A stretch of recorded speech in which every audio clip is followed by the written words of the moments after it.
Forgot to set go live. So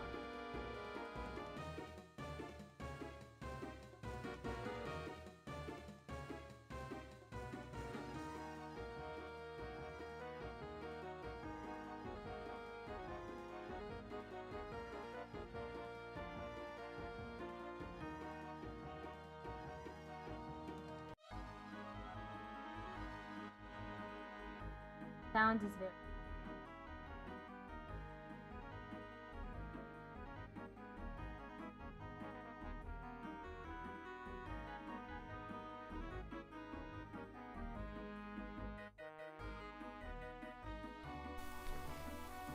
Hello, welcome to the Q&A practice for the 60 class. We're going to start out with plaintiff questioning. Ready?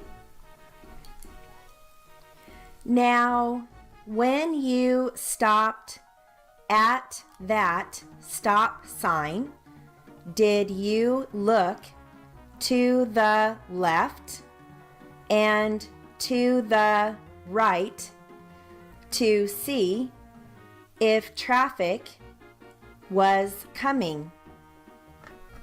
Yes, I did.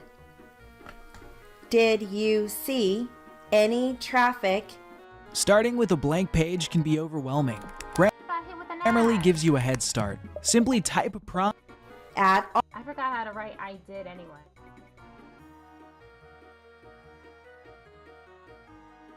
Have to.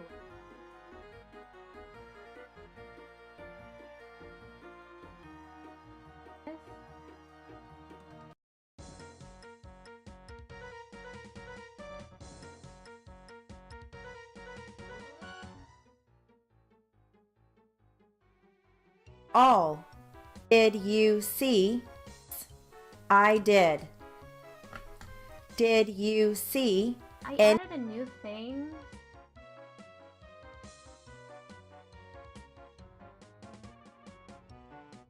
PLT. I can.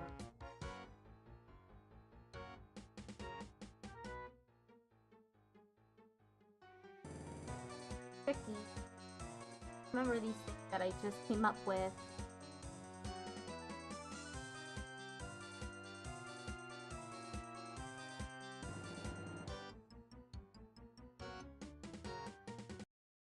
Any traffic at all? Yes, I did. Did you see any traffic at all? Yes. And which? Did you stop for that traffic? Yes. Oh my god. Which direction was that traffic coming from? I had been stopped there on account of traffic in both directions. This is a busy intersection. It is a busy intersection. At that time of day, yes. How long would you say you had been stopped there? A minute, minute and a half. You kept waiting for traffic to clear? Yes. Then, did you think that you had a clear passage through the street? Comes out as dink instead of did.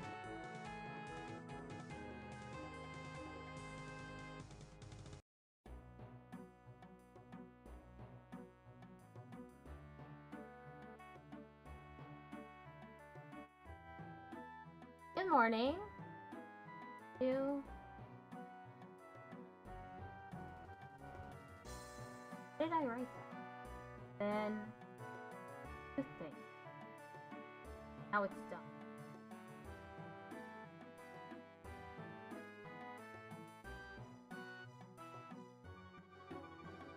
Just practice.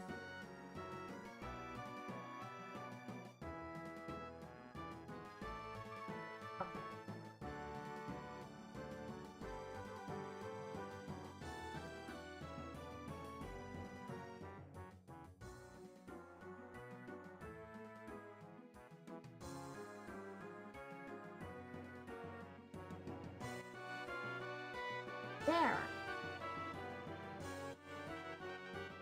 Practicing a video and it's very hard for me. And you that have to have say on S. With that plaintiff questioning. Ready? Now, when you stopped at that stop sign, did you look to the left and to the right to see if traffic was coming? Yes, I did. Did you see any traffic at all? Yes. And which did you stop for that traffic? Yes. Which direction was that traffic coming from?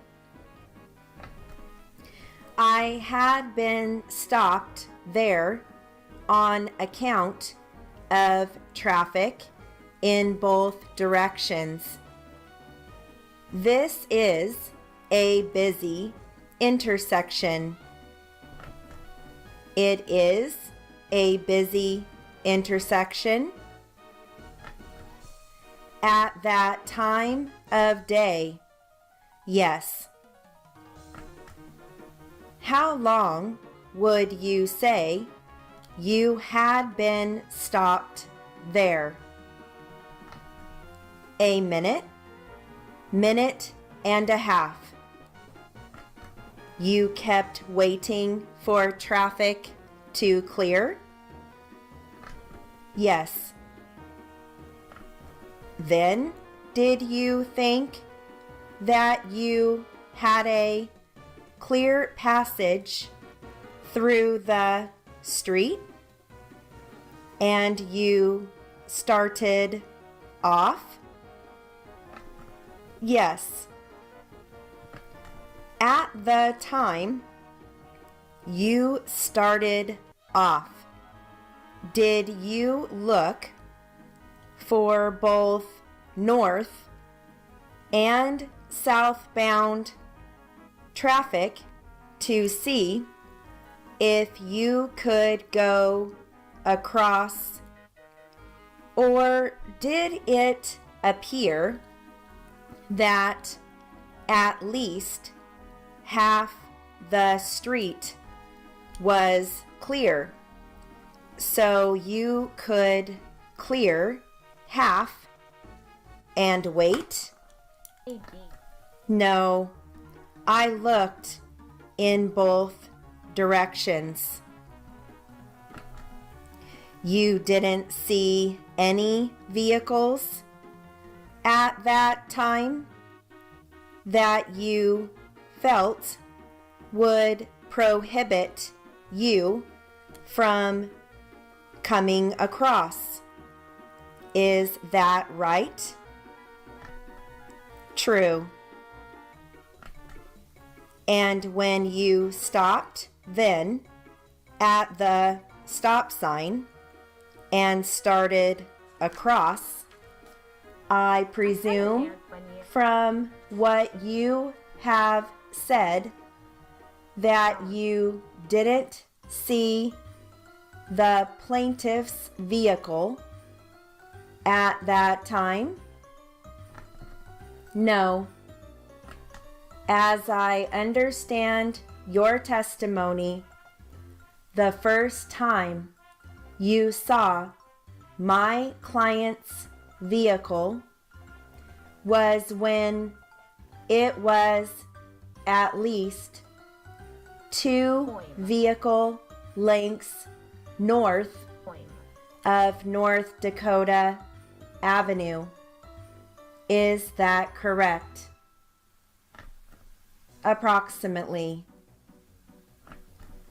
So you don't know where it came from prior to that? No.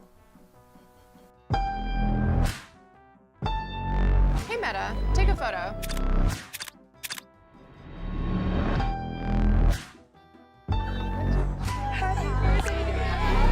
C-H-A-E. Not correct. Hey Meta. Okay, we're going to switch transcripts. I'm going to give you some car accident briefs, and then I will read you the Q&A from this. Okay, so you're going to hear vehicle. Vehicle is V long E-K, veek. You're going to hear rear view mirror. That's initial R, final FM. Speed limit is S-P-L-I-M-T. Motorcycle is M-O-I-K, moik. Collision is a squeeze, K-L-I-G-S, collision. Roadway is R-O-I, Roy. Intersection is N-E-R-X, nerks. Stoplight, S-T-O-L-T. Streetlight, S-T-R, final L-T. And skid mark is S-K-A-R-K. You're also going to hear impact, which can be written M-A-K-T. Okay, we're going to start with plaintiff. Ready? The people would call Lawrence Cross to the witness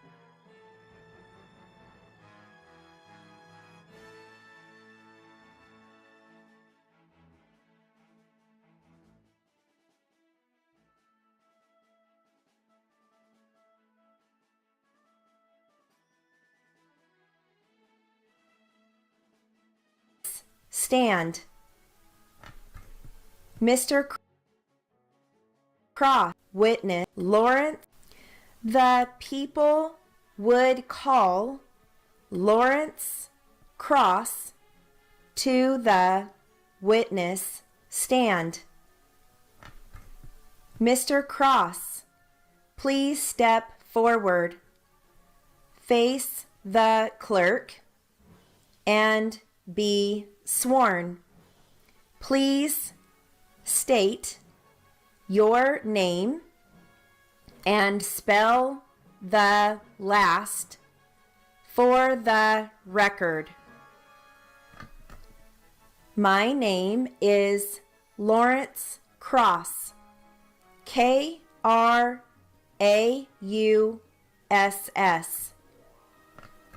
Mr. Hawking, you may examine the witness. Mr. Cross, do you live here in Merino Valley? Yes, sir. And did you leave here in May of last year? I did, yes. Did you have occasion to drive your vehicle on May 15th of last year? Start with plaintiff. Ready? The people would call Lawrence Cross to the witness stand. Mr. Cross, please step forward, face the clerk, and be sworn. Please state your name and spell the last, When. for the record. My name is Lawrence Cross. Krauss.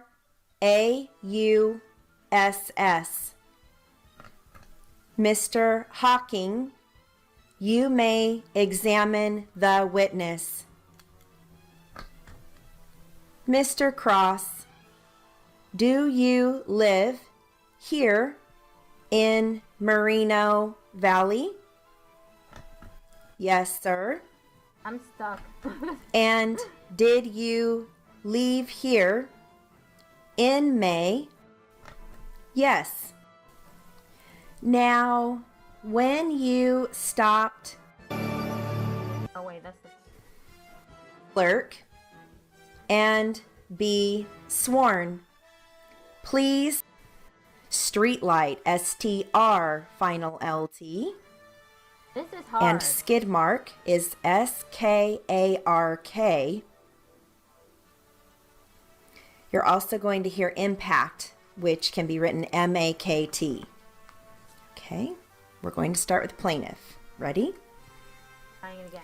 The people would call Lawrence Cross to the witness stand.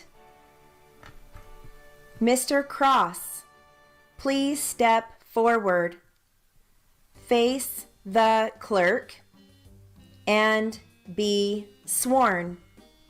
Please state your name and spell the last for the record. My name is Lawrence Cross. KRAUSS.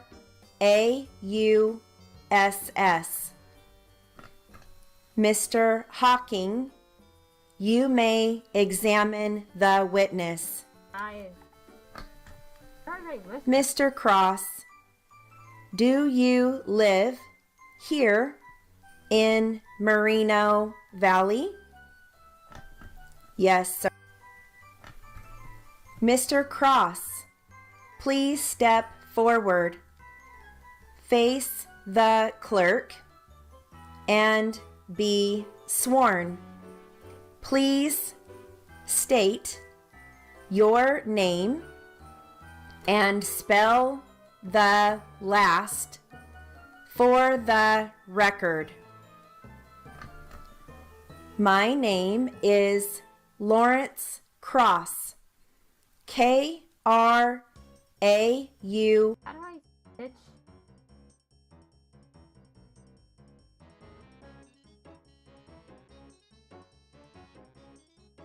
Here. Okay, this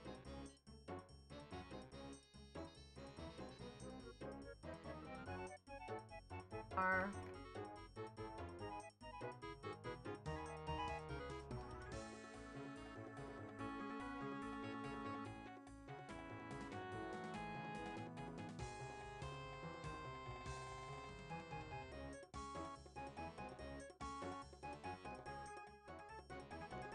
That is currently taken. So SS. Mr. Hawking, you may examine the witness. Mr. Cross, do you live here in Merino Valley? Yes, sir. And did you leave here in May of last year? I did, yes. Did you have occasion to drive your vehicle on May 15th of last year? Yes, I did. And what time of day was that? It was in the early afternoon. maybe 1 or 2 o'clock. Okay. Where were you going? I was going to Circle K off of Main and Riverside. Please tell us what happened as you were driving in the area of Main and Riverside. Well, I was planning to go to the market there to buy some drinks. I was driving down Main. Picture this. You're sitting at home alone watching Picture YouTube this, a videos, scam wondering ad. why you can't find the motivation to Better do the help is things not you good. need or want.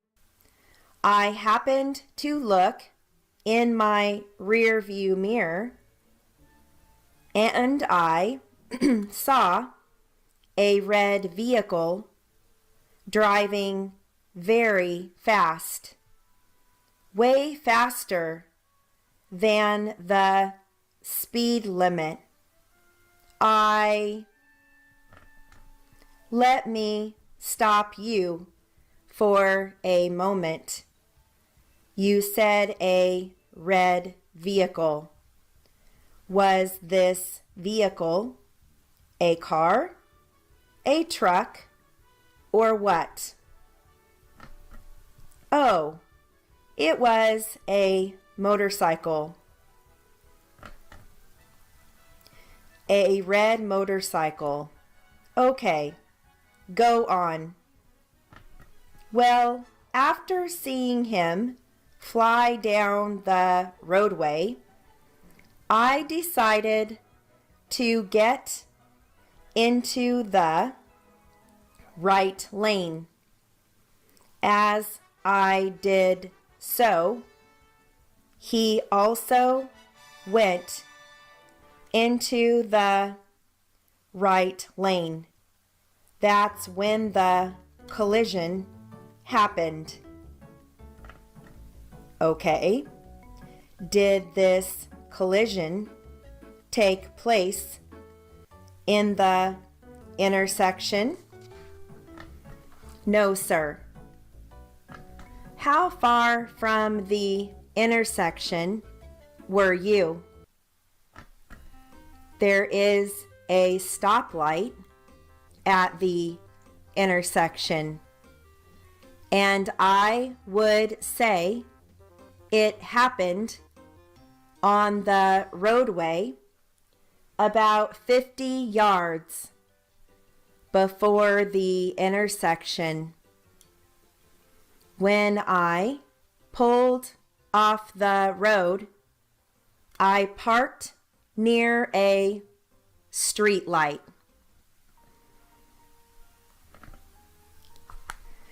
Okay, that concludes our Q&A practice for the 60 class. That was difficult. Go back. To see if... Hello, welcome to the Q&A practice for the 60 class. Okay, let's We're try going that to start again. out with plaintiff questioning. Motorcycle. Ready?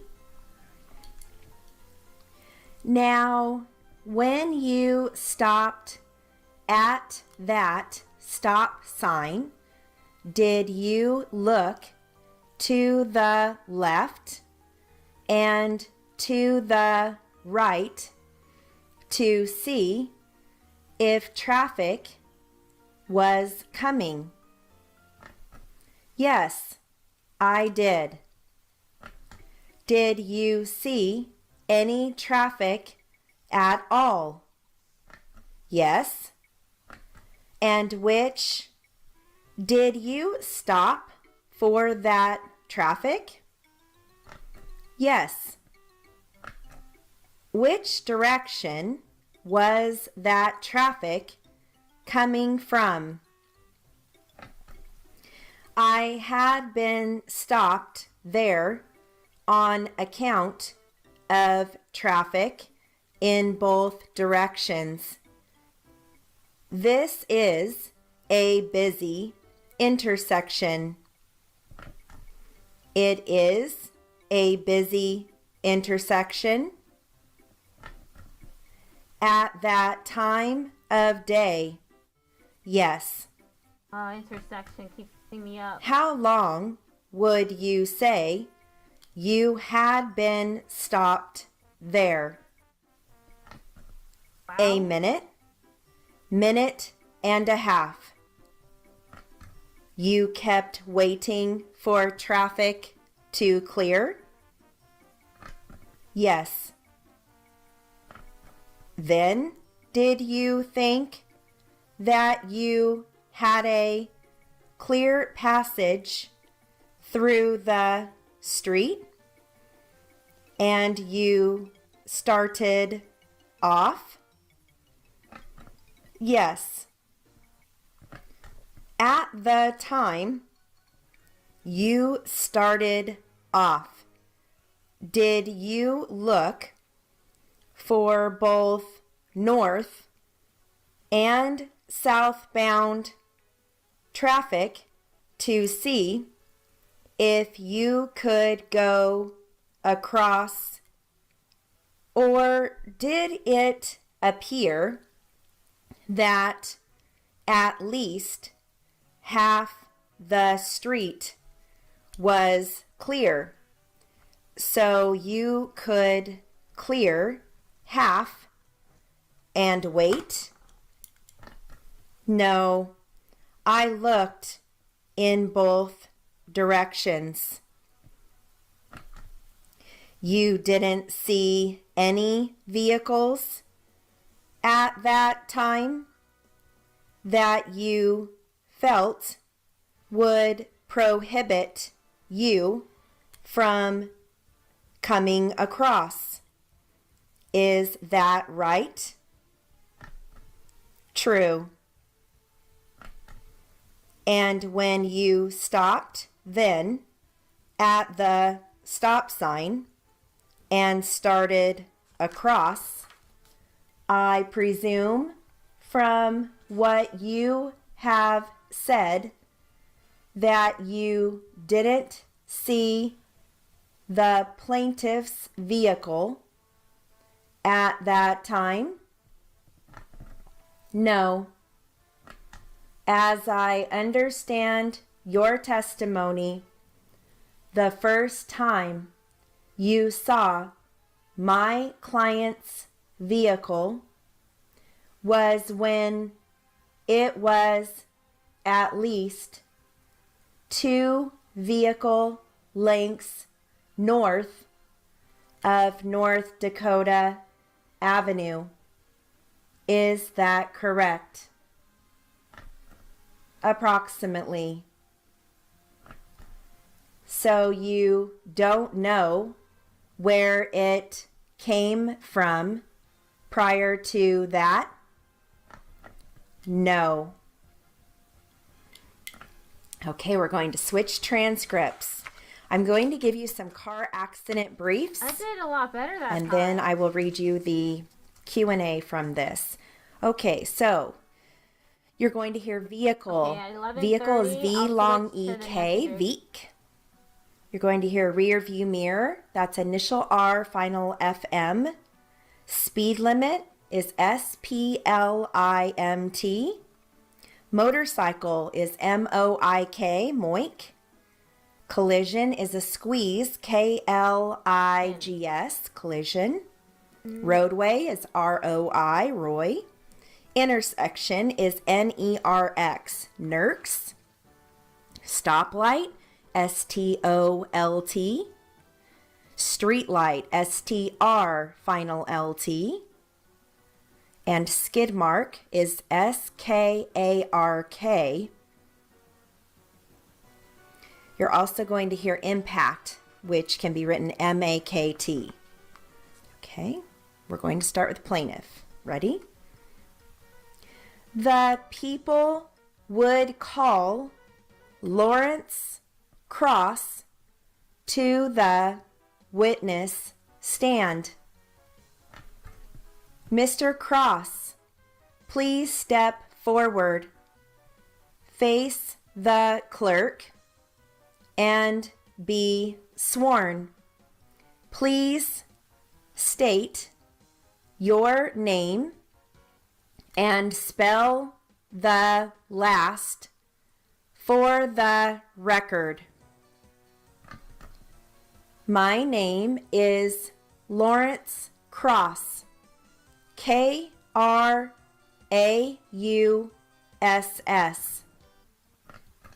Mr. Hawking, you may examine the witness. Mr. Cross, do you live here in Merino Valley? Yes, sir. And did you leave here in May of last year? I did, yes. Did you have occasion to drive your vehicle on May 15th of last year? Yes, I did. And what time of day was that? It was in the early afternoon, maybe 1 or 2 o'clock. Okay, where were you going? I was going to Circle K off of Main and Riverside. Please tell us what happened as you were driving in the area of Main and Riverside.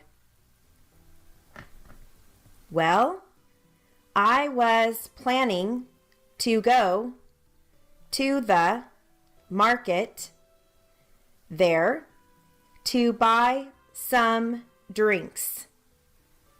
I was driving down Main. I happened to look in my rear view mirror and I saw a red vehicle driving very fast, way faster than the speed limit. Let me stop you for a moment. You said a red vehicle. Was this vehicle a car, a truck, or what? Oh, it was a motorcycle. A red motorcycle. Okay, go on. Well, after seeing him fly down the roadway, I decided to get into the right lane. As I did so, he also went into the right lane. That's when the collision happened. Okay. Did this collision take place in the intersection? No, sir. How far from the intersection were you? There is a stoplight at the intersection, and I would say it happened on the roadway about 50 yards before the intersection. When I pulled off the road, I parked near a street light.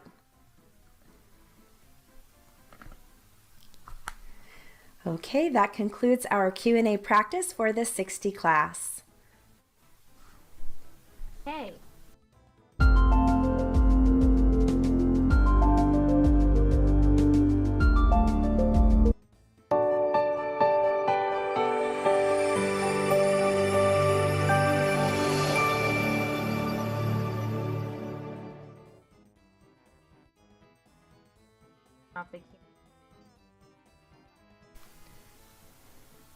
Hello, welcome to the drill portion of the 60 class. Today we're going to start out with some basic briefs that you probably have learned in theory, hopefully. And I'm going to go down a list of basic briefs from theory. If you don't know what it is, then go ahead and write it out, okay? Ready? I'm gonna do 100. Whether, continue, request, question, Wix gives you the power of AI to build the website you need. Most frequently used words, and then I'm going to read you a letter regarding those words. Oftentimes it's the small words that we miss, so these are really important, and just focus on writing these accurately. Okay, here we go. We've got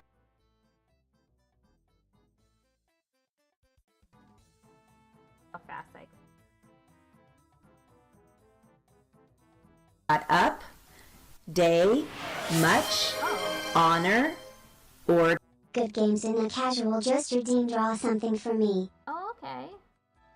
What do you want me to draw? I'm not a good artist. That's just for fun.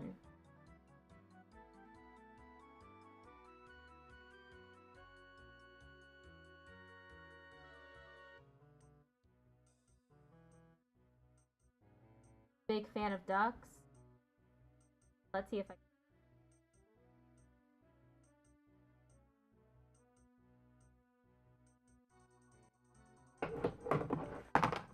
Oh, my webcam just dropped.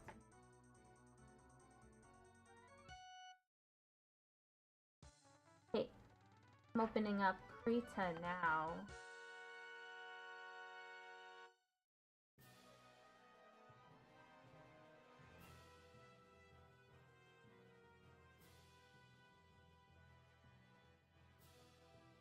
Ducks.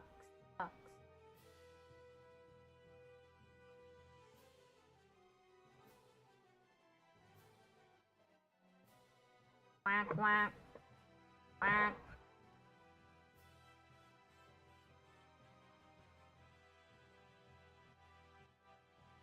Having trouble reaching.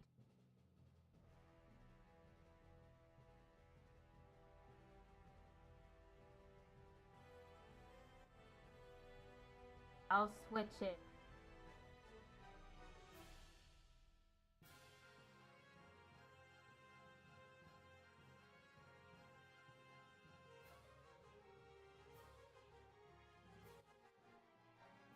Hello, Linkberry. How you doing? I'm currently drawing a duck.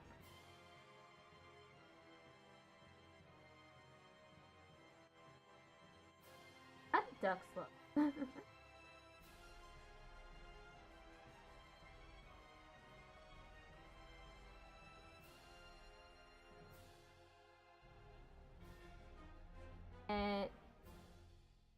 This bro. Whoa. Googling duck. Any particular kind of duck?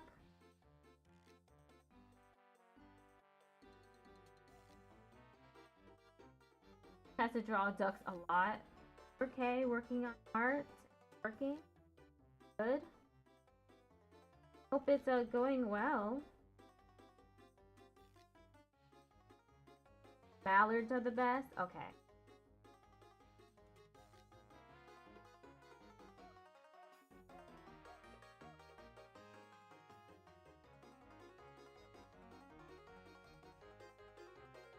Scarlet.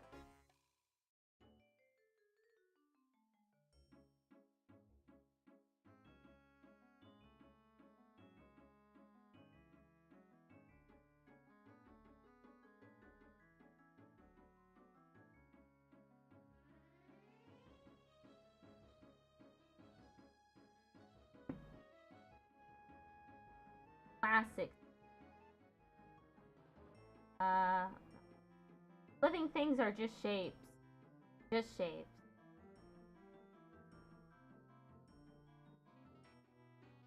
But let's draw a shape.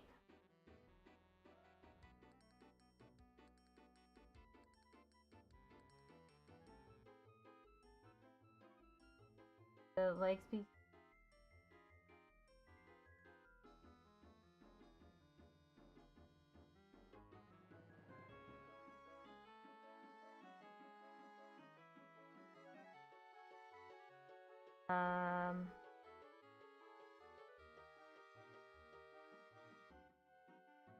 I promise it'll look like a somewhat like a I can't promise anything.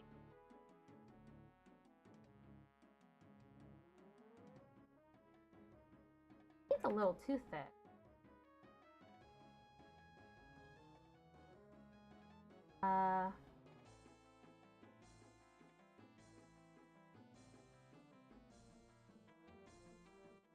Duck.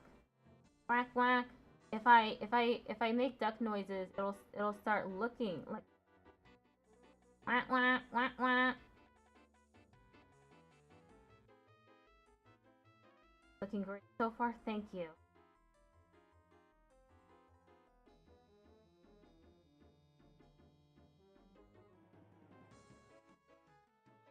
It's looking bird-like. A little white here, a little collar, the business duck.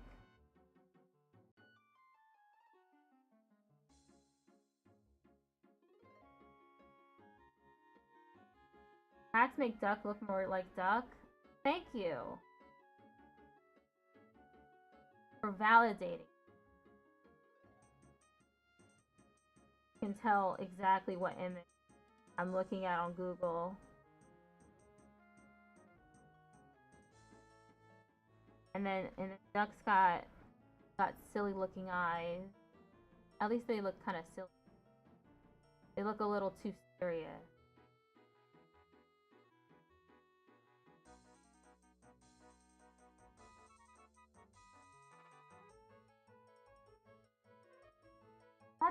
That's not it.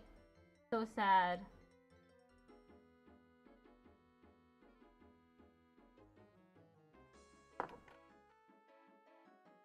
I'll just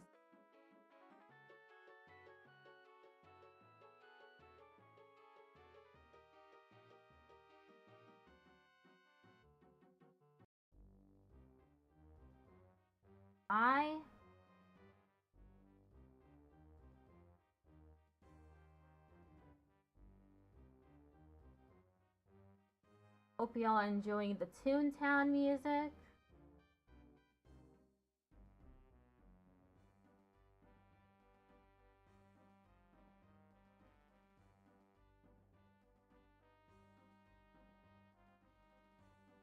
Quack quack. Quack.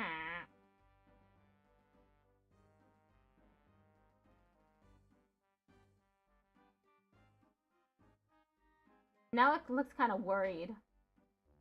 I drew a worried duck. What haunts this duck's eyes? Soul.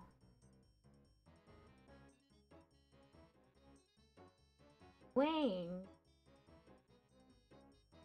I don't know how wings work.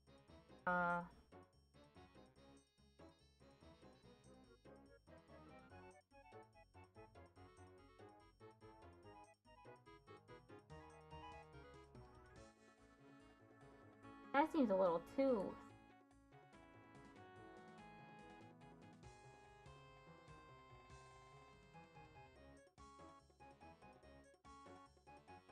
That's still too...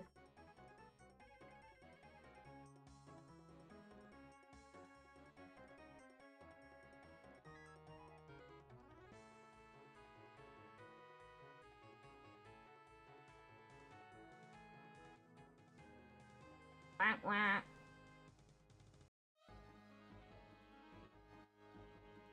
You might call this duck miss.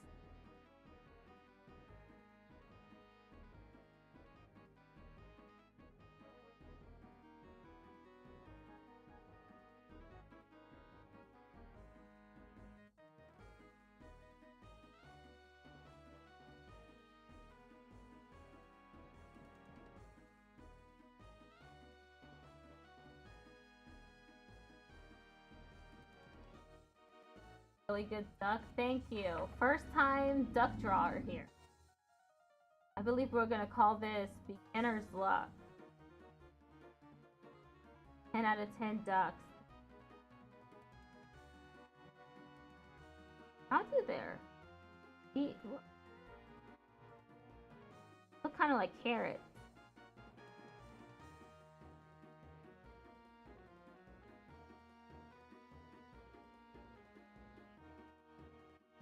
Let's do this in a proper duck color. Carrot color.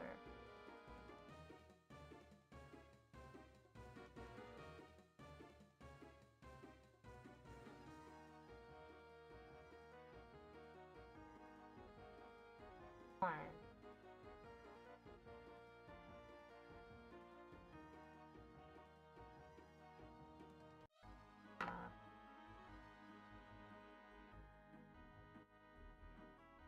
Give it the characteristic mallard look. Not light art. Color.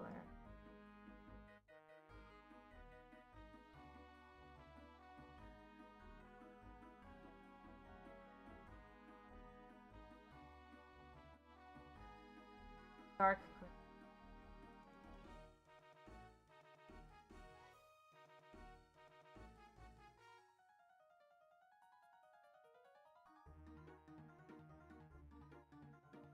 Honestly, it's a beautiful shape.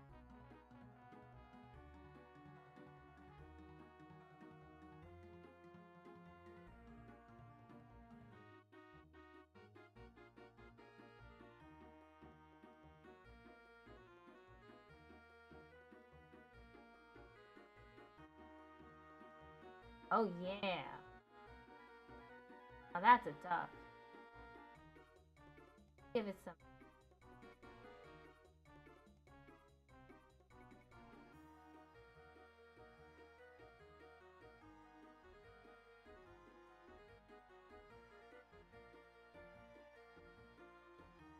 Stick?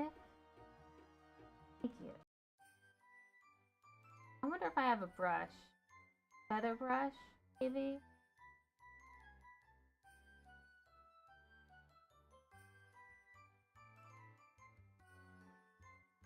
Feather.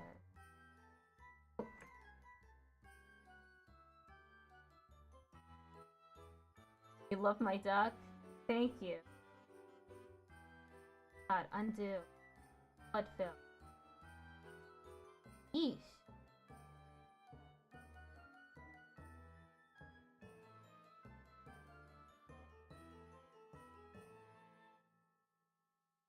A lighter. Gotta be a lighter.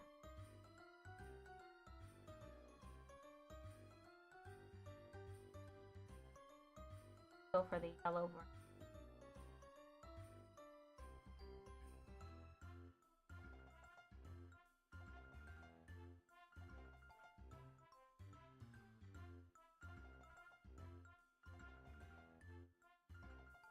Not quite right.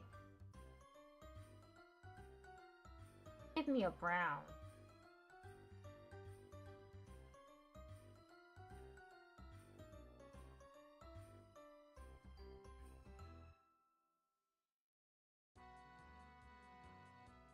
Yeah.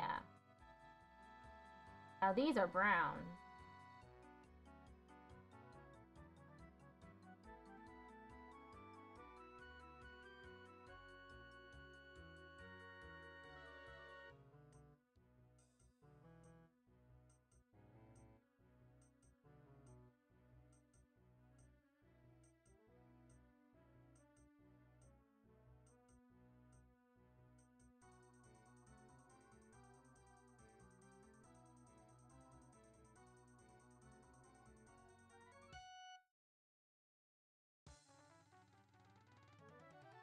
perfect.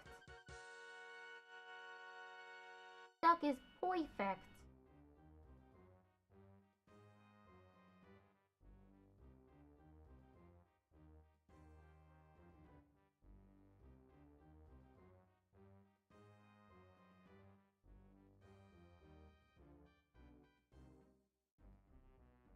This duck means big.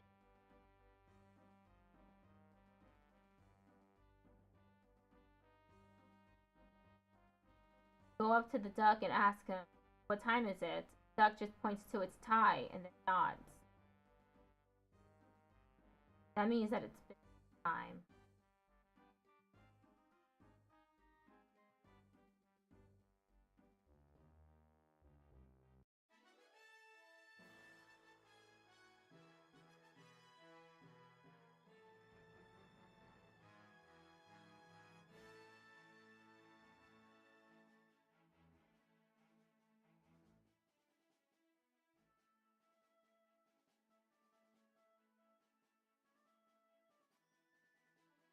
Now you know you.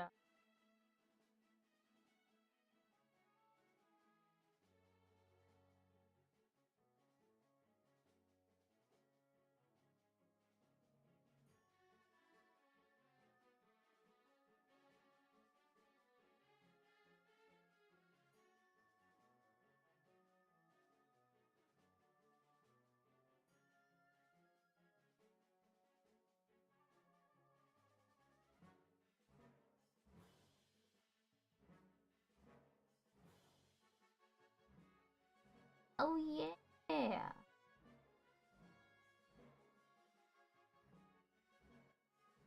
Now this is a duck.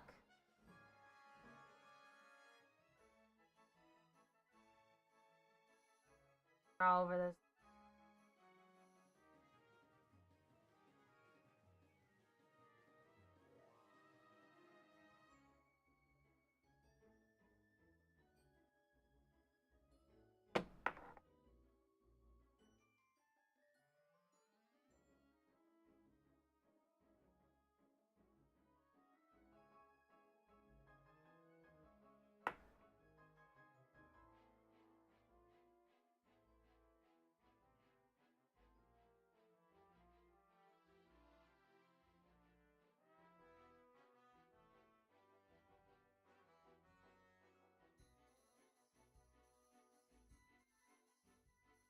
On me just drawing the most perfect duck in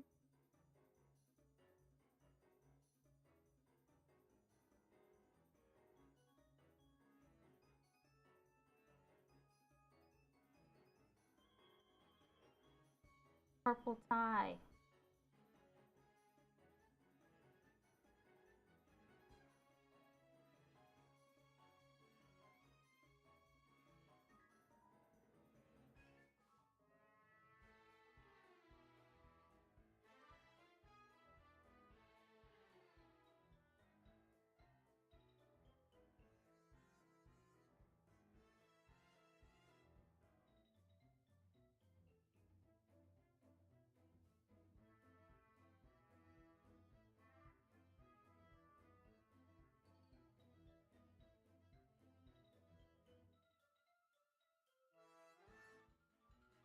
Thick line. Not on purpose.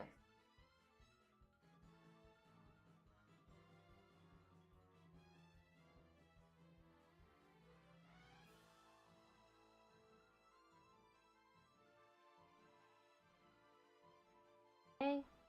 I just need yellow.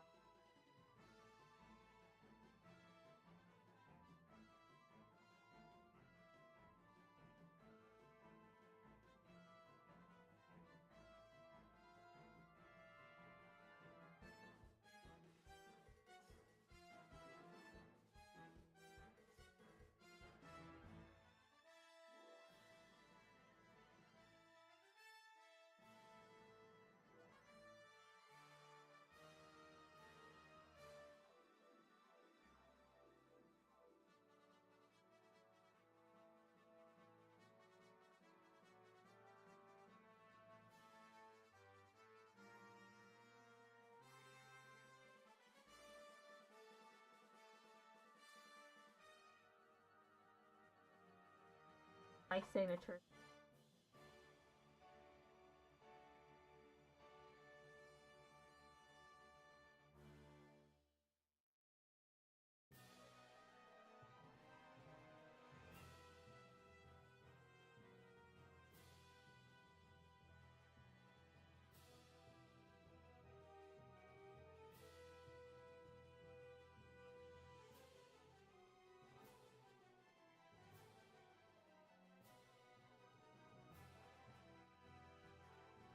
Melody looks absolutely wonderful. Would you like the duck?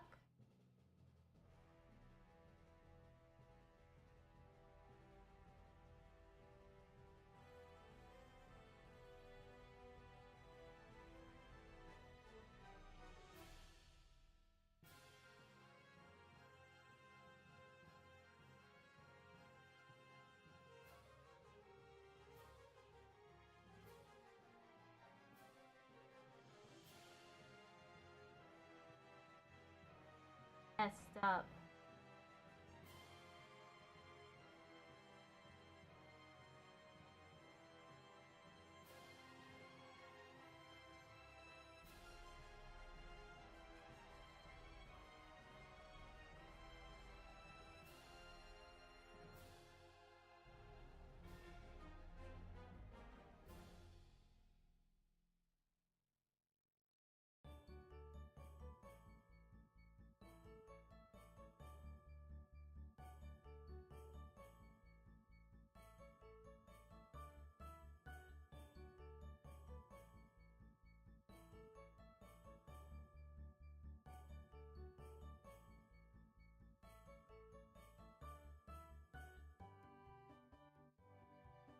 You can tell I was running out of space.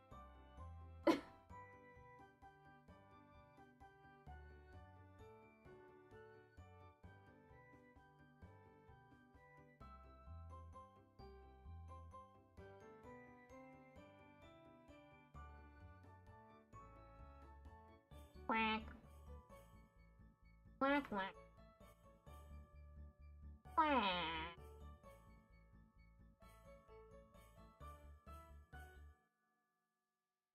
Thank you.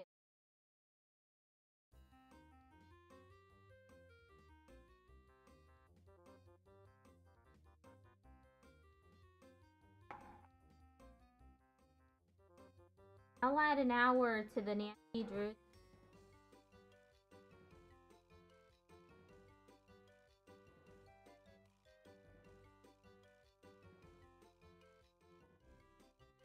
Would you like your business duck?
I'll upload it.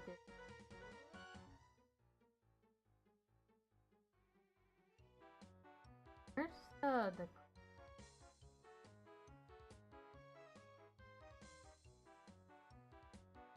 pull up creep?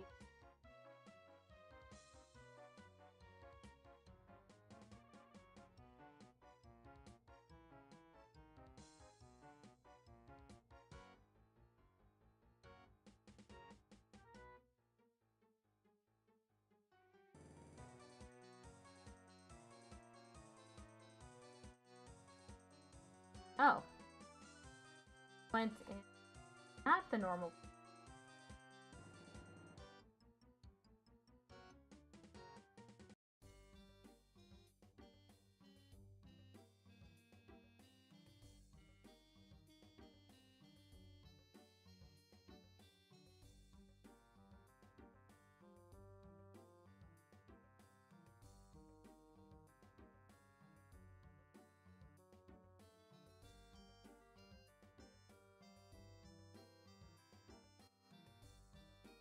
business.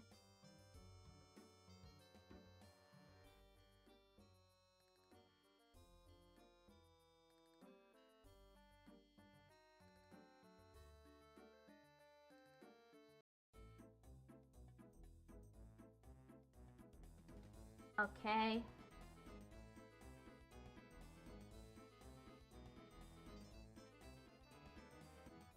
Now we can over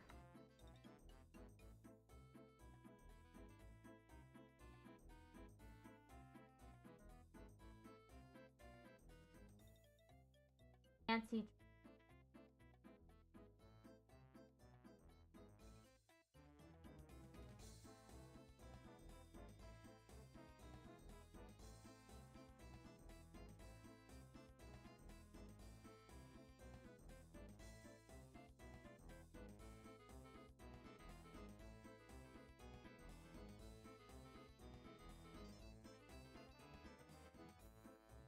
We're getting covered, that's good.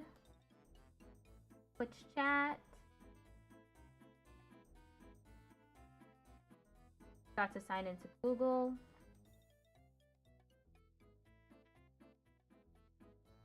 Now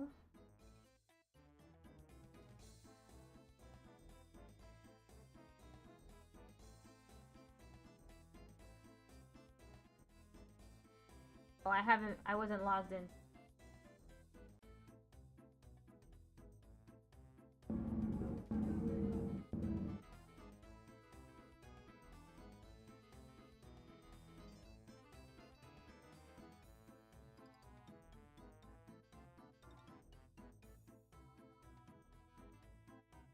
Screen resolution is all fucked up.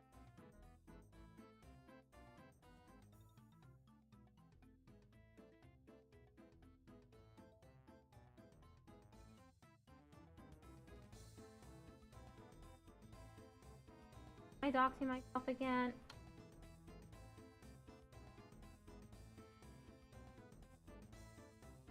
We'll just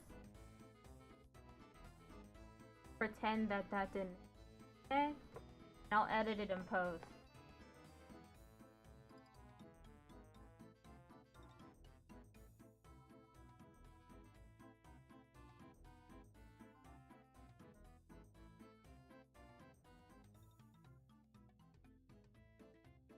Capture. Fancy trick.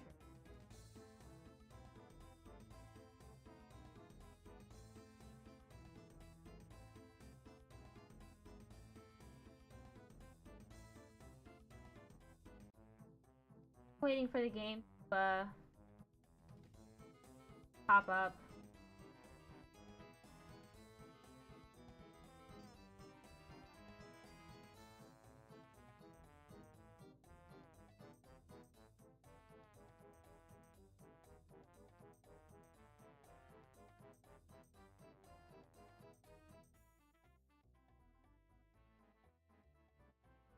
Ah, still not popping up, huh?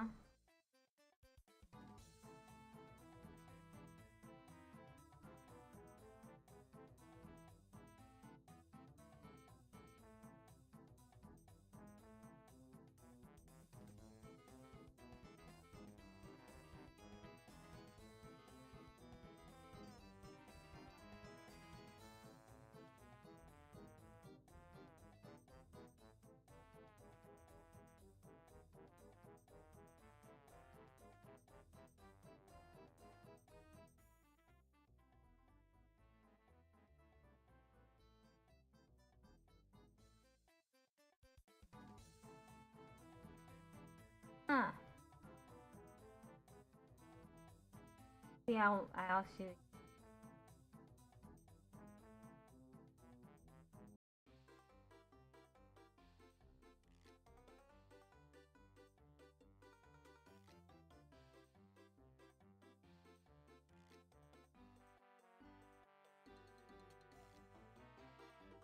What?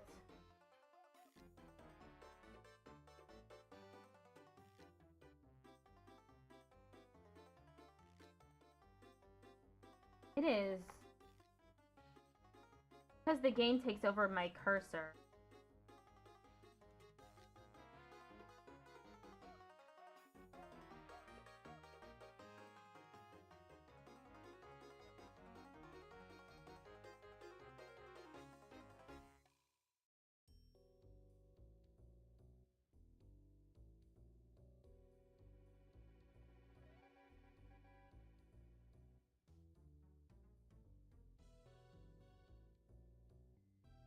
Huh.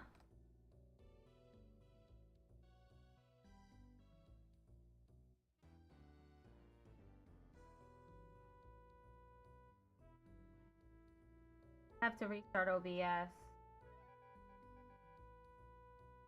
What? Error.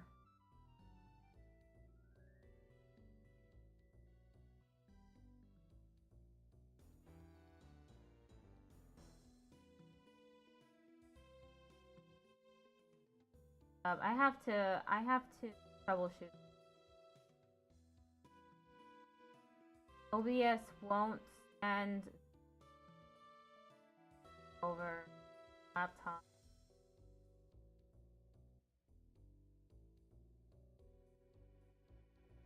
Upload current log file.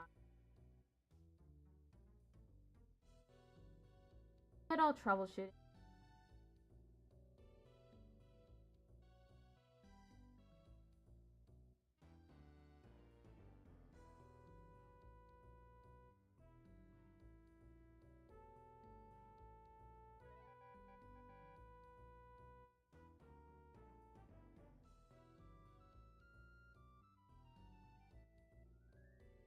Previous log. Tell me more.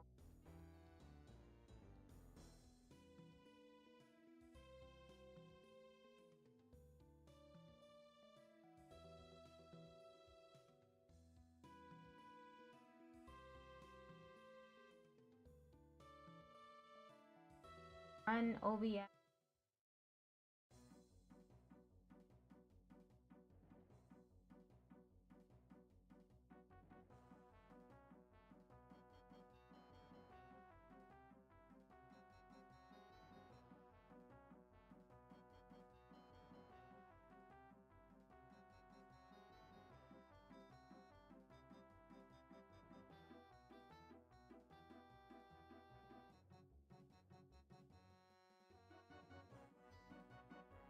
Sorry about that.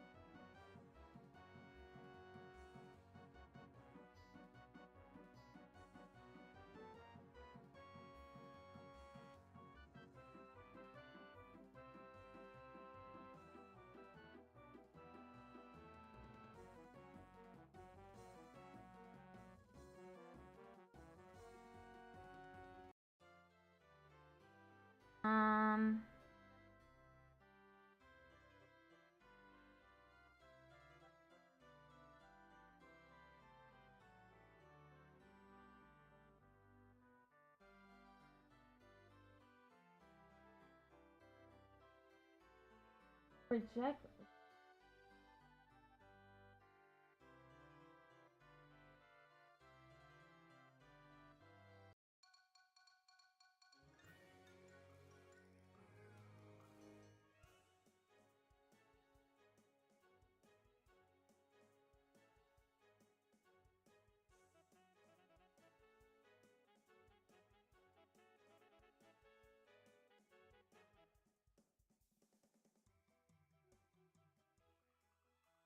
It'll work this time.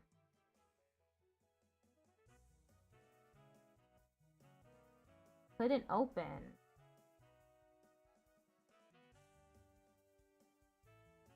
Okay.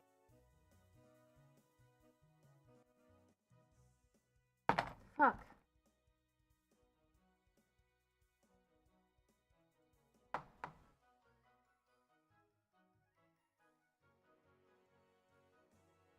Let me try and... because I can't...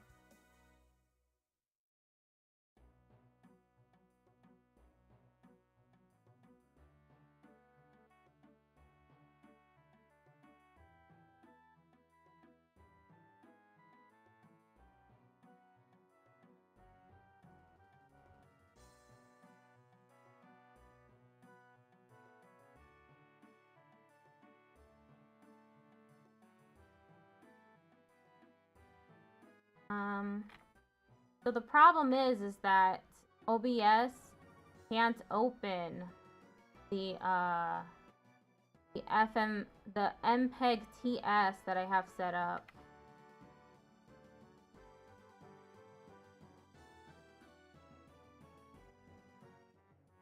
before, even though it was working just fine earlier.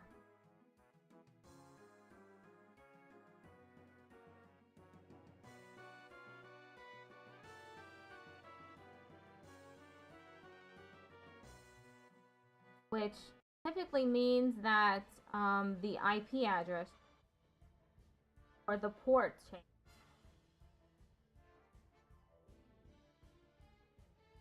How to check.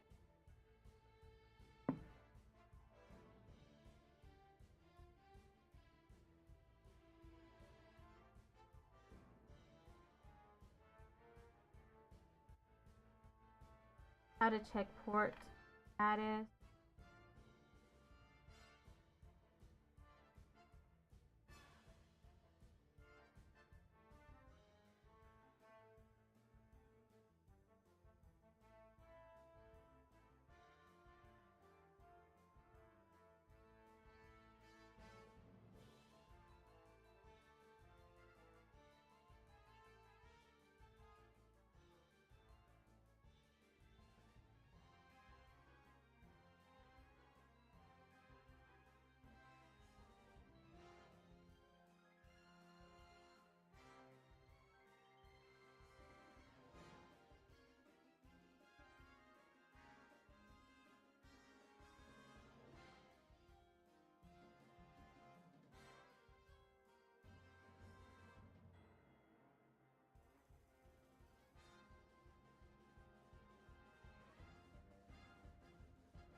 Work.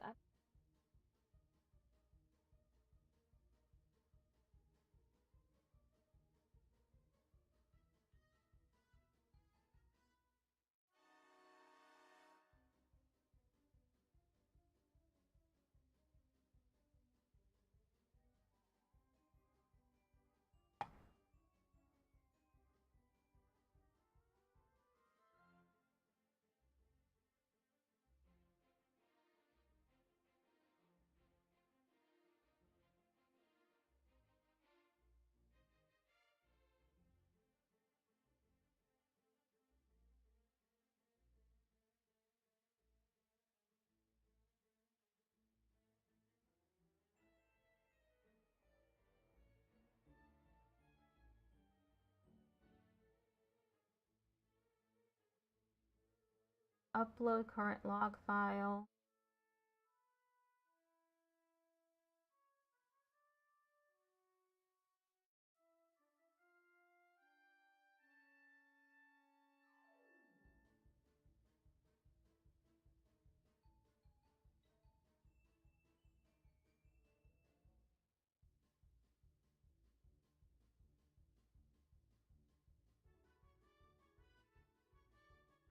Hardware accelerated scheduling.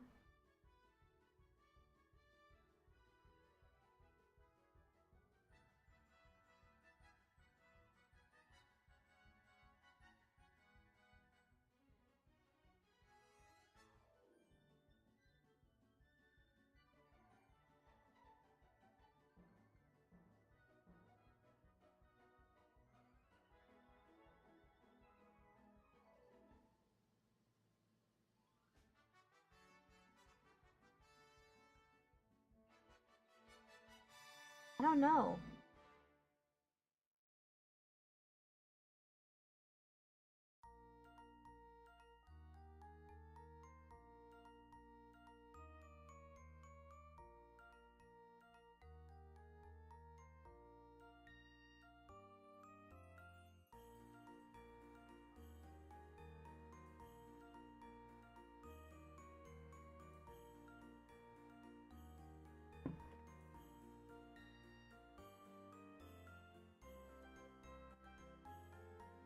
Okay.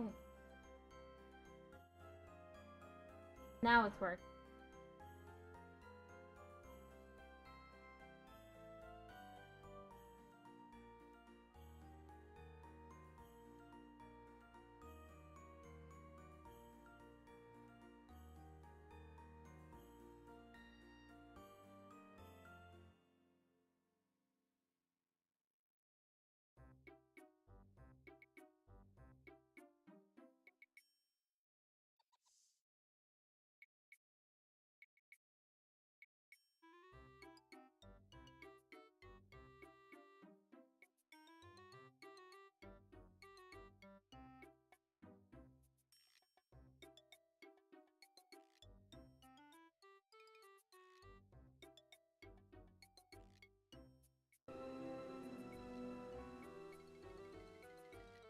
Dear Dad, greetings from the new deputy.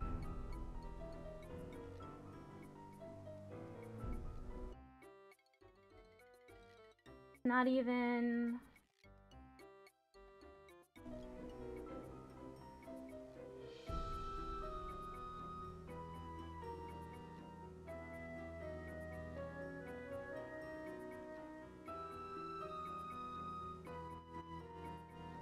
I wish I could,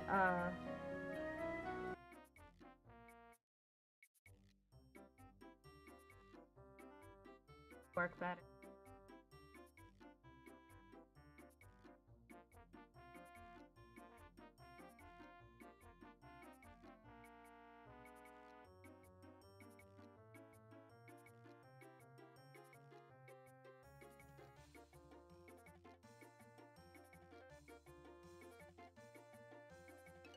Try this again.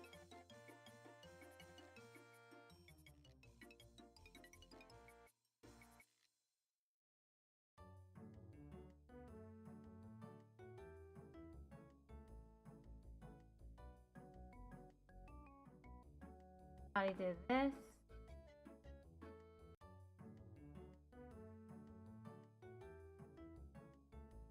Only made it a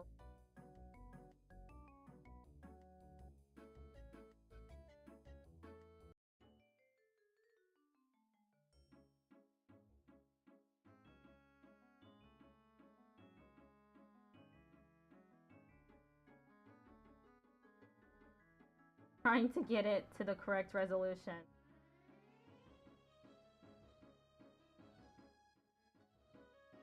Oh, I did it! Okay, let me make sure.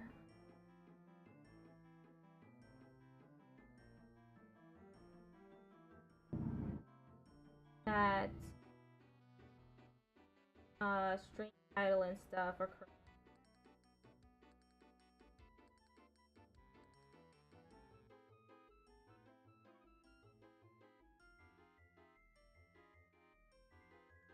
Stream info.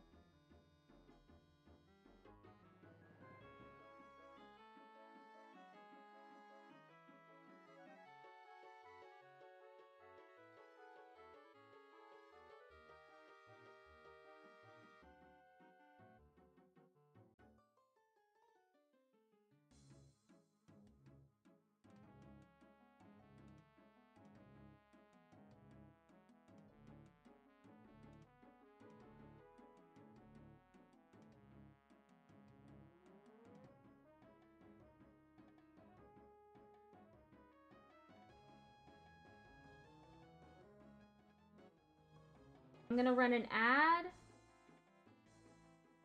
and then we'll start the game.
Ad break is finishing now. Okay.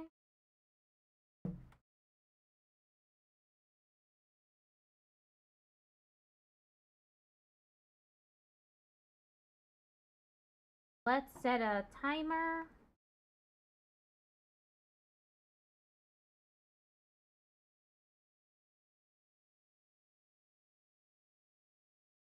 For 3 hours. Thank you for your patience.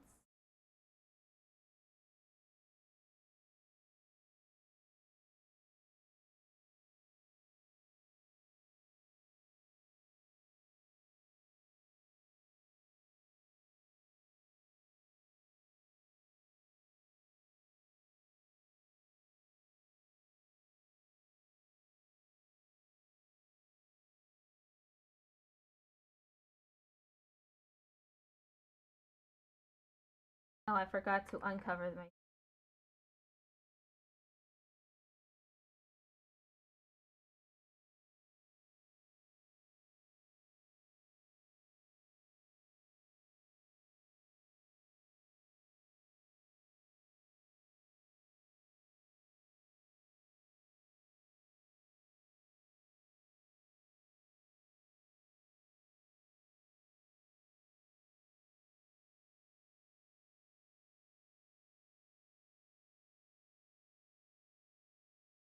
Welcome to Nancy Drew's Secret of the Scarlet Hand.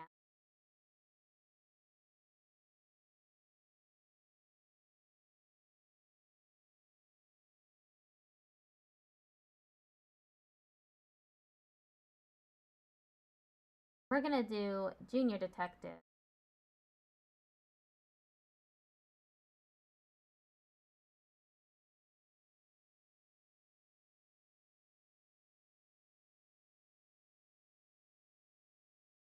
Oh, whoops.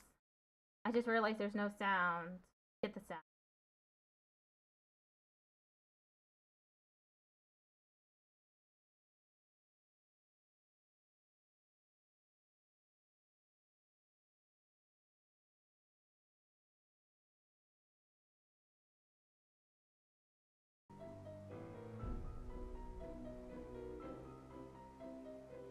Welcome to my latest case, Secret of the Dear Dad. Greetings from the new deputy curator at Beach Hill Museum in Washington, D.C. I miss you, by the way. How's Africa?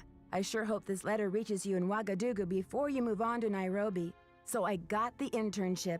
Your old friend Franklin Rose was awfully nice to submit my name to the rest of the members of the museum's board of directors. What an opportunity while I'm in between cases. As you probably know, the museum specializes in ancient Maya culture.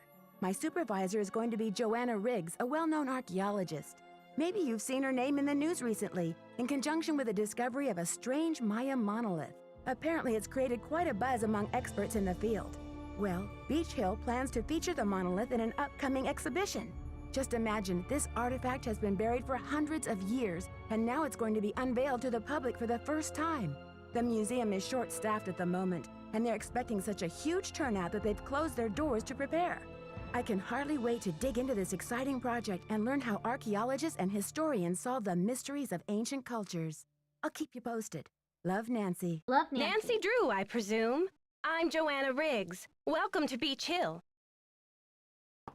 I was just checking the lock on this display case. This is one of the museum's most treasured pieces, a carving of King Pakal. Who is King Pakal? Pakal assumed the throne at age 12. Can you imagine? That was 615 AD. He ruled for 68 years at the height of the Maya civilization. Is that jade? Yes, the Maya loved jade and used it for many of their carvings. There isn't another piece like this in the world, and it's priceless, which means I practically had to sell my own grandmother to get it. How did the museum acquire it? Leave it to Taylor Sinclair. He's a wizard when it comes to these deals. You'll meet him later. Now then, Nancy, you're coming on board at a critical time for Beach Hill. An exhibit of this caliber is not kid stuff. Franklin Rose assures me you're a real trooper, and I hope he's right because I'm not here to babysit. I don't care who your father is. He said, you better not be a Nepo baby. I'm glad to be here, or if there's one thing I've learned from my father, it's the value of hard work. Just tell me where to start. If there's one thing I've learned from my father, it's the value of hard work. Just tell me where to start. There's a list of tasks for you in the lab. Once you've knocked those off, we'll regroup. Where's the rest of the staff around here? We've had to make some, budget cutbacks, so we'll be relying heavily on our volunteer staff. Namely, you. Besides Henrik and me, the only people who will be around to pester you are Taylor Sinclair, my ace art dealer, and Alejandro Del Rio, attaché to the Mexican consulate and executive thorn in my side. You definitely shouldn't have a hostile relationship with someone who's protecting their culture. I'm just saying. I'm just pointing this out. You shouldn't be introducing him as the executive thorn in your side either. Tell me more about the exhibit. In addition to our permanent collection, we're borrowing rare pieces from museums and private collectors around the world. Soon we'll be sitting on the most fabulous collection of Maya artifacts ever assembled in one place. And now that we've scored the monolith too, Beach Hill sera numero uno.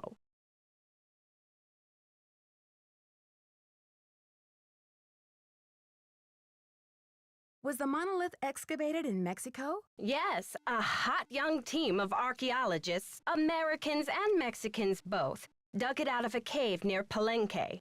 Every curator from here to Siberia was trying to get a hold of it, but I'm the one who closed the deal.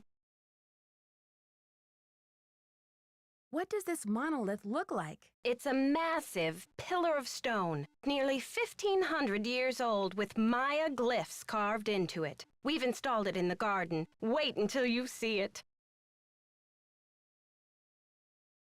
Could you explain what a glyph is? A glyph, as in hieroglyphic, is a picture that represents a word or an idea. Henrik is the human encyclopedia on the subject. Ah, either ADHD or autistic is what she just said. We'll see. How many glyphs are there in all? Henrik can help you with that. Henrik, is he on staff here at the museum? Henrik Vanderheun, world-renowned expert in Maya hieroglyphics. He's the latest addition to the Beach Hill Brain Trust. I told him I don't even want to see his pointy Vander head till he's got a translation on that monolith. Any last advice before I get down to business? Semper ubi sabubi. What? Sorry about the flash. I'm moving the chat over so I can see it better.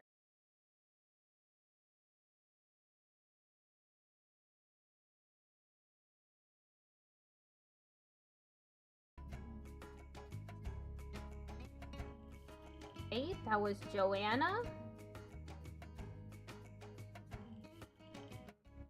The Great Plaza of something Guatemala.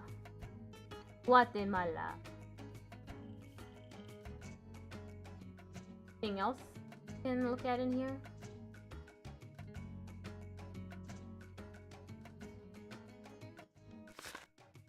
Art in the Americas. April 2002. Hidden Guatemala. An interview with Prudence Rutherford. Frida Kahlo revisited the U.S. folk art craze, the artifact smuggling industry. An interview with Prudence Rutherford by Daphne Wu. Wu, how did a New York society woman like yourself end up in Topeka, Kansas? Rutherford, my husband, Herbert Laszlo, was a hydro engineer. When he got appointed to head up the Kansas River Flood Control Project, naturally we came to Topeka. When Herbert drowned, everyone thought I would make a beeline back to New York, but after 36 years in Topeka, I just didn't have the heart to leave. The truth is, this is my home now. Woo. Just an aside, I find it interesting that you never took his name. That was unheard of at the time of your marriage, wasn't it? Rutherford. Yes, well, I never was one to worry about conventions, and where I come from, once a Rutherford, always a Rutherford. Woo. Well, you certainly have been a trailblazer. Now back to Topeka. What about your love for the arts? What in the world do you do for culture and entertainment here? Rutherford, oh my stars, don't underestimate Topeka, dear. The arts are alive and well here. We have theater, symphony, and over 20 art galleries. I organize the St. Patrick's Day Parade, the Corn Growers Ball, and I sit on the board of the Topeka Commission for the Arts, too. This is the capital of Kansas, after all. Woo. Miss Rutherford, Art Appraiser is thrilled to be featuring your fire ruby necklace in this month's issue. Please, tell us about this extraordinary piece of jewelry. Rutherford, the necklace originally belonged to Herbert's mother, Hester, rest her soul. We never got along. Oh, but those rubies really did blaze, like a burning ring of fire around her neck. Woo. You had the necklace altered when you inherited it, isn't that right? Rutherford, yes. Well, Hester's spirit was just a bit too overpowering in the necklace. I felt like I was going to be strangled whenever I wore it. So I decided to add a piece from my own family to balance out the energies and, you know, make it my own. Pictured, Lady Rutherford's fire ruby necklace.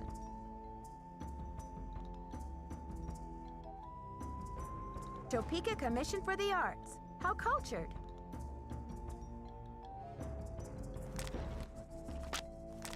Oh, whoops.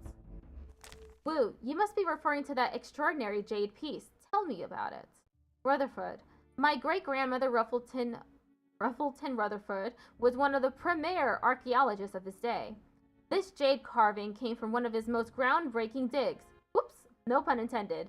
At a Maya ruin in the Amazon jungle. I believe the year was 1898. So you shouldn't have this, is what you're saying. He stole it, and now it's your stolen property. You should give it back. Woo, so this is a real Maya artifact? Rutherford, yes, carved by real Maya hands. And isn't it just amazing to think how many more hands this piece has passed through on its way to 21st century Topeka? Oh my stars, it gives me goosebumps. Woo, any idea what the carving symbolizes? Rutherford, well, this picture is a glyph. In Mayan culture, it stands for a number of things. Snake, green, south, and I'm not sure what else. Woo, fascinating. Rutherford, isn't it though? This necklace is one of my most prized possessions. That's why I keep it at the villa. I just can't bear to have it locked up in some cold bank vault where I can never see it or wear it. The insurance company advises me against it, but I tell them, jewelry is to be worn and enjoyed, darlings. Don't you agree? Woo. Certainly, Miss Rutherford. And now, with this article, many more people will be able to enjoy your extraordinary necklace. Thank you for taking the time to talk to us. Rutherford, the pleasure was all mine. Uh-oh, I think I left the stove on. Some things still remain beyond our expertise, just not your adventure plans. Geek Key Outfitters.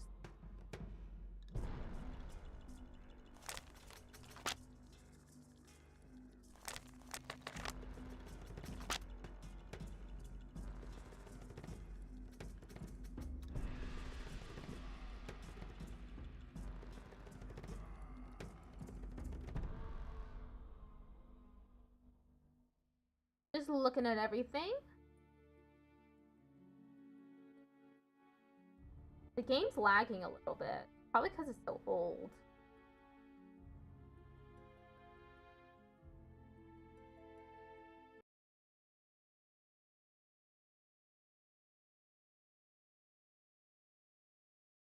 Hold up a second.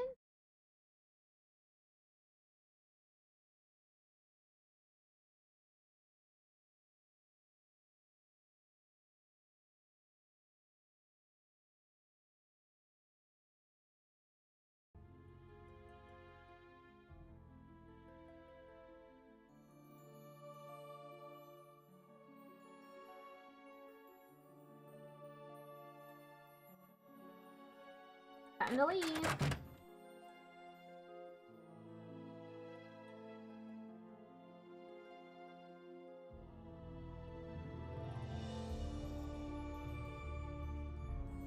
I need something to get this open. Okay, I need a key for that.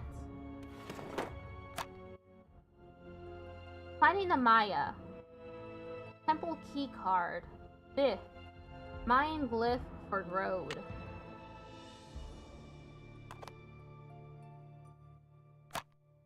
That's all that's in there.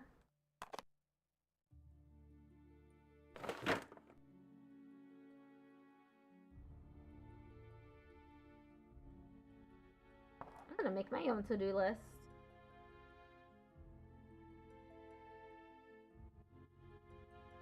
Get the whole headphone display case. Display case open.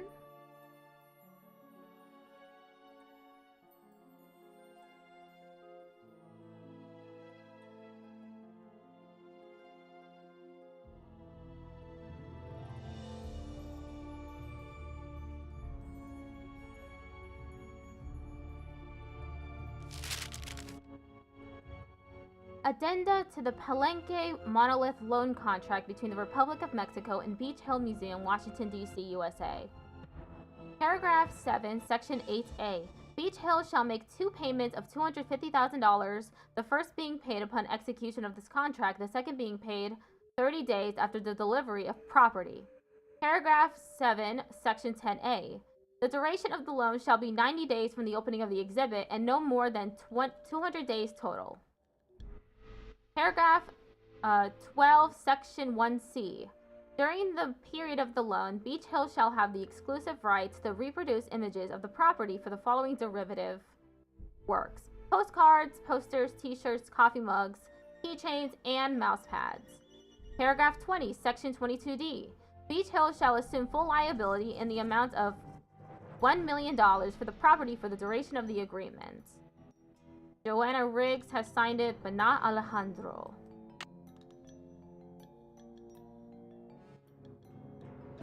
Alejandro.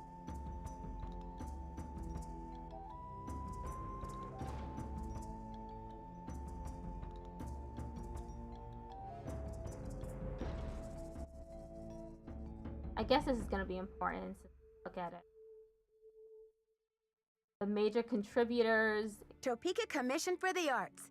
That's the organization Prudence Rutherford works for. Cool.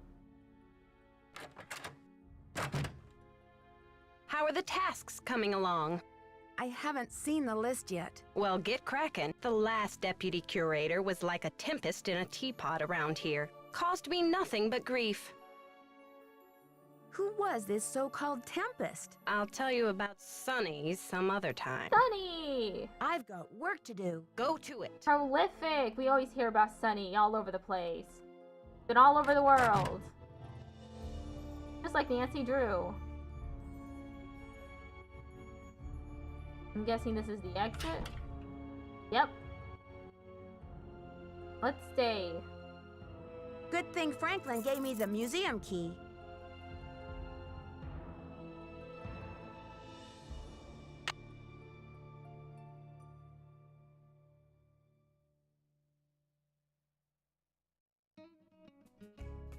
Let me go find that list.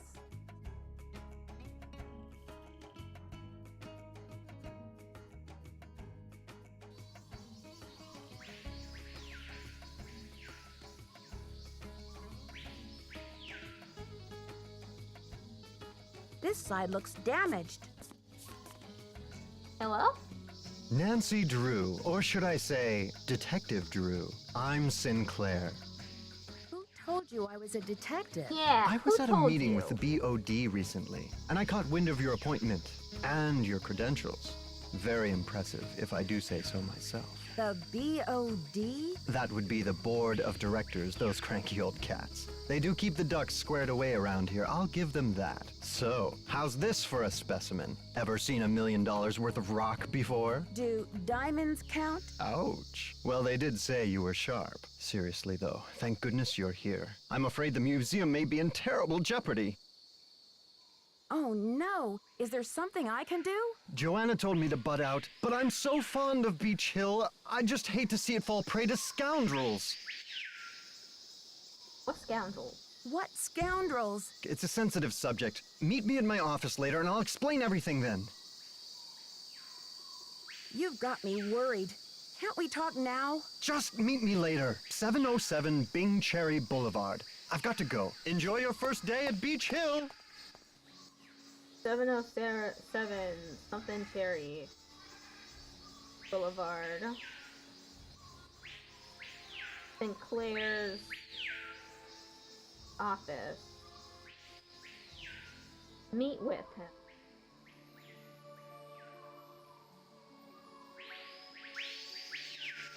Interesting. Interesting.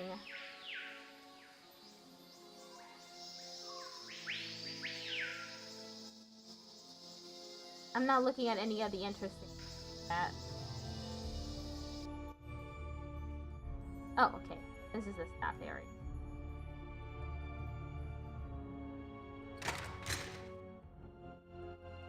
And there are glyphs everywhere.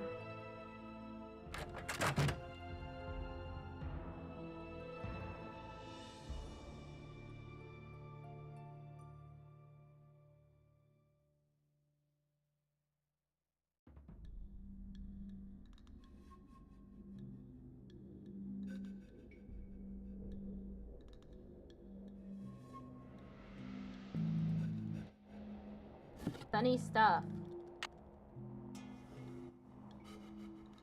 Fine. Thanks, Sunny.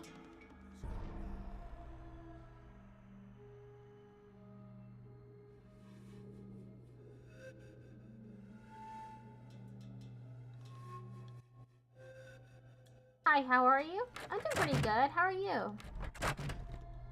I just started the game.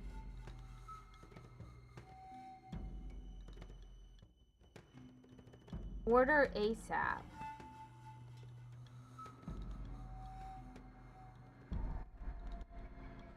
Oh, okay. This is my to-do list.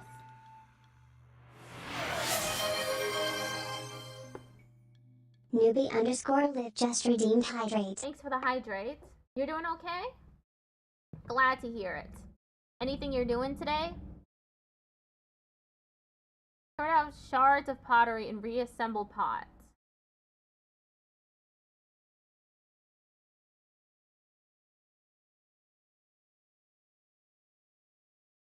Of pottery.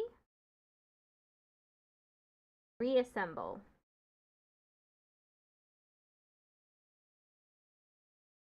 I'm gonna do that first.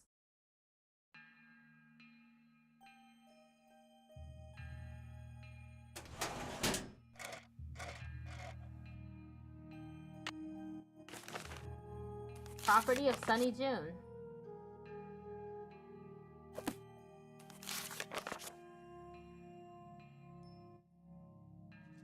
No Cocoa Kringle for you, buddy.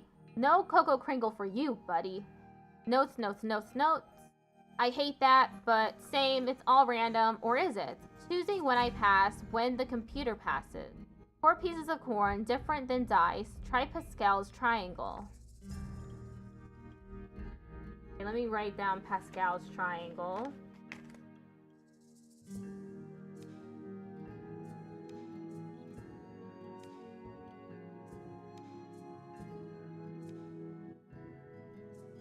One, 2, 4, 5.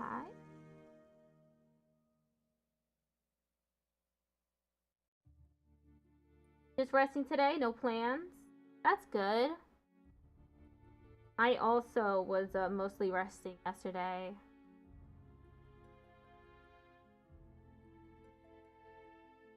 Then there's 3 in the middle.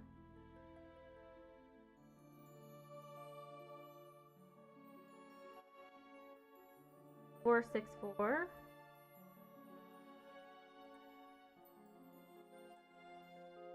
Three, 3. Then 2.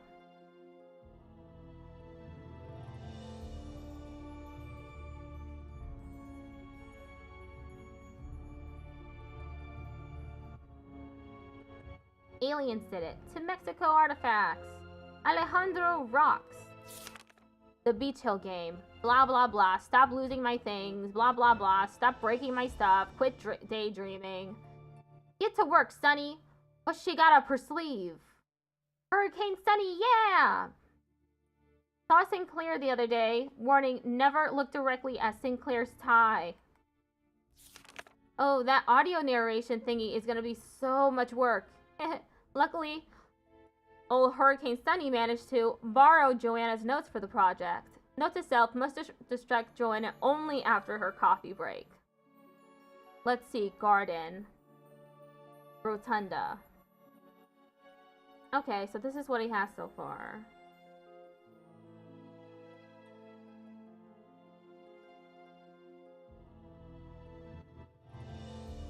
I'm drawing it.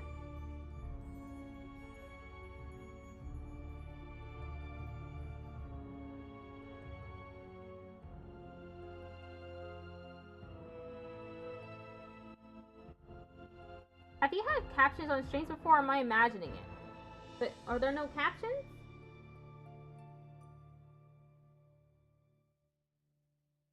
Oh my god. They were disabled. Thank you for letting me know. I wonder why they were disabled.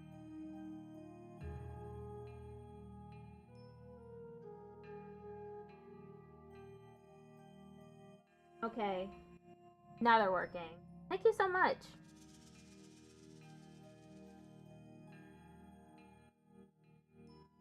At least my Let's Plays are completely captioned.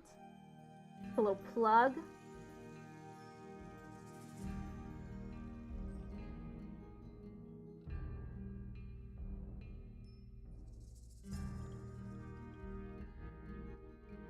H and then K.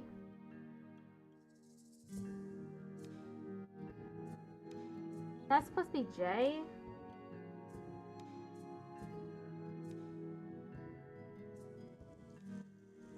And then the temple.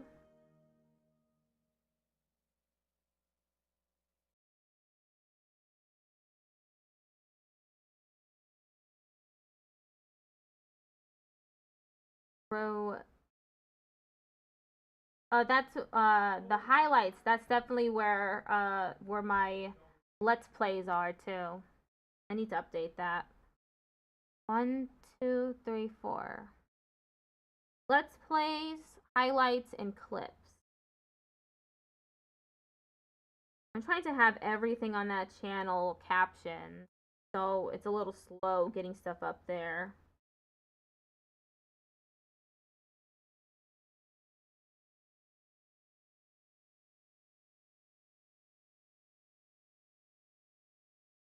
L I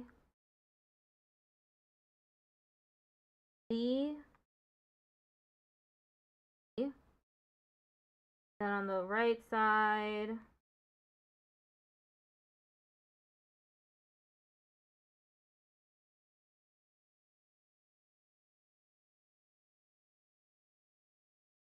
got dots.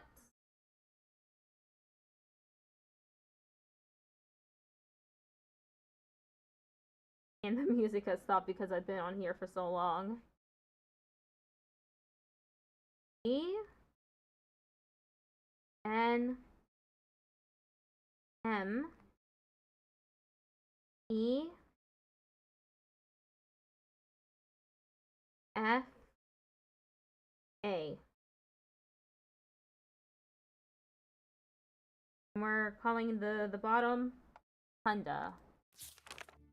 Sure must surf web. Sure wish the lab had a computer. I just have to check out the latest alien adventure games.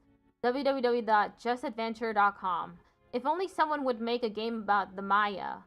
And toss in some aliens. UFOs, of course. Sunny's latest adventure game is #1, Temple in the City.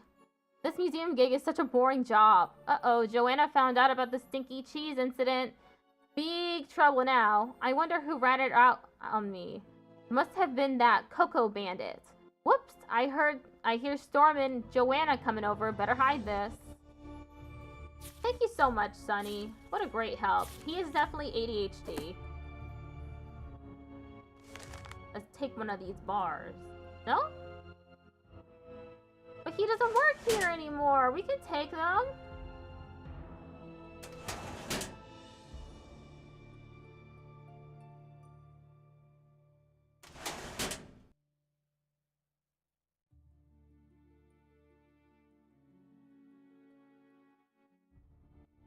Okay, I said I was gonna do the pottery thing first.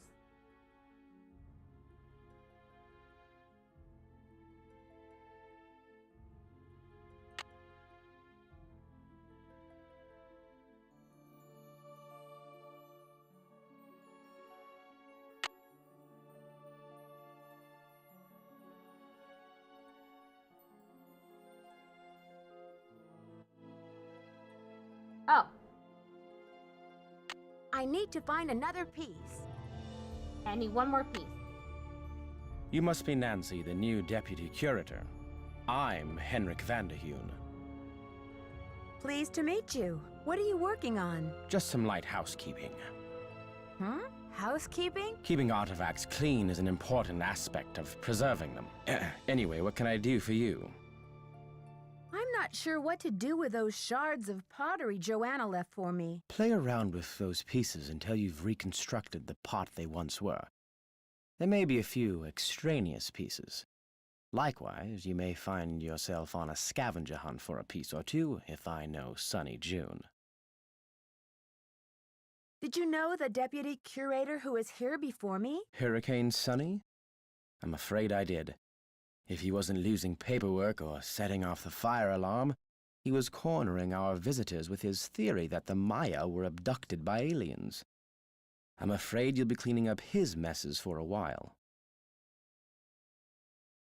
I'm curious about your work. How do you go about translating a glyph anyway? It can be a complicated process, involving research, piecing lots of different elements together, and a healthy dose of guesswork. So there isn't a definitive dictionary of Maya glyphs where you can look things up? Oh, I'm afraid not. You see, glyphs are so intricate and full of subtleties that multiple meanings may be embedded in a single glyph. So 3 distinct-looking glyphs may all translate to mean sunshine, roughly, but with different nuances. There is so much we still don't know. Lucky for me, I guess, or I'd be out of a job. What is the SpectroX Archeo Analyzer for? It's used for identifying chemical compounds that are found on artifacts, traces of ink, blood, charcoal, and other substances. The beauty of the machine is that it can collect these traces without damaging the artifact in any way. But it cost us a fortune, so don't fiddle with it unless you get Joanna's permission. Joanna turned me loose without too many instructions. Do you have any advice for me? Well, as you've probably heard, the museum is closed in preparation for the exhibit, so you'll have free run of the place. Please explore. The sooner you get to know your way around, the better. Think of the lab as your home base, your center of communications. Anyone who wants to get in touch with you will leave a note or a voicemail here, so check in often. I'm very busy with my work, so you're going to have to be pretty independent, but I suspect you wouldn't have it any other way. I'm not sure how to go about rearranging those exhibit narrations. It's really quite simple. Check out the Convermatic auto narrator in shipping and receiving. You'll need some headphones. First determine which of the exhibits in the main hall could rightly be called Exhibit A. Change Exhibit A's narration number until you're seeing what you're hearing, or hearing what you're seeing, and it's all downhill from there. Convomatic auto narrator and shipping.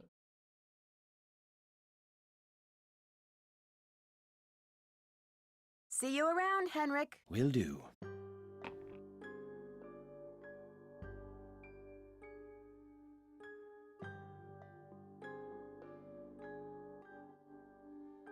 Hi, Milk.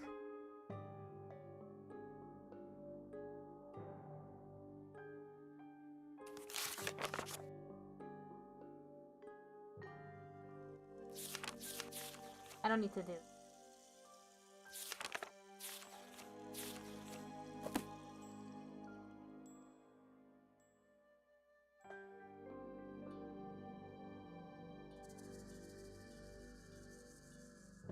It's locked.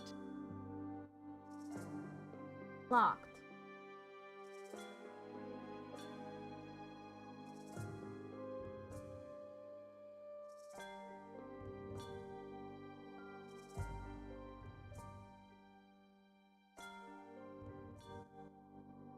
Bring addenda to monolith loan agreement to Alejandro Del Rio at the Mexican consulate for signature.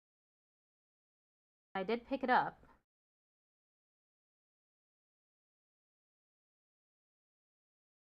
Write that down.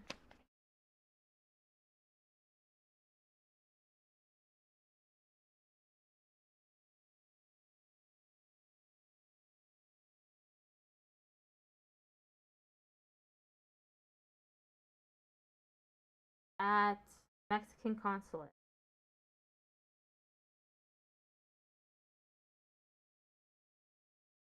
Matt, order bubble wrap, packing tape, sticky label.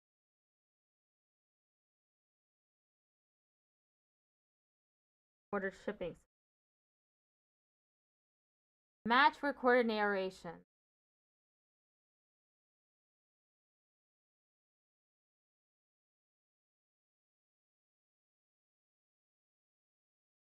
Reorder Maya numbering exhibit.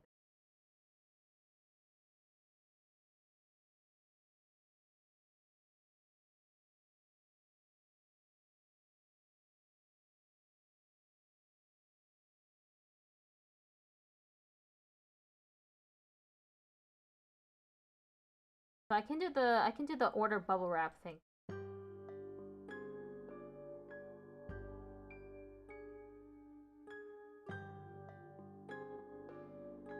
Gonna let me. You have no voicemail.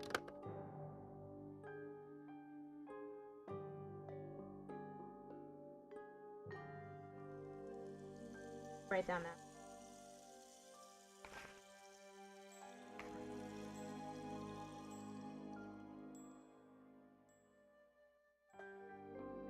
Supplies. It is 202 555 996.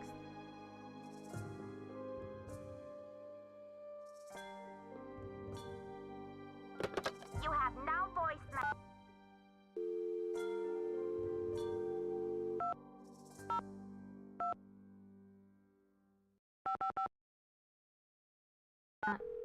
What?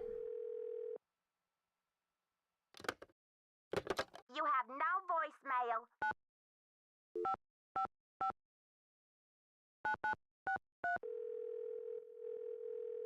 The 202 was extreme. Silvio's curatorial bonanza. I'd like to place an order, please. Have you ordered from us before? Yes, I think so. We have an account number. Okay, good. That saves me a lot of paperwork. What's the account number? BH119K. BH119K? Beach Hill? Are you serious? Howdy! That's right. I'm the new deputy curator, doing? Nancy Drew. Well, whoop-de-doo, it's Nancy Drew.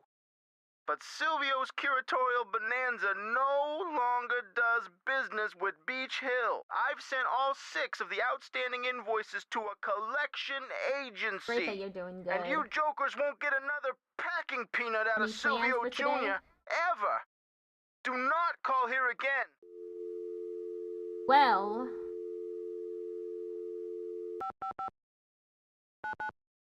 gonna bother him.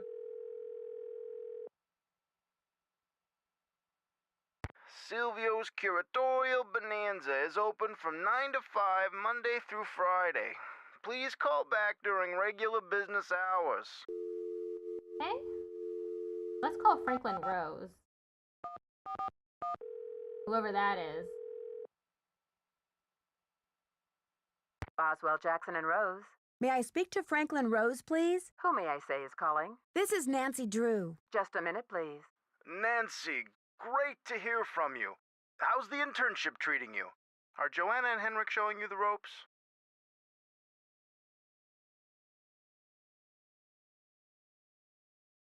So far, so good, I think. There's a lot of work to do before we launch this exhibit, but somehow we'll pull it off. Glad to hear you're settling in.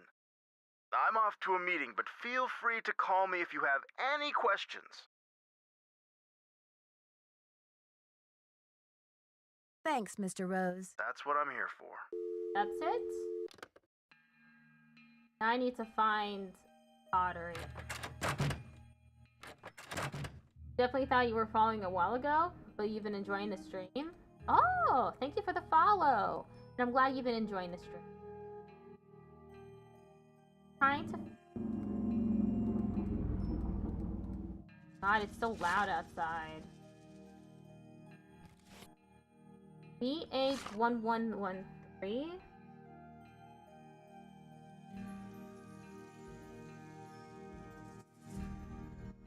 has a keypad on it.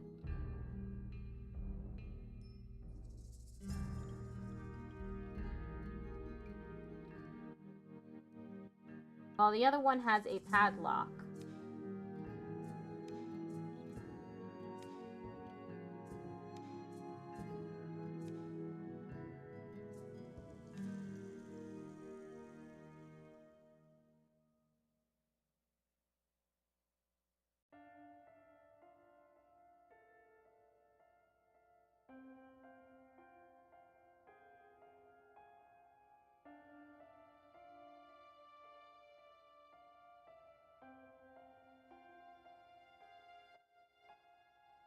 That one is 117-04.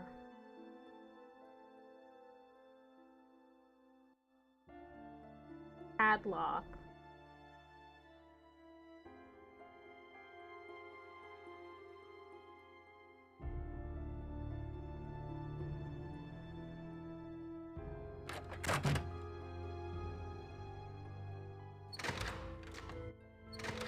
I need to find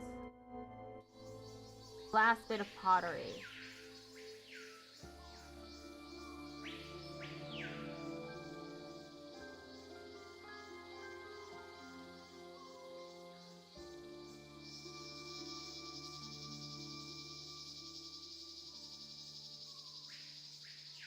It's locked. It needs a card. Well, that didn't work.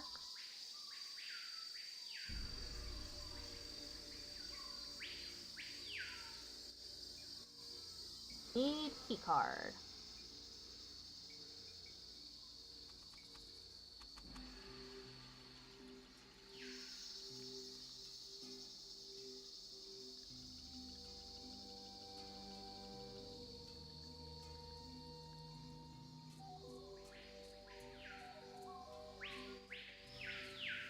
Around.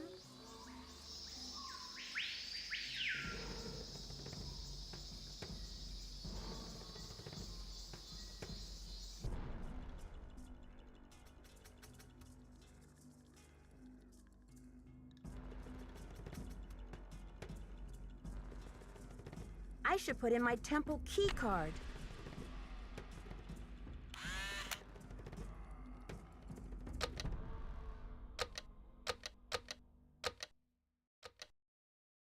Oh, okay, I'm supposed to be matching them.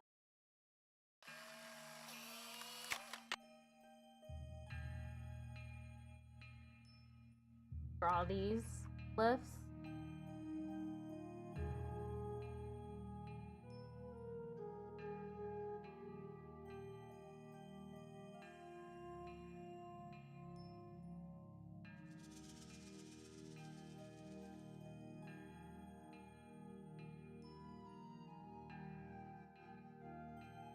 Uh-huh.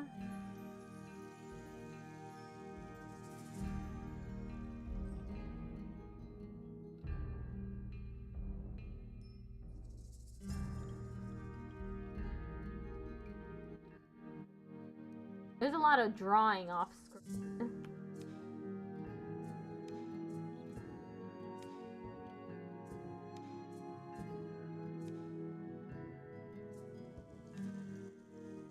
This other one, maybe that's the wind. No, it's not the wind. Not one of these.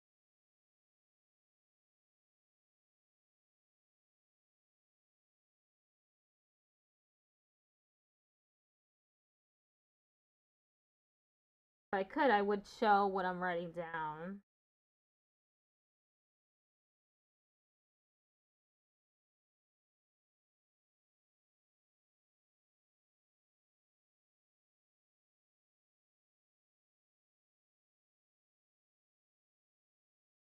Last two.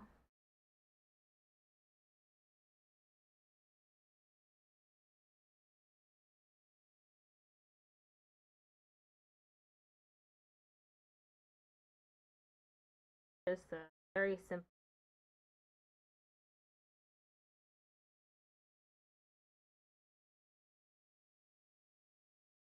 Two dots. Two dots. I mean 2 circles, not dots. 1, 2.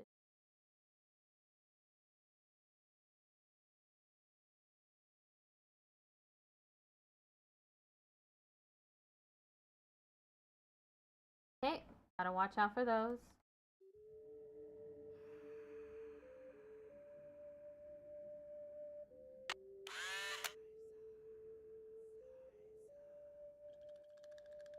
A quiz.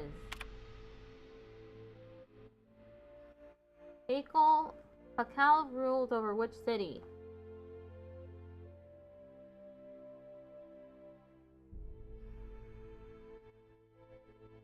Not gonna lie, this makes me think of this unfiction done by Sagan Hawks about a creepy dinosaur game for some reason. I wonder why. What's the game called? Do you remember?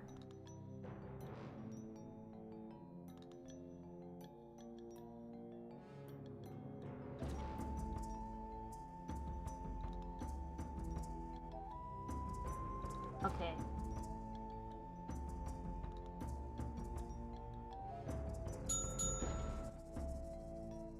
Palenque. Name of Pakal's mother.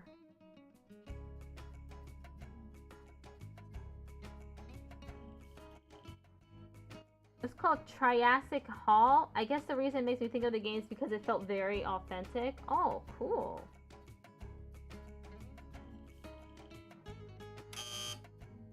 Okay, I can't move on.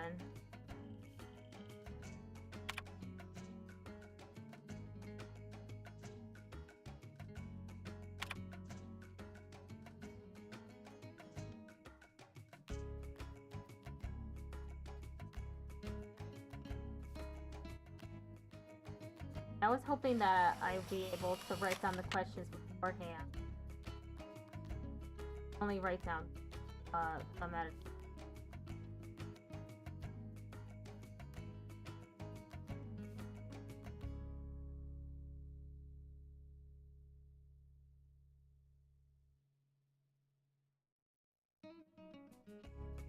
Oh! That's the last piece.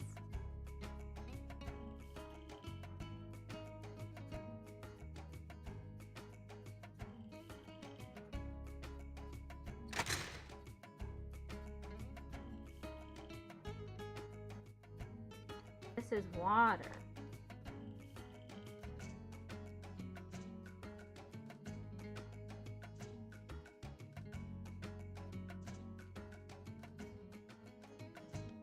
For all this.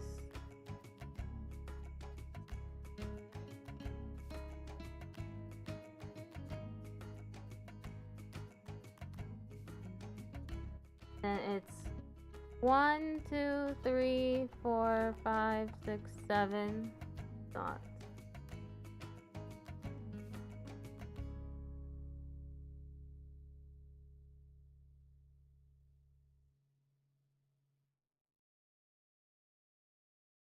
Water.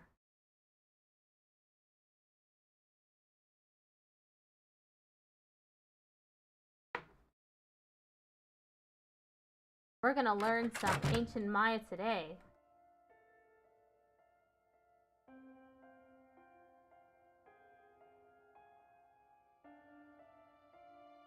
Greetings. I'm supposed to order more packing supplies, but the company says they won't do business with us anymore. Does Beach Hill have bills it can't pay? No comment. But Henrik, how am I supposed to get this order taken care of? I hereby absolve you of that task. If Joanna wants things shipped, she can stuff them into garbage bags for all I care. Can I give that ham radio a try? Absolutely not. The radio is a tool, not a toy. One has to be extremely careful about the kind of information one sends out over the airwaves. And I do not have time to monitor you. And besides, the vacuum tubes have been terribly fussy lately. If another one blows, I think I'll go mental. See you around, Henrik. Will do. Time to assemble There. this. Now I can start putting this together.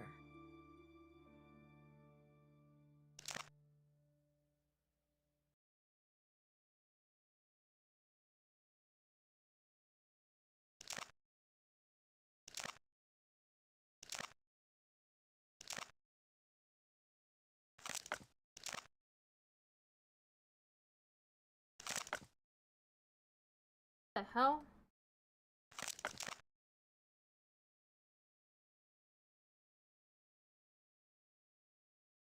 This fits.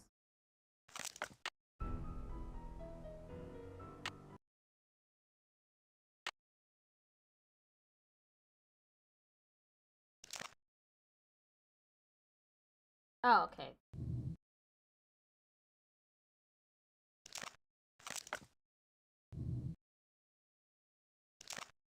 Sometimes the control.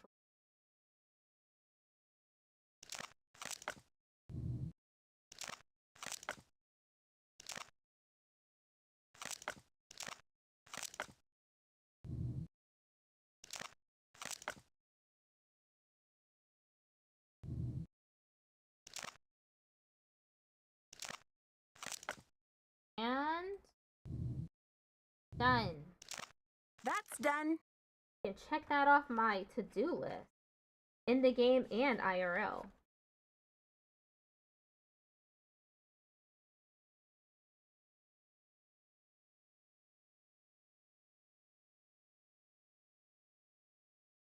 Two things checked off.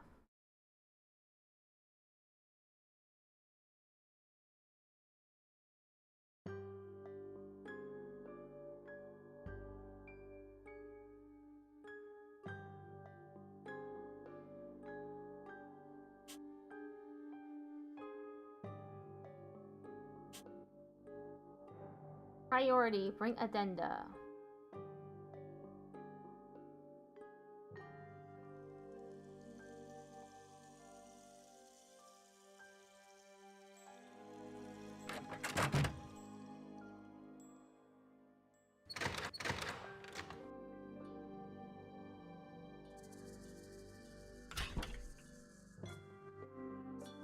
I'll go to Sinclair's office. I don't think he'll be there at this hour. Oh. I don't think he'll be there at this hour. Yeah, I guess I gotta go to the hotel because it's too late at night.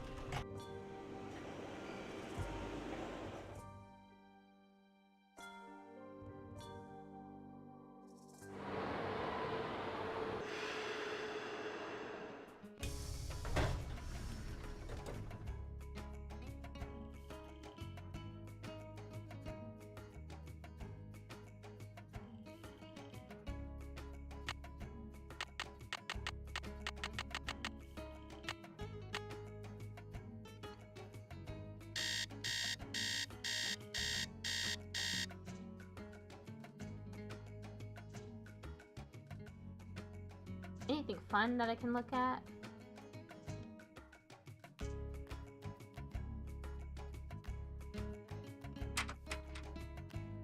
Okay, let's go to Sinclair.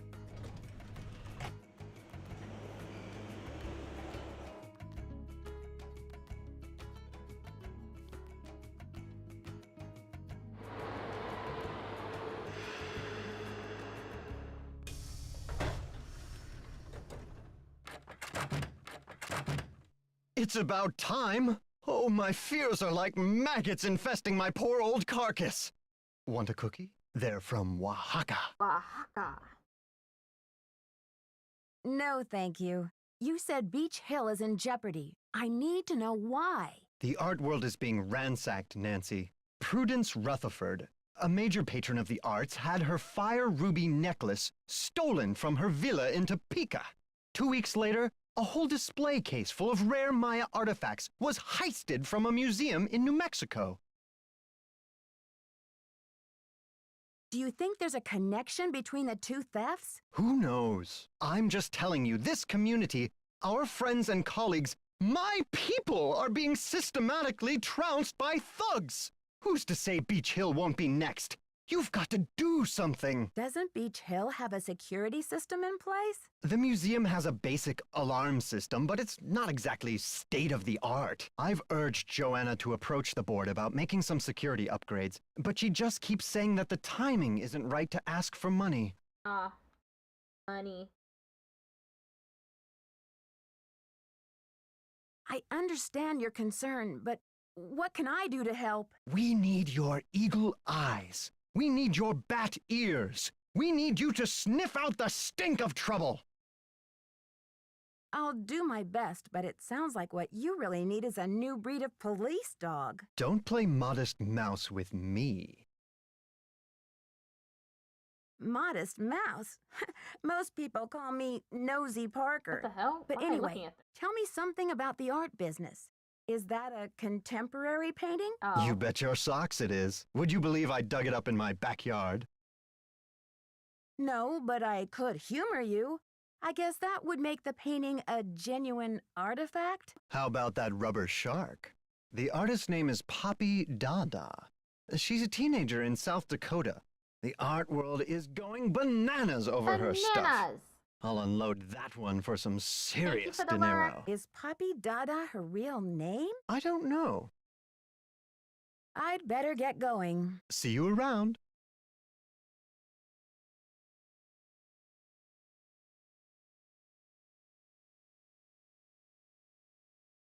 That it?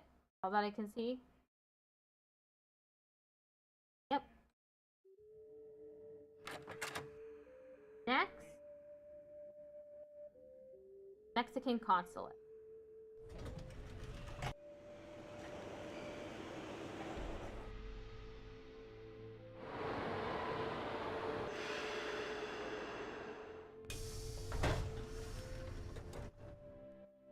Time to talk to Alejandro.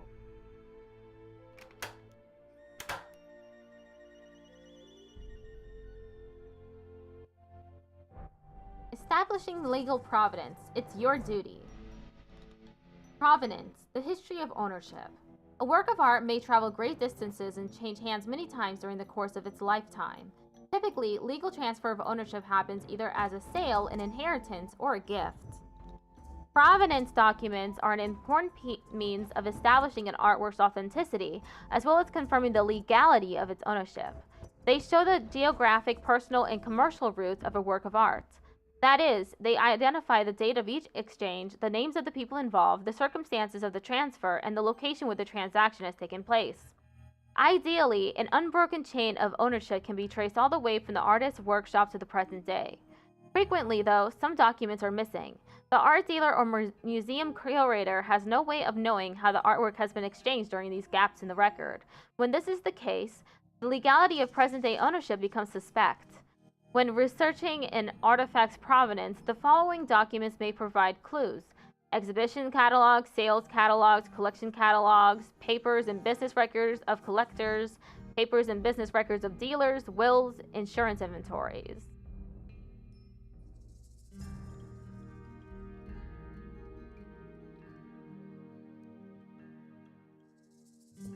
How may I help you? Buenos dias. Me llamo Nancy Drew. I have some paperwork for you regarding the loan of the Palenque monolith to Beach Hill. So, you're Joanna Riggs' newest pirate in training.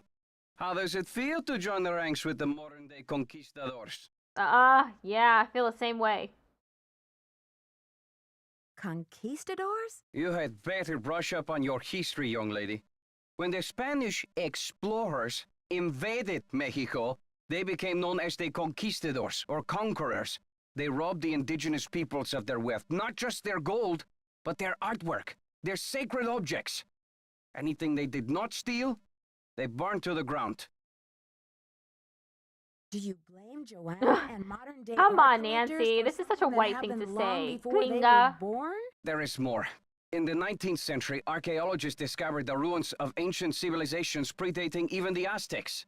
Many of the dig sites were robbed, and the stolen artifacts were sold off to art museums and collectors around the world. Today, Talk your finally, shit, it is dude. illegal among most civilized nations to remove an artifact from its native country. But sadly, there are thousands of precious antiquities with highly questionable provenance floating around the Western world.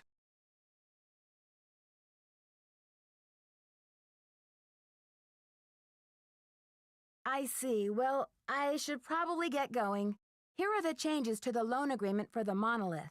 I just need your signature, please.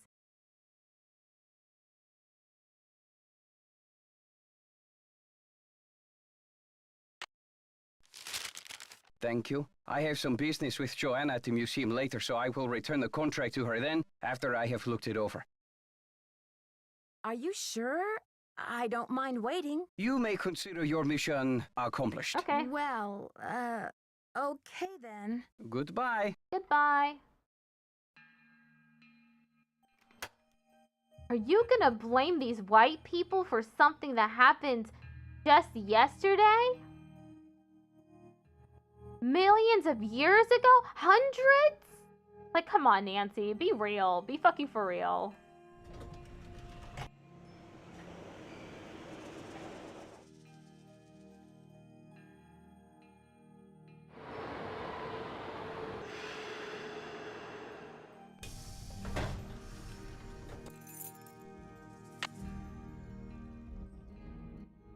Okay, let me... Oh, I should probably talk to Joanna. Come in. How are the tasks coming along? Why did you become a museum curator? I became a curator because I want to help make artifacts available to as many people as possible. That's all that matters, isn't it? Unless you're Alejandro Del Rio. Oh my god. You racist white woman. When did Henrik come on board? I got an email from him one day saying he heard the news about Beach Hill getting the monolith. He said he'd drop everything to come here and translate those glyphs. He was even willing to take a pay cut. What could I say except giddy up? You're hired. Where was he working before? At the Chaco Canyon Cultural Center in New Mexico. Do you think He absolutely would go not. extreme measures Eye like roll. stealing to reclaim Mexico's artifacts? Who knows? I'm Who not sure what to knows? do with those exhibit narrations. Henrik can help you with that. I've got work to do. Bye. Bye. Racist bitch.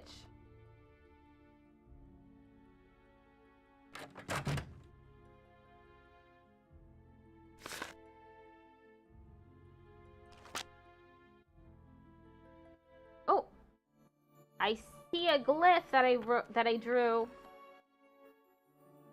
That one means north. This one.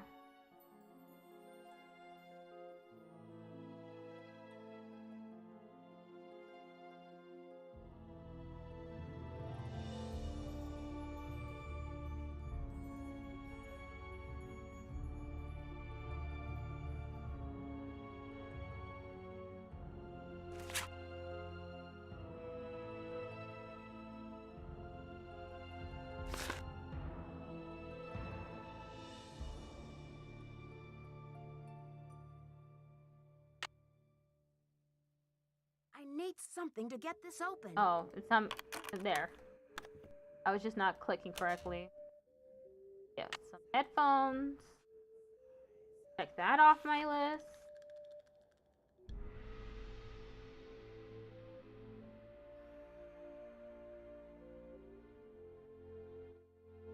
Okay, now I need to match the recorded narrations and reorder the Maya numbering exhibit.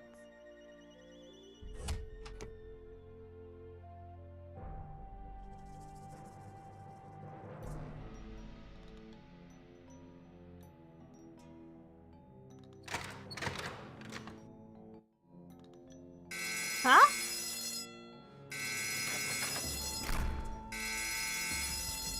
Beach Hill's been hit. Sit tight, Nancy. The police are on their way. That's suspicious.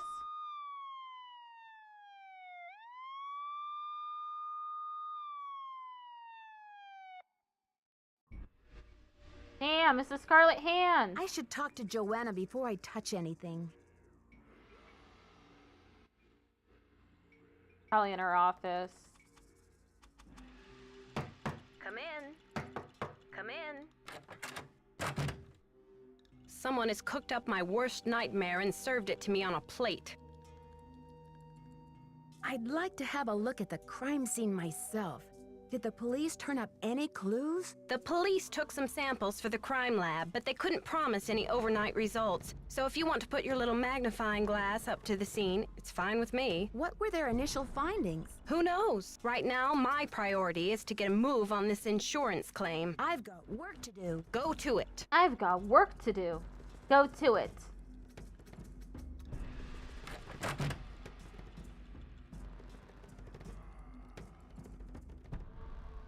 Display was it? This one.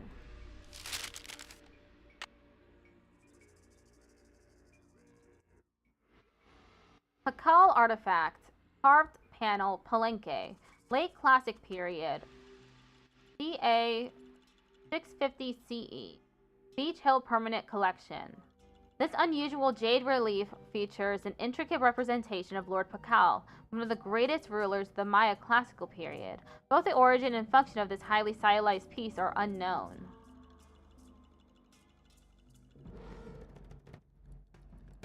Pakal the Great, or Lord Shield Pakal. Pakal, whose name translates to shield, was born in 603 CE and ascended the throne in 615 CE at the age of 12. Considered both a priest-king and a military ruler, Pakal claimed divine descent and ruled the great Maya city-state of Palenque for 68 years until his death in 683 CE.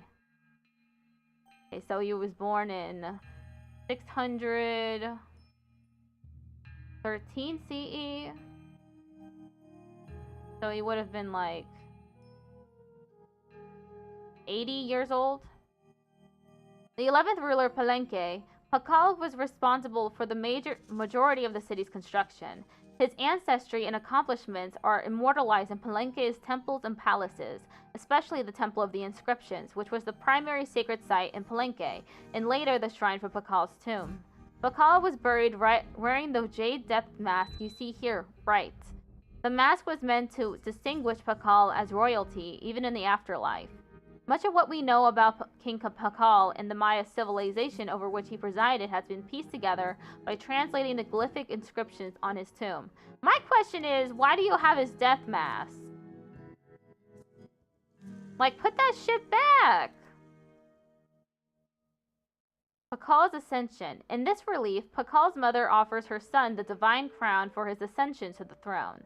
Lady Zalkuk was a powerful figure in Maya history and established the Pakal dynasty.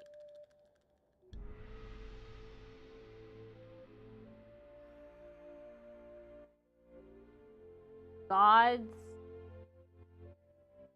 Religion played an important role in Maya society. All scientific progress was impelled by the priest's need to understand and manage the sacred forces of the Maya universe. Different gods represented aspects of Maya life, from basket weaving to calendar days. Even today, little is known about the role or names of the gods represented in Maya artifacts. Zolkeen calendar stones used to compute the 260-day ceremonial year. The three masks depict the corn god Yumkax, the jaguar god Balanque, and the sun god Ahau-Keen. Can't pronounce any of those. It's locked. Locked. The deities depicted in this exhibit are the rain, moon, and sun gods.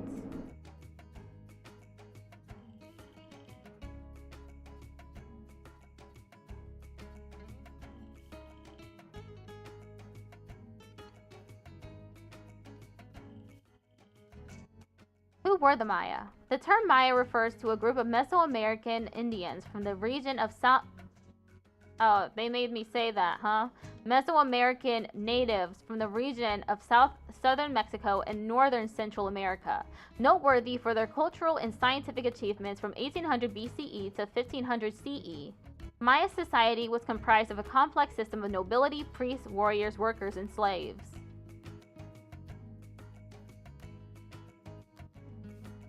It's this thing. Maya ruins like the one featured in this photo can be found throughout southern Mexico, Guatemala, and western Honduras. Even today, new cities are being discovered by archaeologists. It's locked. Ham radio used by the Cortázar Alvarez Palenque expedition, 1955. It's locked. So some of them I can open.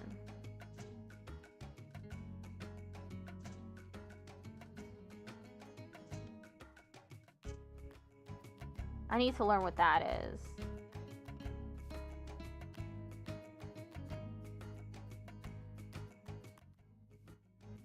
The Maya were renowned for their functional and stylistic expertise in pottery, painting, architecture, and jewelry. Artisans worked with a variety of materials, including clay, jade, gold, limestone, and wood. The variety of tools and materials used by the Maya demonstrate a complex and thriving trade system. Offering bowl to the war god Balak.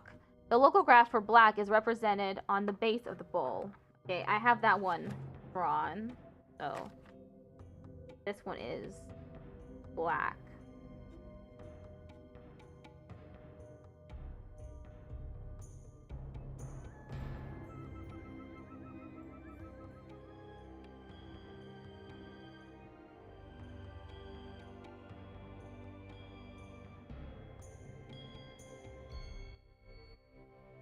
That it? Language. The Maya writing system is the most advanced ever developed in the New World. As with Egyptian hieroglyphics, symbols represent either sounds or concepts. Mayan is considered a distinct linguistic group, and several modern variants exist today, including Quiche, Pachiquel, and Ihil. Ihil? Scribes played an important role in Maya culture, and some were elevated to prominent social positions. The Mayan writing system used logographs to represent either sounds or ideas.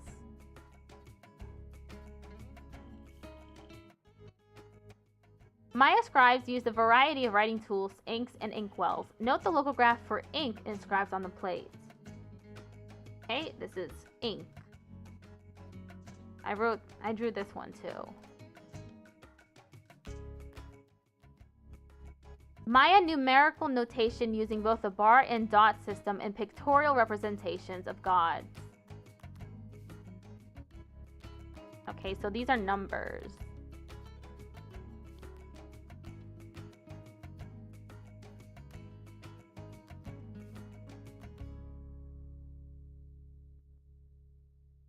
I'm missing a few.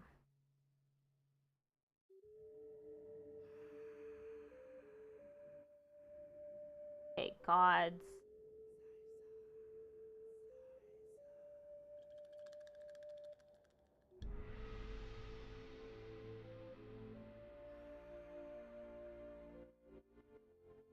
Most customs and rituals were based on religious practices and played an important part in Maya daily life.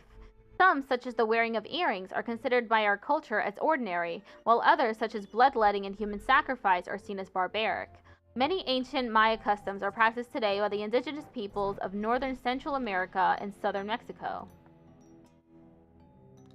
Mexico. Replicas of body shaping devices. The Maya used these devices to change their appearances.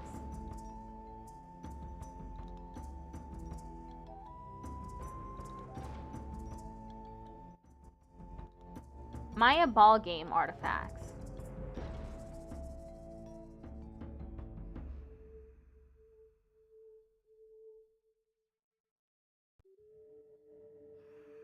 I believe that's it for that.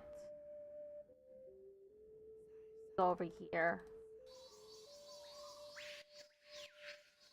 This limestone panel depicts the presentation of 3 captives to the throne of Shield Jaguar II.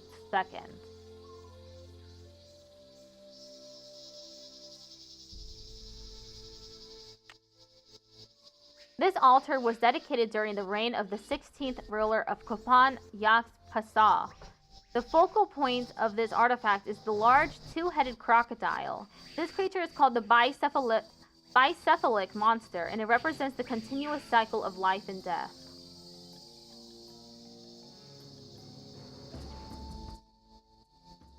Little is known about this relief. It depicts a nobleman standing on a captive. Note the elaborate headdress and cape containing reference to Tlaloc, the rain god.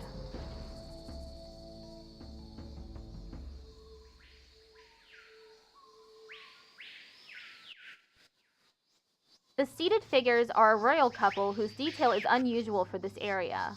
The function of the artifact is unknown, but may have been part of her throne.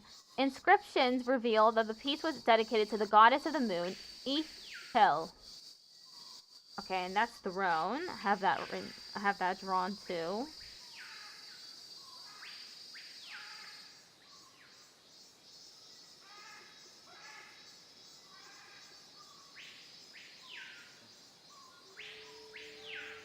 Looks like this side is missing a part.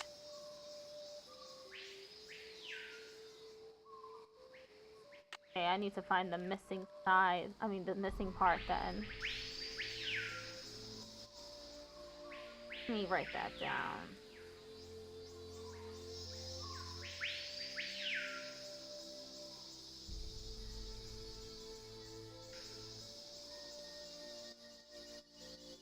Find the missing part to monolith.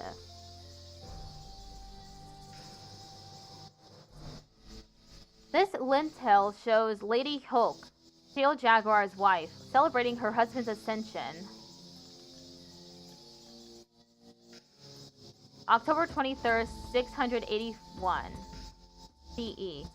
Lady Hulk kneels with her huipil tied around her knees. The huipil is a traditional woven Maya blouse that holds both symbolic and ceremonial significance. The Maya believed that huipils had magical powers.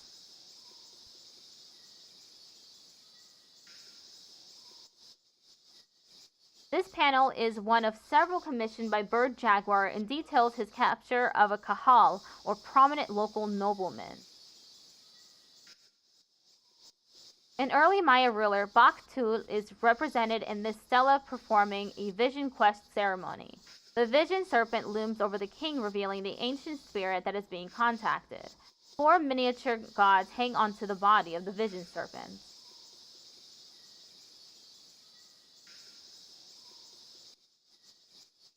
The marriage between Shield Jaguar and Lady Hulk is represented in this piece.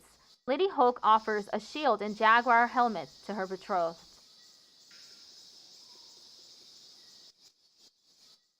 The famous British explorer Archibald Rutherford discovered this piece in 1884 within the Palenque Temple.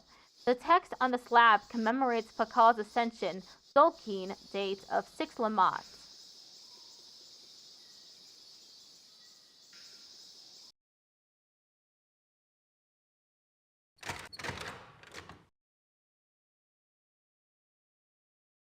Okay.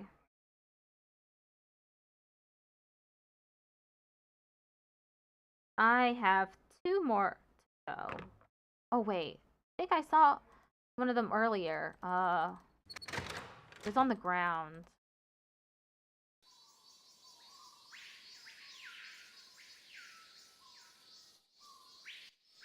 Yeah, stone probably.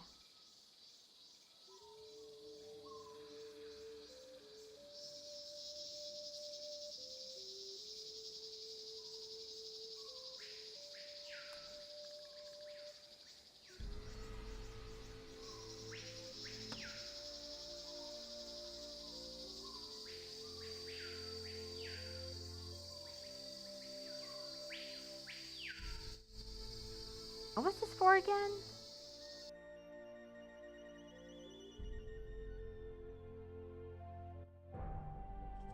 This.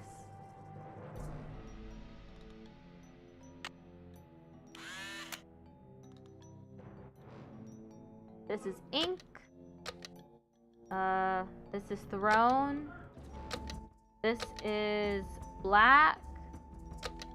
This is stone or rock. Road. This one's north. And this one's 19, I guess.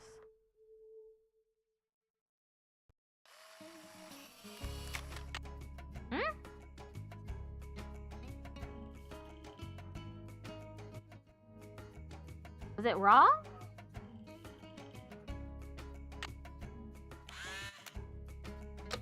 Try that again.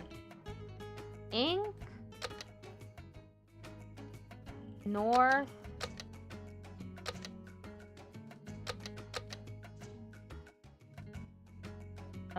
Throne.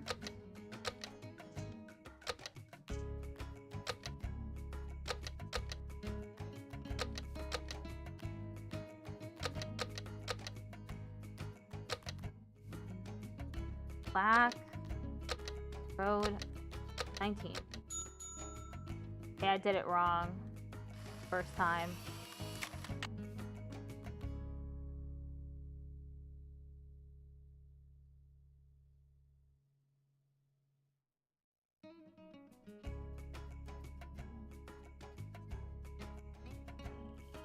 Oh, this is a game.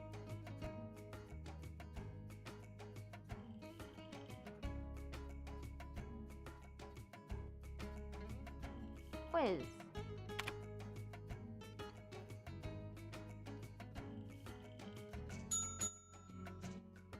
Oh, I still don't know the name of his mother. It's in the exhibits, probably. Gotta go check.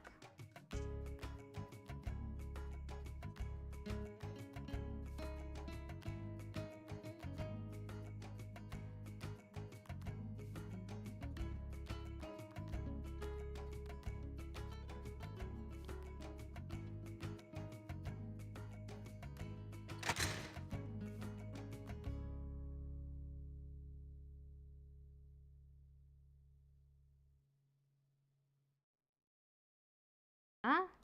Where's that going? Oh, over here.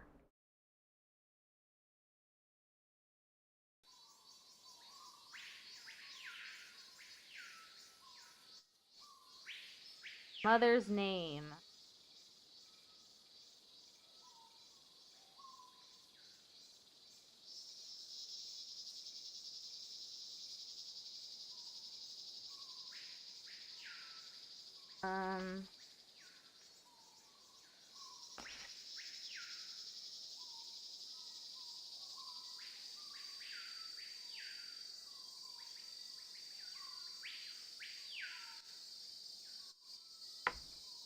Not that.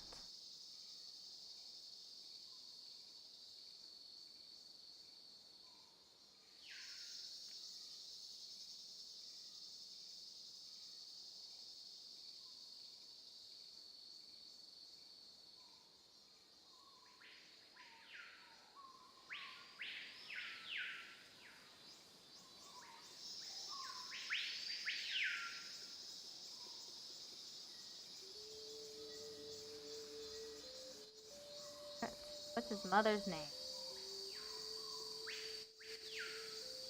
Goddess of the Moon.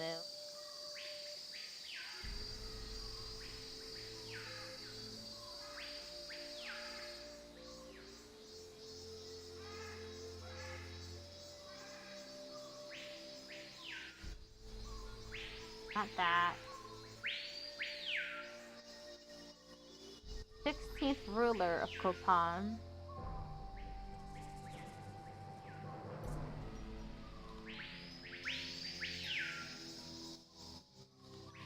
Killed Jaguar the Second.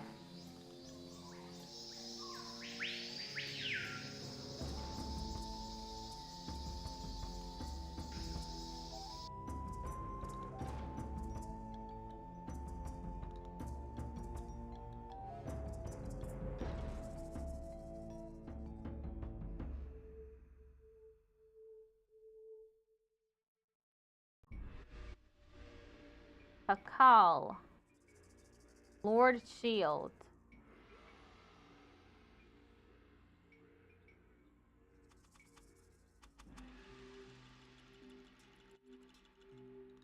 Okay, it's Lady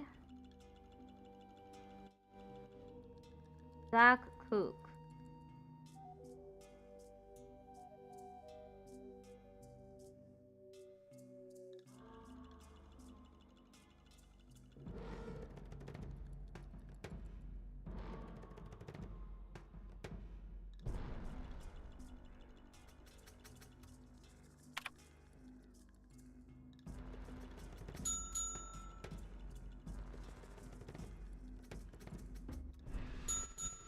Okay, number 3. What is the name of the calendar used to compute the 260-day ceremonial year?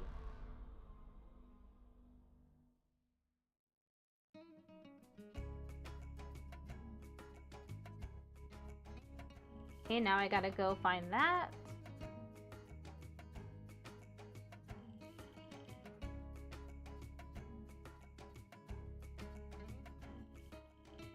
Would it be in rituals? No. Language? Well, maybe it is language. It would stop lagging. No.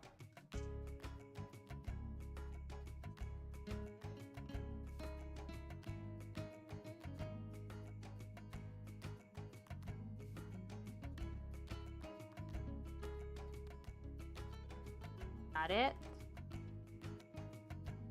Not it either.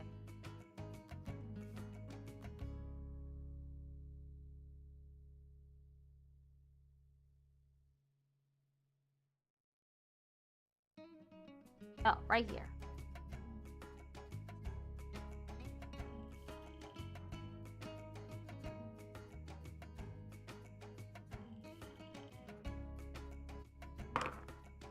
Tolkien.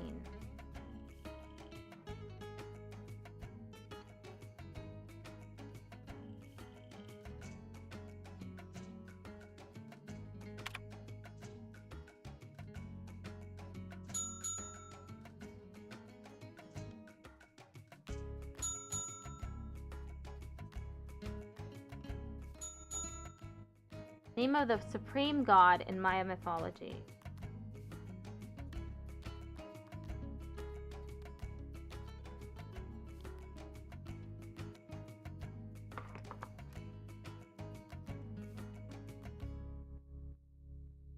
Going back to gods, huh?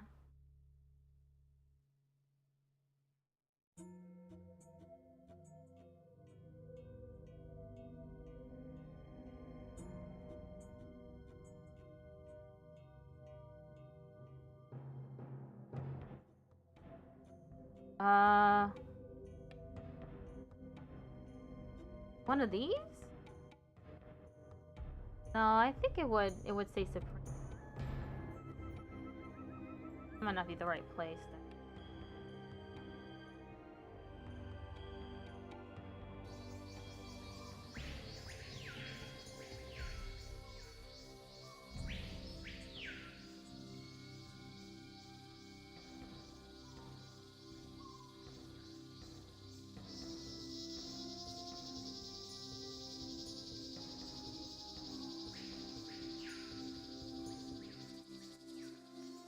Not the correct god.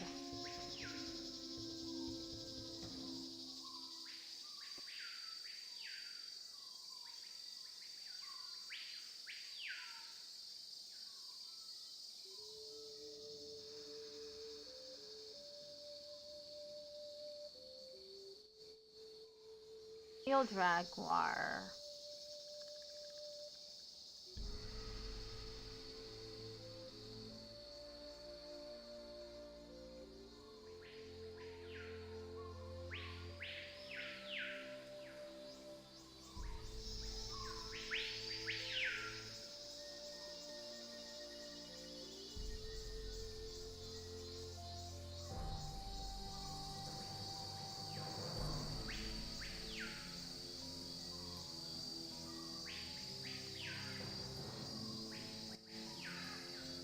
Huh.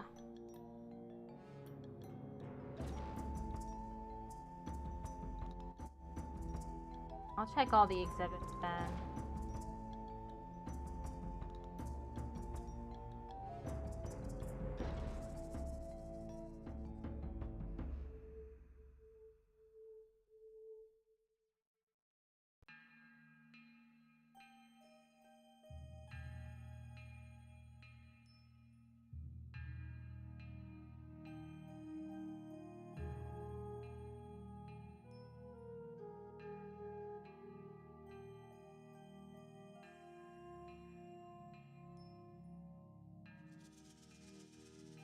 Shield.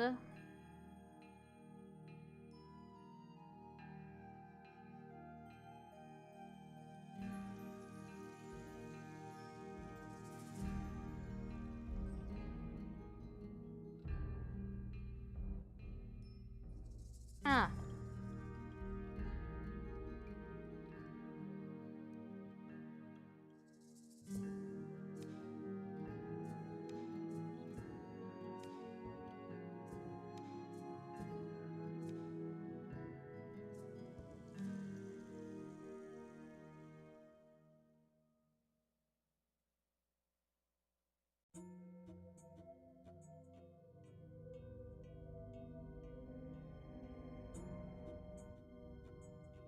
Okay, well, I don't know.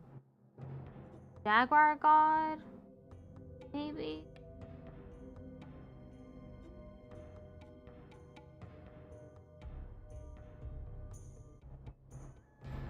I'm just writing down the names of the gods that I see here.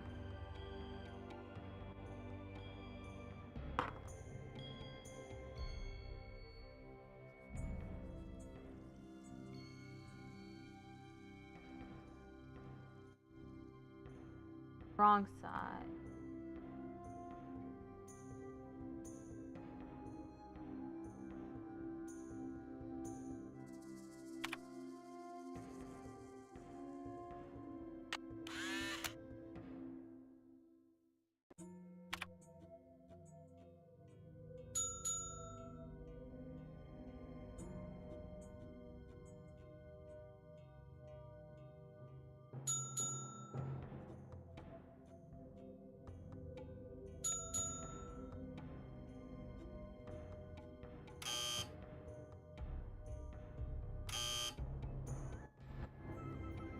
I don't know. It's somewhere. It's locked.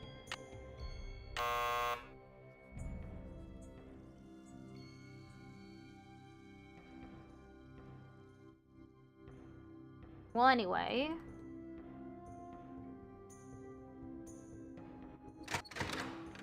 I'll do some work.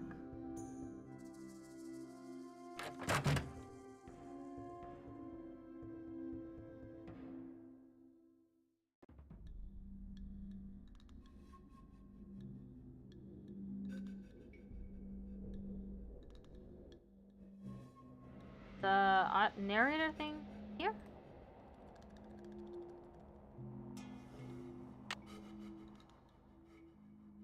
The Maya used different methods to represent numbers. Here is an example of the numbers from 0 to 19, from top left to bottom right.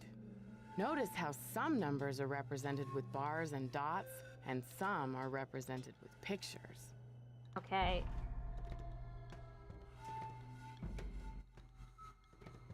Seven is numbers.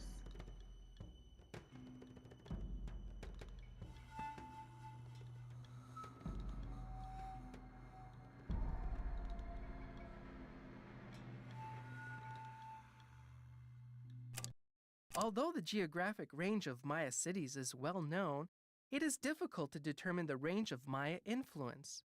Some experts believe the Maya may have traveled as far south as the Amazon and as far north as North America. Hey, what's number 5? Archaeologists work in some of the most remote areas of the world. Ham radios are often the only means of contacting the outside world. HAM is an acronym for Handheld Amateur Radio.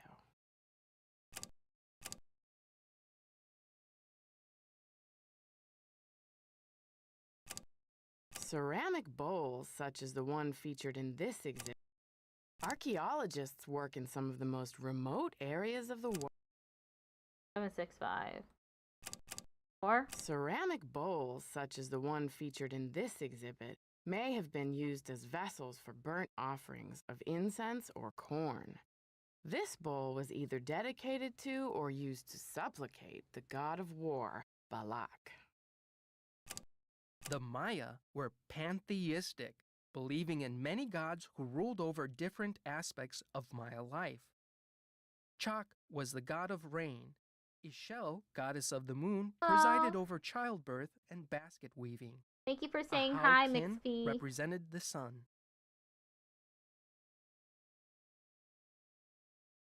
Rain. What is that? The Maya were pantheistic, believing in many gods Rain, who ruled over moon. different aspects of Maya life. Sun. Chak was the god of rain. Ishel, goddess of the moon, presided over child. Lady Zak Cook ruled Palenque before her son ascended the throne in 615 CE.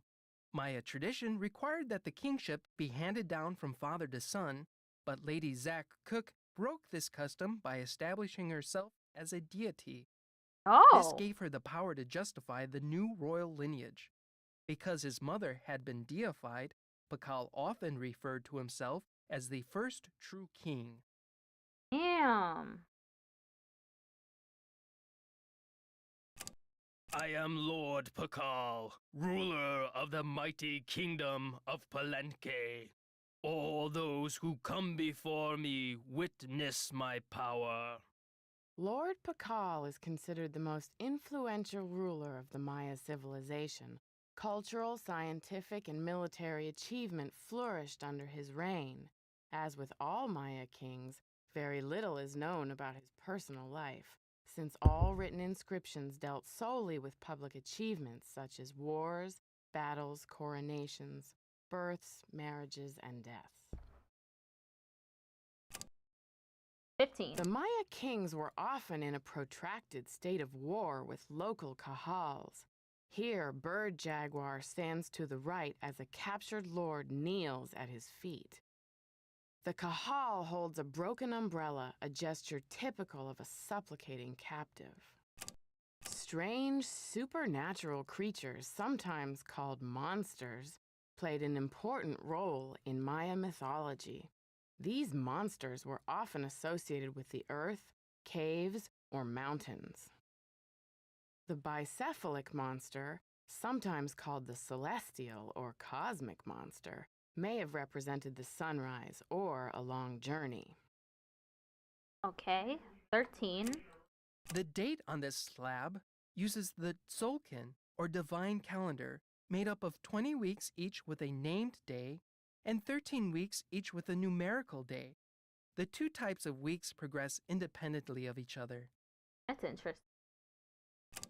The four miniature gods clinging to the vision serpent are the headband twins, Hun Ahau and Balaam, and the twins of sacrificial dance, Chak Shib Chak, and the baby jaguar. The Maya were particularly fascinated with twins, and many of the Maya gods were paired together. Visions.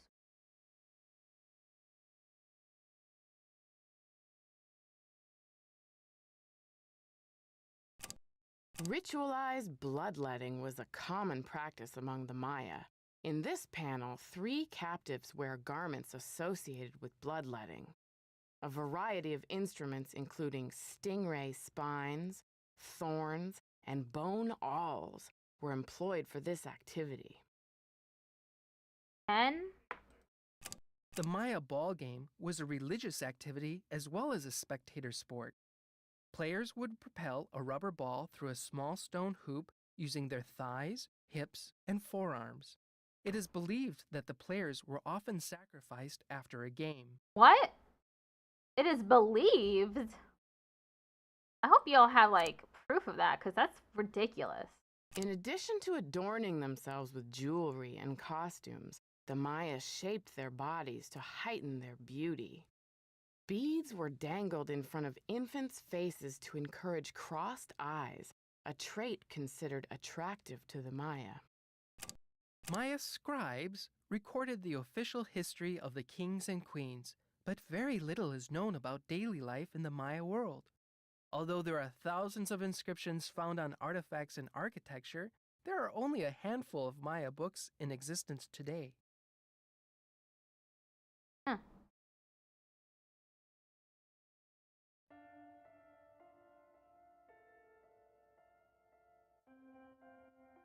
Oh wait, I was supposed to... I have to find their placement.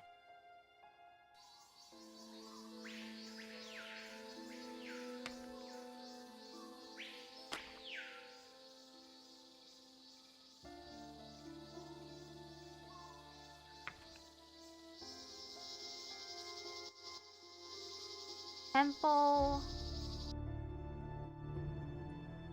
Here.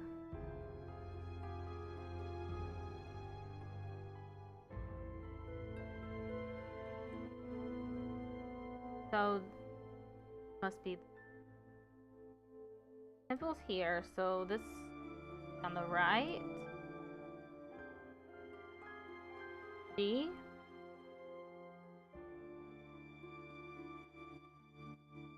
Thank you for the lurk, Saku. G is ritual. I mean, it's shapewear.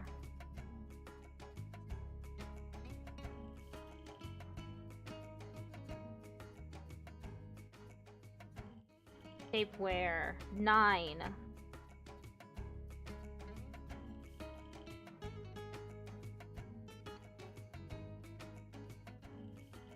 So G is 9.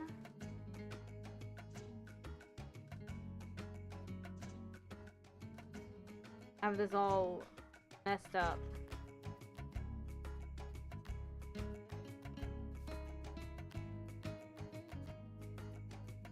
G shapewear.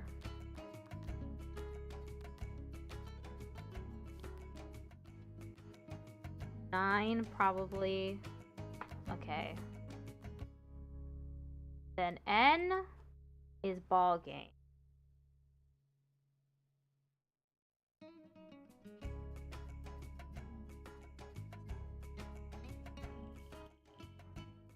And ball game is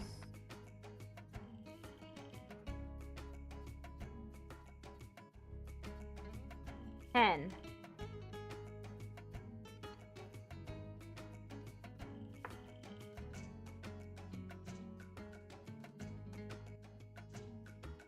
B and D.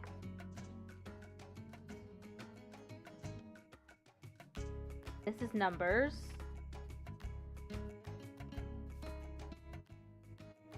Which is number 7.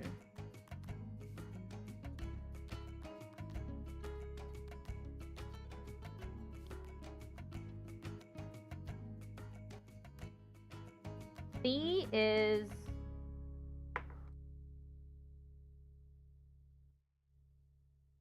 bribes. 8.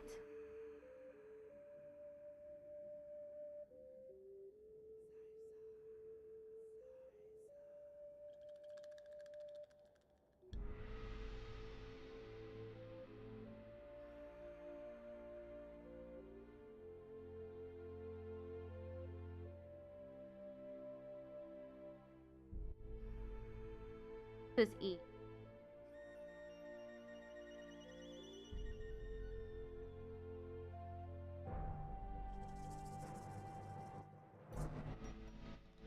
Okay, this is Lady Zak Kook, which is 2.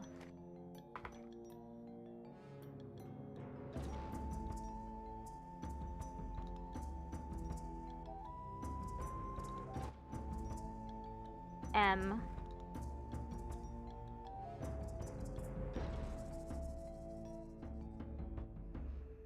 Which is 2. E must be Lord Pakal 1.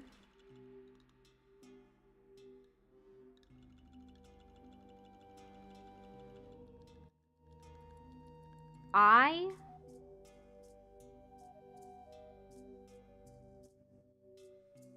are the deities.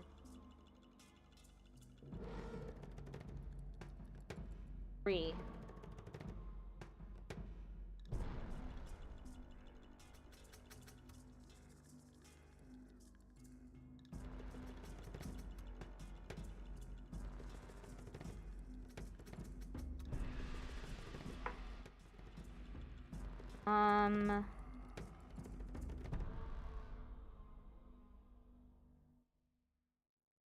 There's the... They aren't marked.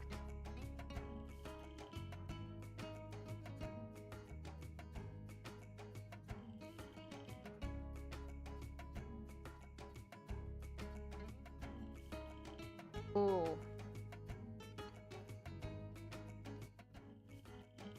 Do I have one marked as Zolkeen? Yeah, I do.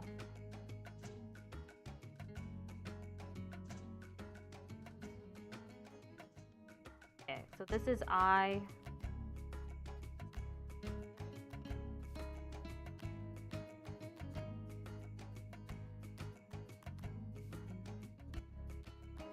And then 13.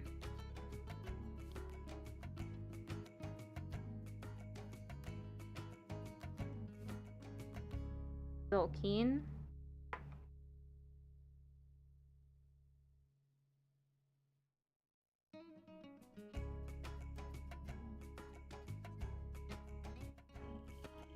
To the right is F and A.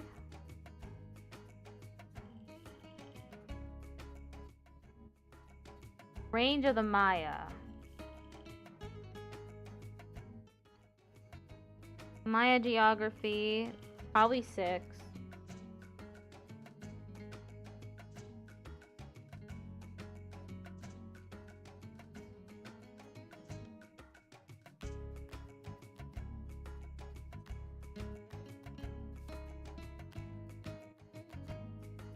Probably.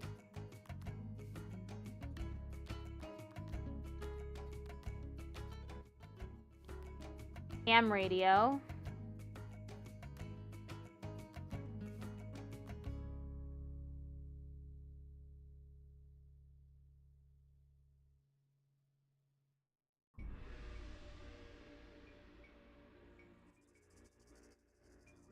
Oh, it's 5.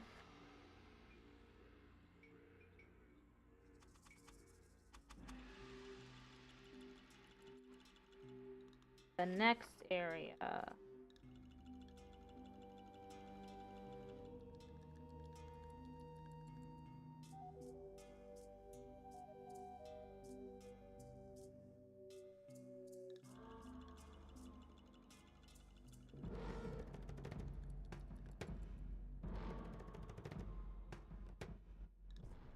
Okay, I'm on the right side. The right is J. Oh, that's the Zolkeen. Probably.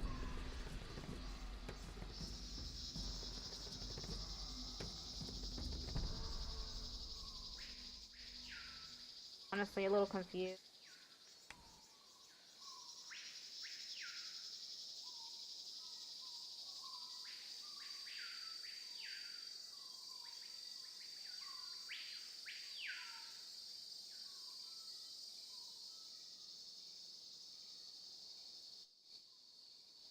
Eleven.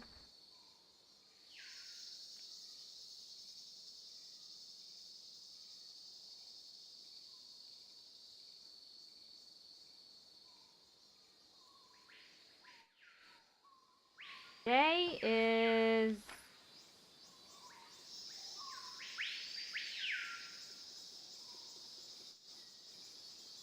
Zolkeen.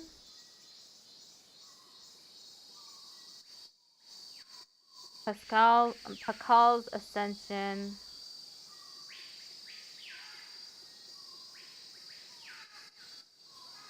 Next is K.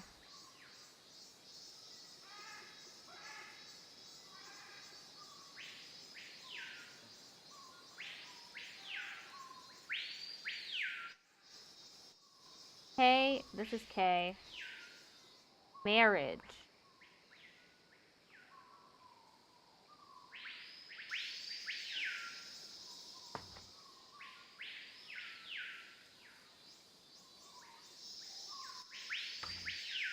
Trying to find the page where I wrote all this. Okay. 2, maybe?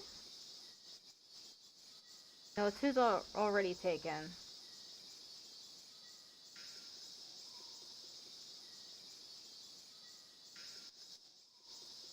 Thank you for the lurk.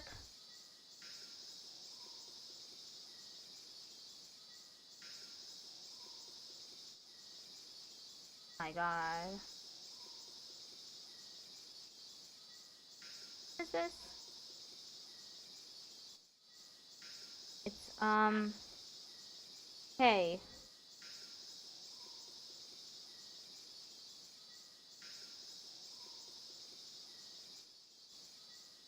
Marriage. So keep an eye out for that.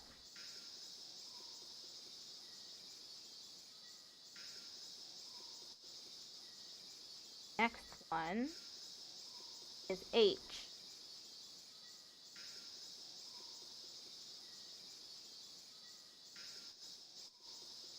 on the left. Capture of a nobleman.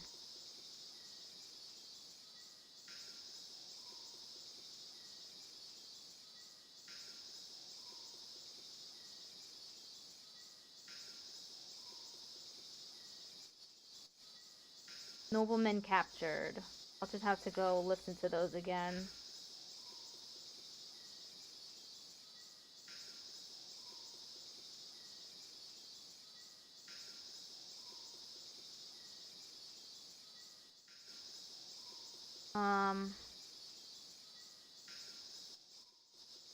There's 2 more on my list.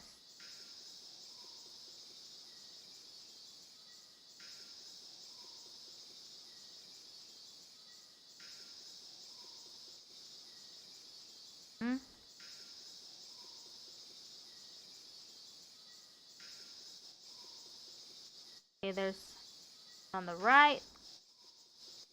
And 1 on the left, that's O. What?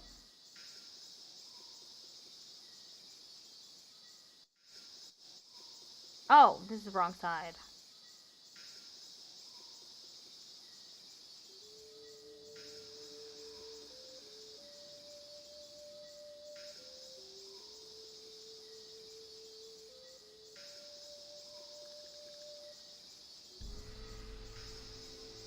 Okay.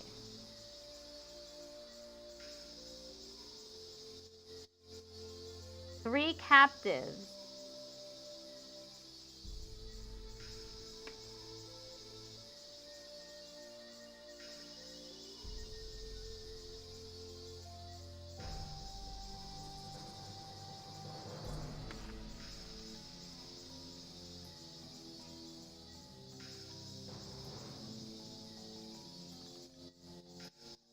Who was King Pakal? He was a king of the ancient Mayan society. Okay, and then there's C.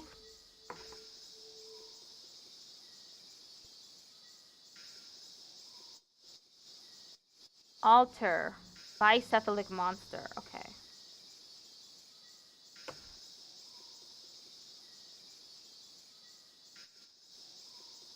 One is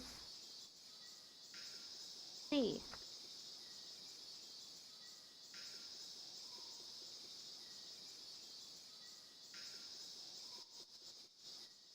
Bicephalic monster, which is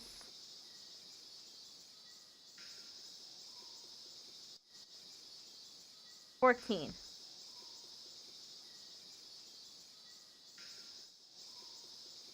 Okay. Now the rest I have to figure out.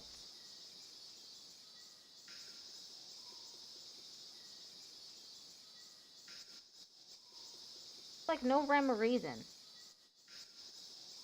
for why they're placed like this.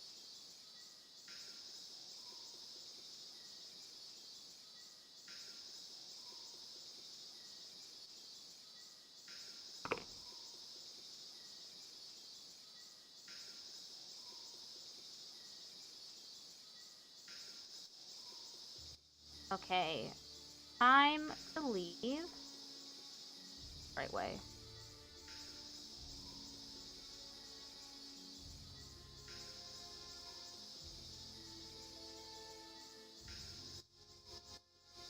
More miniature gods.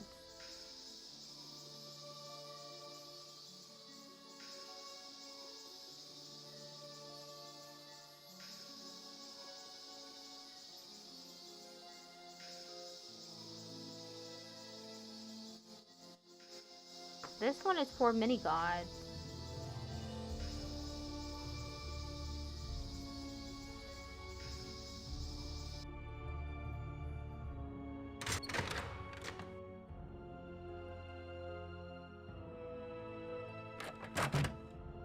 Okay.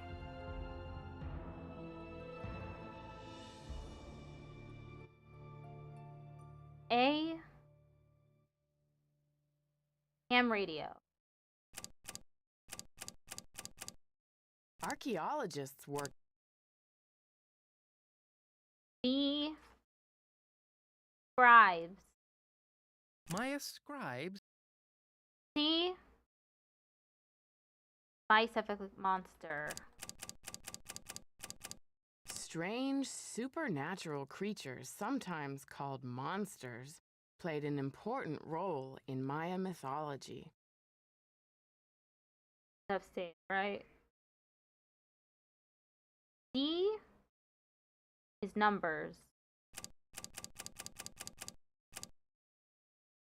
The Maya used different methods. E. Lord Pakal. I am Lord Pakal. F. Maya geography 6. Although the geographic range.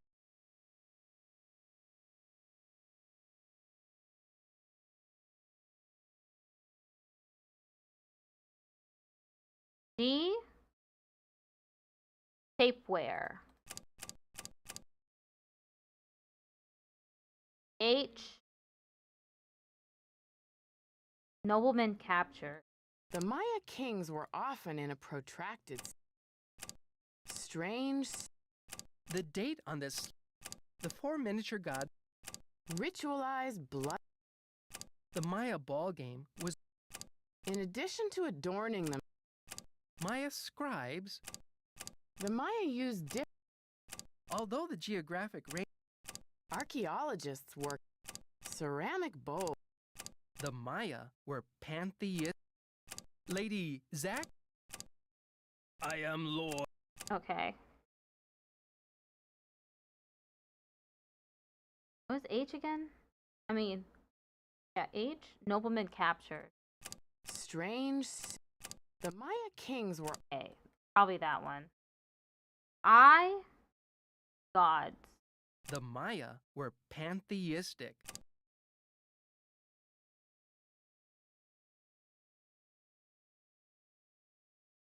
A. Ham radio. J. Tolkien. I am Lord. Lady. The Maya. Ceramic. Archaeologists. Although the geographic. The Maya used. Maya scribe. In addition to adorn. The Maya ball game. Ritualized. The 4 miniature. There. That looks like it's in order. I finished it. I can check that one off my list.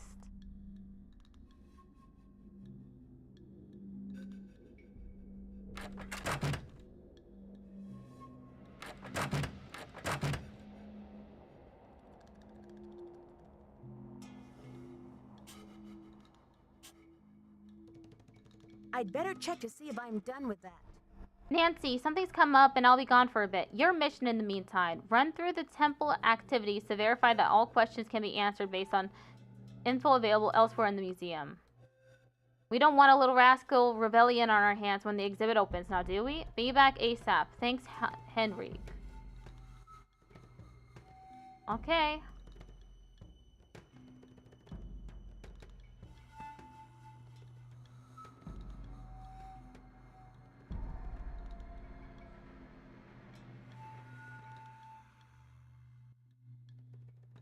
I'm missing an answer.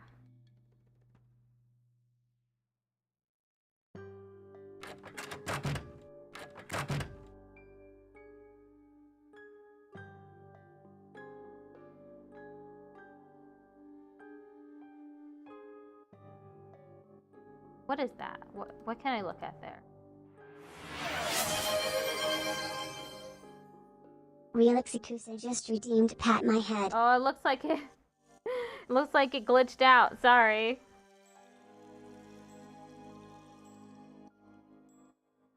Thank you for redeeming the pat my head though.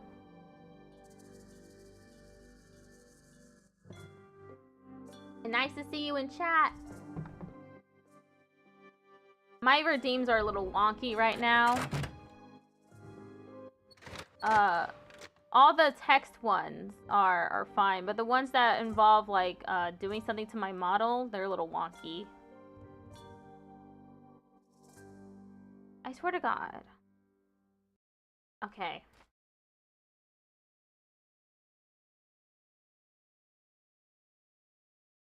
Okay, I matched the recorded narrations. I need a key though. How goes the investigation? So far I haven't figured out anything regarding this, but I am I'm doing some puzzles right now. See if I can talk to the curator. What time is it? It's 8. It's locked. I won't be able to do anything there. I have to go to sleep.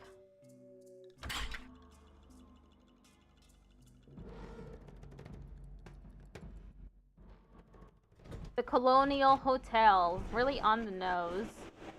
I always want to touch the textures in this game particularly. Yeah, they are pretty good. I want to touch everything.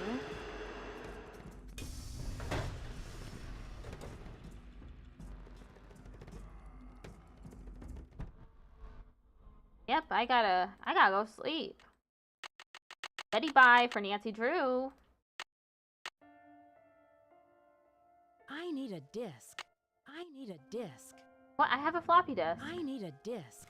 There. Pogo! Oh, I don't have Sunny's password. Shoot.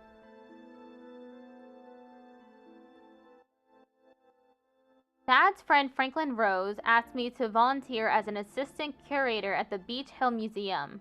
The museum is preparing an exhibit on the ancient civilization of the Maya that includes a monolith recently excavated in Mexico. Met my boss, Joanna Riggs, who showed me the museum's prized possession, a carving of a Maya king, Pakal, who ruled over the ancient city Palenque. Met art dealer Taylor Sinclair, who helps the museum purchase artifacts. Concerned about the museum, should go talk to him at his office. Found Sunny's diskette. Information on the diskette may help me with my tasks. Need to bring papers about the monolith to the Mexican consulate. Okay, these rest are just things that I don't really need to review. The Chaco Canyon Cultural Center. Oh, I should call them.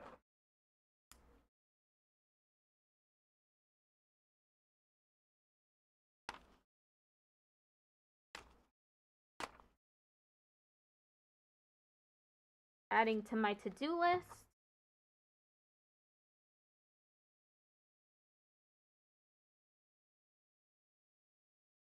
Canyon CC 555-1222.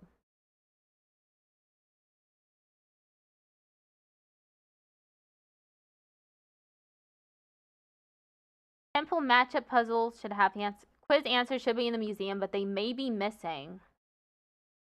This is true, they are missing.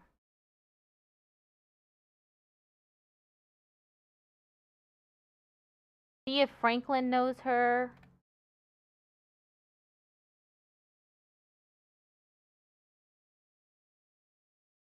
Okay, go talk to Franklin.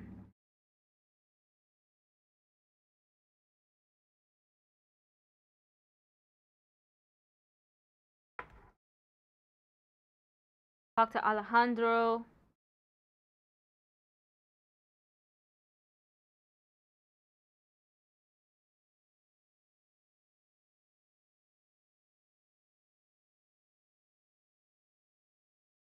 Perhaps analysis of handprint would help. Analyze handprint.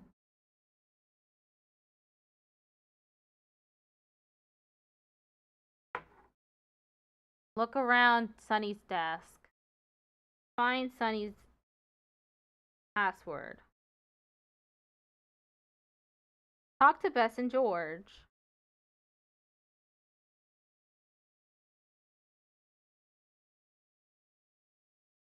Okay, I've written down everything in my to-do list.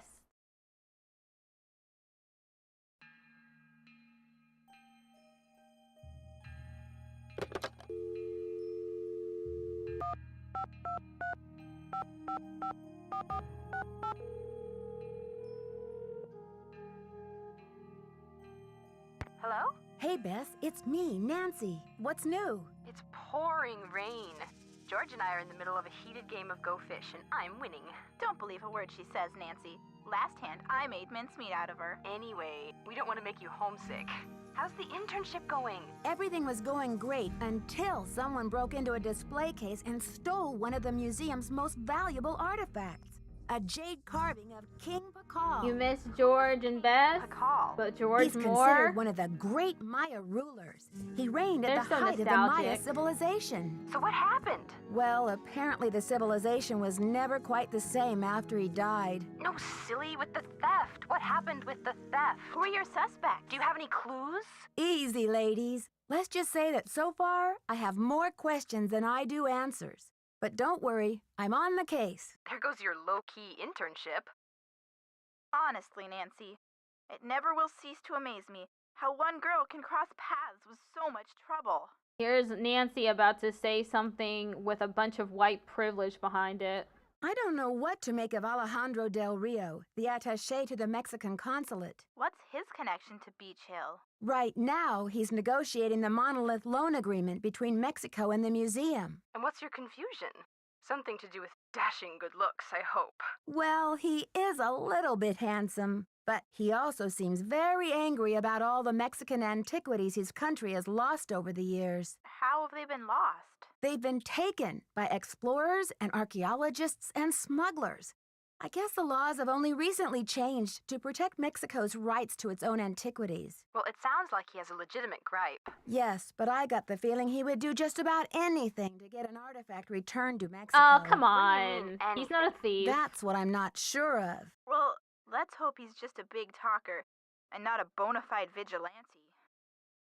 Why are they accusing the brown one of being a thief?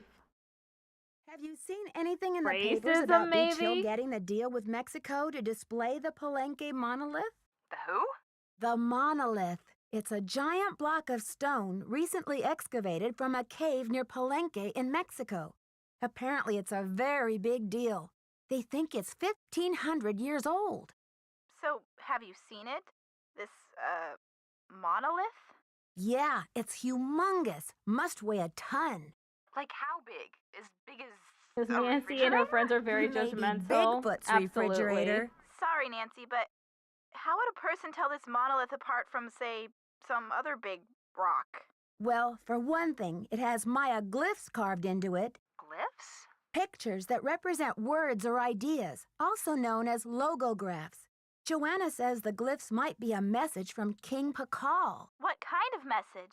We don't know yet. Henrik Vanderheun, Beach Hill's epigrapher, is working on a translation. Ever since the theft, I haven't been able to find Henrik anywhere. That's odd. Has anyone else seen him? If they have, they sure aren't telling me. Nancy, do you think he's the thief? I can't imagine that. Maybe he's just an accomplice. Maybe he loosened security somehow to make the thief's job easier. It's possible, but Henrik seems to care so much about his work. Why would he want to hurt the museum? Maybe he cares a little too much.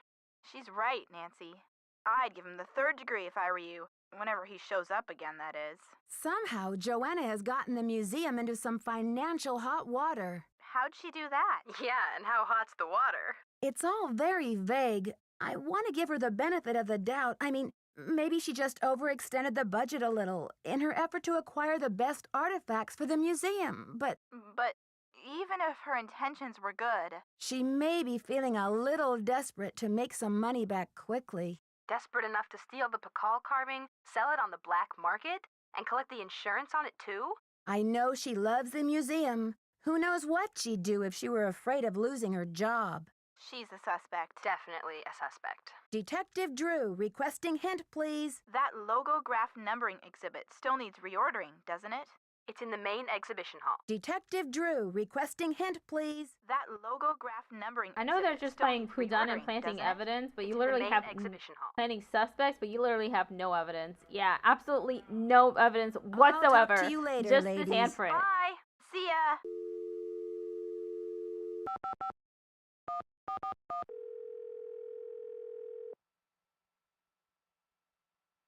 Boswell, Jackson, and Rose, how may I direct your call? I'd like to speak to Franklin Rose, please. I'm sorry, but Mr. Rose is out of the office. Would you like to try back later? Sure. Thank you for calling Boswell, Jackson, and Rose. Okay. Everybody's a suspect, including Nancy. We don't know what she's been doing. He won't be there this late. How late is it? What? Was I talking on the phone with them for several hours?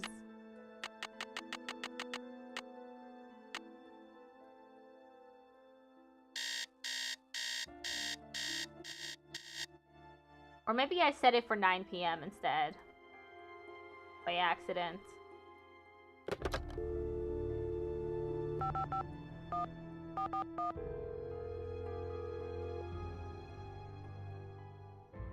Boswell, Jackson, and Rose, how may I direct your call? I'd like to speak to Franklin Rose, please. I'm sorry, but Mr. Rose is out of the office. Would you like to try back later? Sure. Thank you for calling Boswell, Jackson, and Rose. Okay. What time is it? Didn't I set it for 9 a.m.? Yeah. Why is he out of the office? Just not allowed to talk to him now?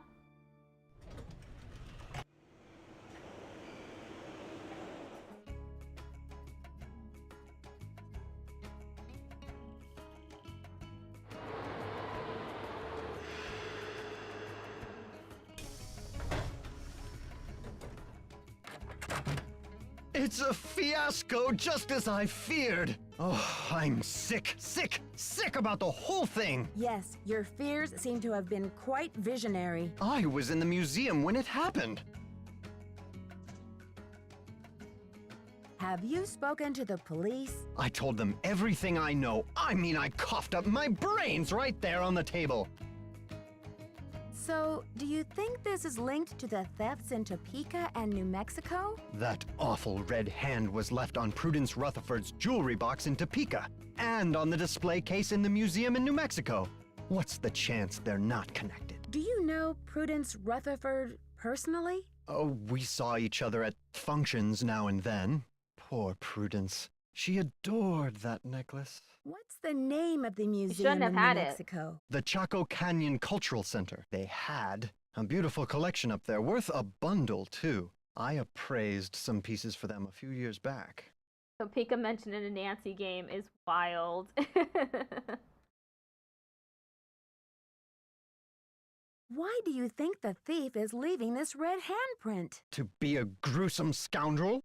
Alejandro says you're unethical, a modern-day conquistador, that you're robbing Mexico of its cultural history. True! And I say Alejandro is the real bully of the playground, a lunch money extortionist who loves nothing more than to see the other boys and girls go hungry. What is he talking about? I don't understand what he meant by that. They're from Oaxaca. When you sell a piece of art, what kind of commission do you get? Standard, 10%. It's no king's ransom, unless of course you sell something for $1 million. Too bad I'm not allowed to put that monolith on the market, huh? I'd better get going. Keep up the good work. Listen to him talking like a modern-day conquistador.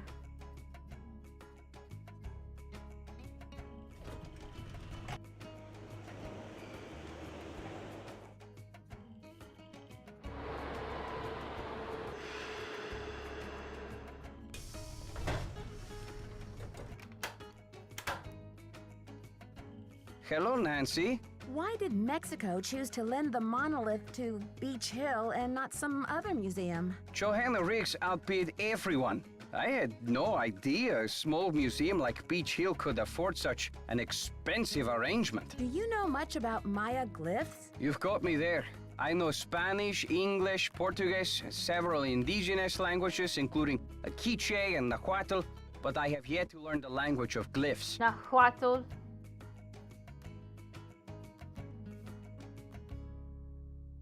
Have you heard? The Pakal carving was stolen from the museum. Well, I heard the alarms going off, but it wasn't until Henry called me that I heard the news. Henrik called you? When? Where was he? I've been looking for him. He called shortly after the robbery. I presumed he was calling from the museum. Is that so strange? You don't sound very concerned about all of this. I was running late. I just figured somebody tripped a wire and I kept going. Whew. I'll need to alert the police so they can ask you some questions. I hate that. I have diplomatic immunity, so I do not have to answer any questions. But I will because I have nothing to hide. Don't you care about the disappearance of such a rare Maya artifact? That artifact was lost to me as soon as it left Mexican soil. So my friend Pakal goes underground for a while until he is sold again. Suddenly, he turns up in Amsterdam or Hong Kong. Unless he is rightfully repatriated to Mexico, what's the difference? I agree with him. Earlier, you said that some artifacts have questionable provenance. What does that mean? An artifact's provenance is the story of its origin and ownership. For example, how it made its way from a temple at Chichen Itza to a museum in Washington, D.C. If the artifact's provenance reveals that it has been stolen, then that artifact must be returned to the country of its origin. I like how passionate he sounds. So, the problem has been remedied, hasn't it? No, not at all. Provenance documents are often tampered with or forged to cover up the theft. Because of this, thefts continue and a great deal of art is moved on the black market, even today. Unethical art dealers and greedy museum curators do nothing to stop this.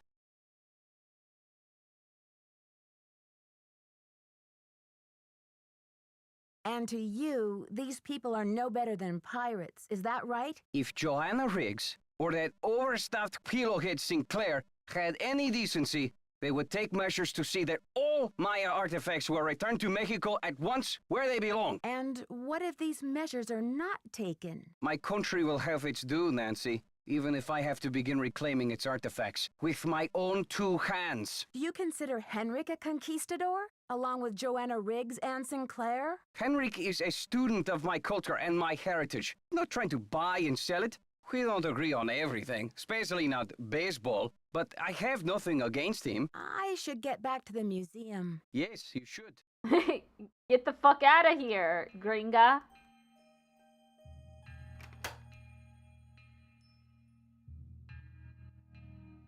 Okay, let's go back to the museum.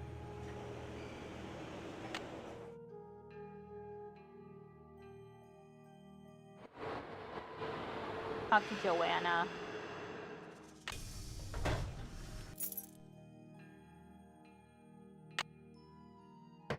Come in.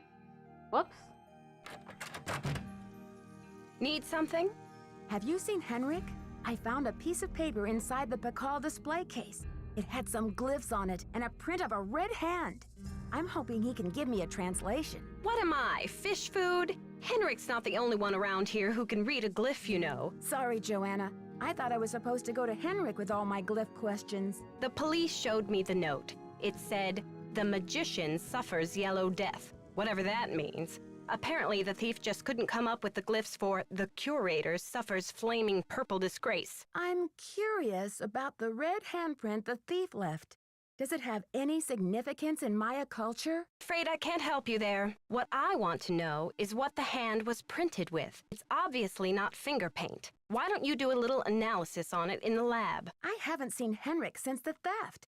Where do you think he could be? Who knows? Who knows? Need something? Apparently, a Topeka woman named Prudence Rutherford has recently been visited by a red-handed thief, too. Do you have any idea how I might get in touch with her? Afraid I can't help you there. I've got work to do. Semper ubi sabubi. Semper ubi sabubi.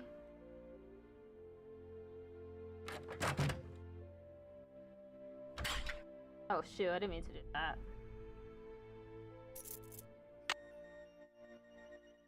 Okay, I got to go to the lab, do a little analysis of the handprints.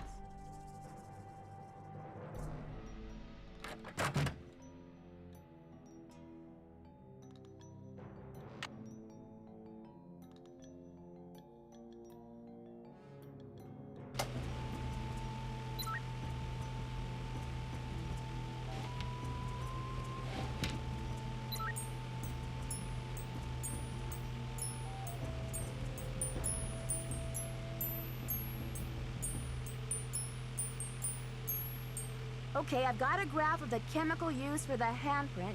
Now I've got to match it up with a known substance.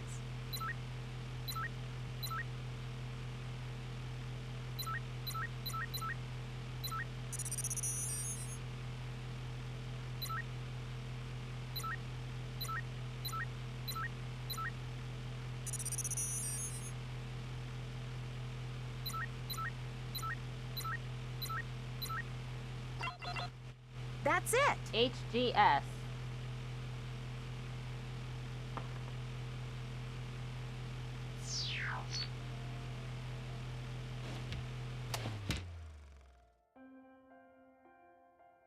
I should take the handprint with me. Yeah, I'm trying to, Nancy. I should take the handprint with me. That doesn't work.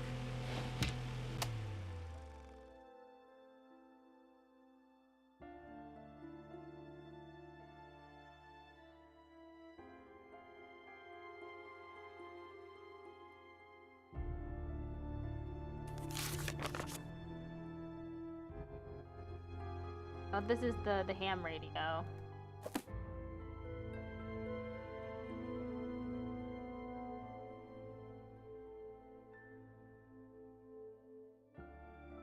It's locked. It's locked.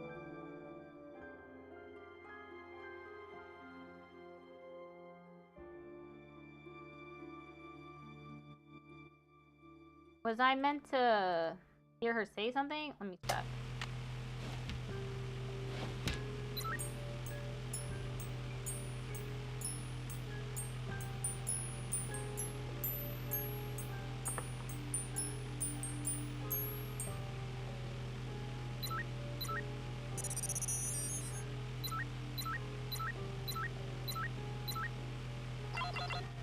That's it! HDS.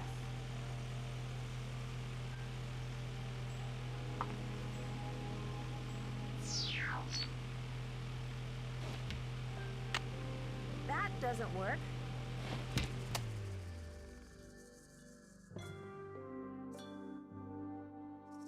HG. According to this chart, HG stands for mercury. Mercury. S stands for sulfur.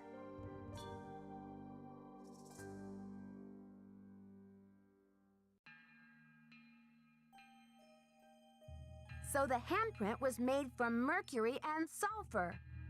What does that tell me, huh? I'll go ask her a question.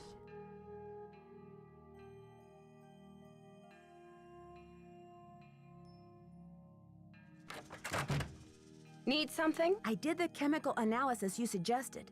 That red hand was printed with a compound containing mercury and sulfur. Does that mean anything to you? Sure, cinnabar. The Maya would rub it into their most important carvings to add definition to the artist's lines. Where would a person get a supply of cinnabar? We use cinnabar here at the museum the same way the Maya did, to keep things as authentic as possible. Henrik orders those kinds of supplies, but we've been out of stock for quite a while. The last I heard, there was some kind of holdup with the distributor. I've got work to do. Go to it. Okay, so I gotta call the distributor.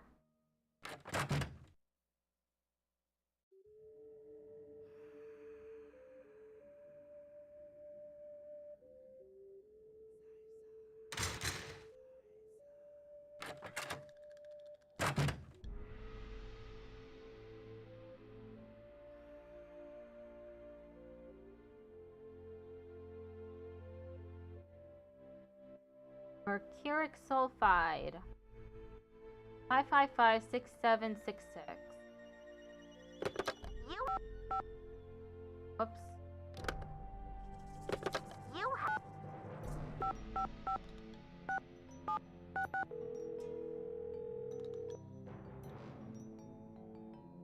Keep it real. Max speaking. Hi, I'm the new deputy curator over at Beach Hill Museum. I wonder if you could answer a couple of questions for me about our ordering history. Well, hello there, Beach Hill. Hey, you're not Sunny June. Whatever happened to that guy? I suppose you caught a ride on a flying saucer, huh? What a riot. I'm sorry. Anyway, you don't need to reorder, do you? Unless you ate last week's shipment for breakfast, that is. Do you know who placed that order? The initials on the order are JR. They are.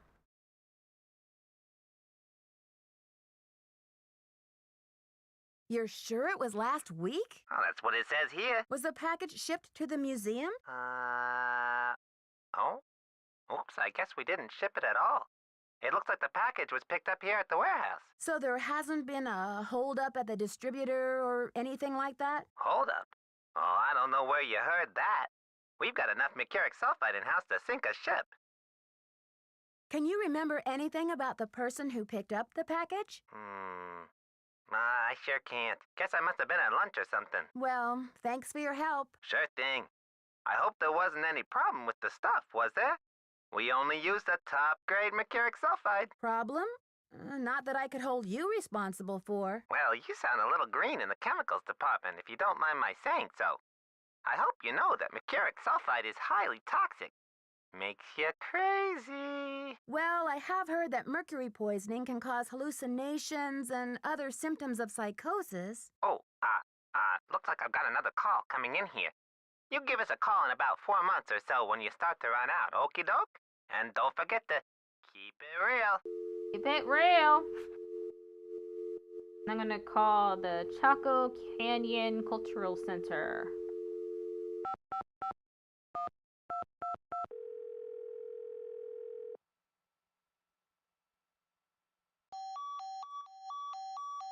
The hell?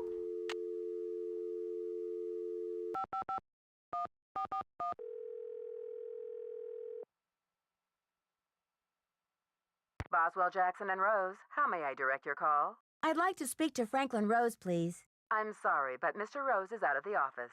Would you like to try back later? Sure. Thank you for calling Boswell, Jackson, and Rose. Oh wait, I forgot to look at my...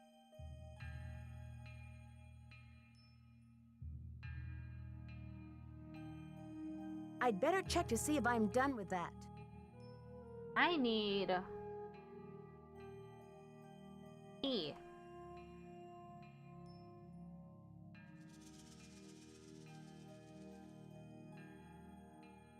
It's locked. It's locked.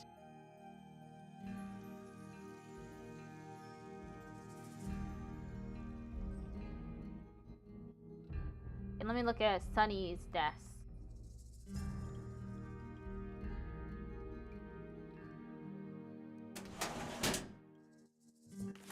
Okay. What is the password?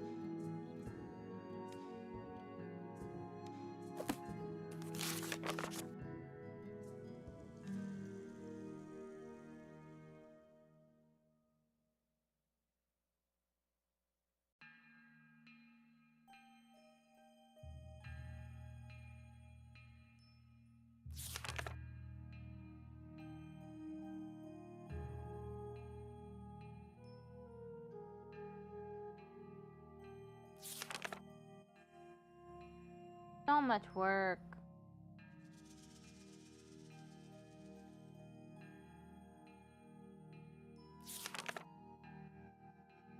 I had to check out the latest alien adventure game. www.justadventure.com.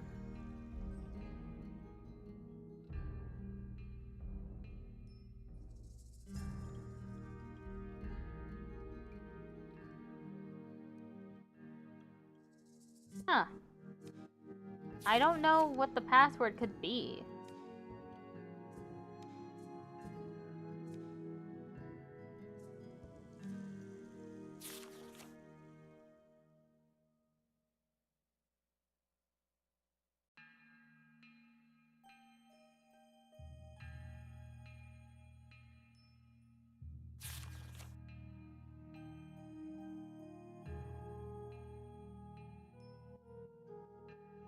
Coco Kringle.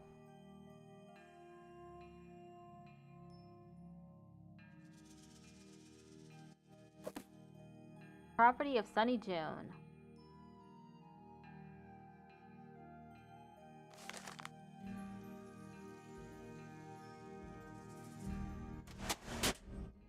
Did we try password? No. Imagine if that were the answer, just password. You have voicemail. Oh, voicemail. Press 0. Nancy, hi. It's Franklin Rose. I'm calling because it's just... This theft is very bad news for the museum.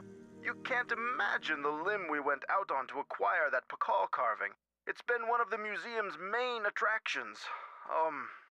I don't want to take you away from your internship, but if you can do a little investigating, well, I think I speak for the whole board when I say we'd be very grateful. Give me a call when you have a chance.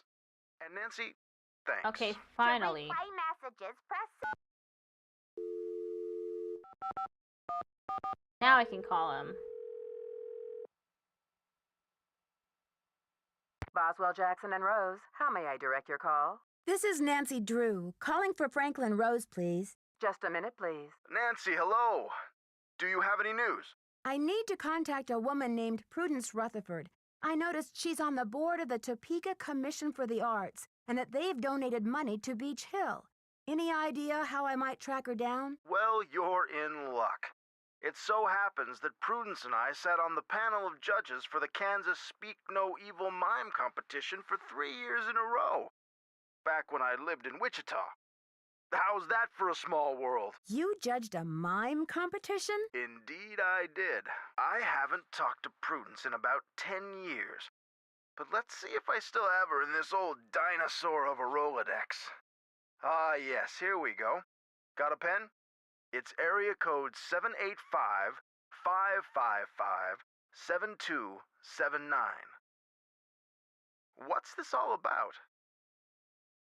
Miss Rutherford had a necklace with a Maya artifact stolen right out of her home. I'm trying to see if there's any connection between these robberies. Ha! You're a real pro, Nancy. Say, why don't I call ahead and let Prudence know what's going on? That way I can say hello, and she'll be expecting you. Now I think you're reading my mind, Mr. Rose. Thanks. Not a problem, dear. Okay. That's not a 7. That's a 1. You have no voicemail.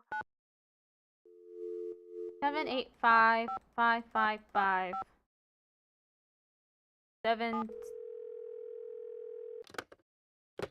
You have 7279.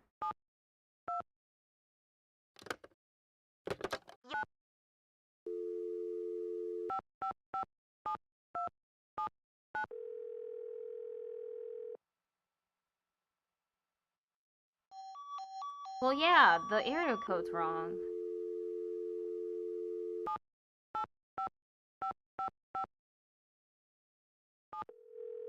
It's not letting me call. Maybe I need to call on a different phone?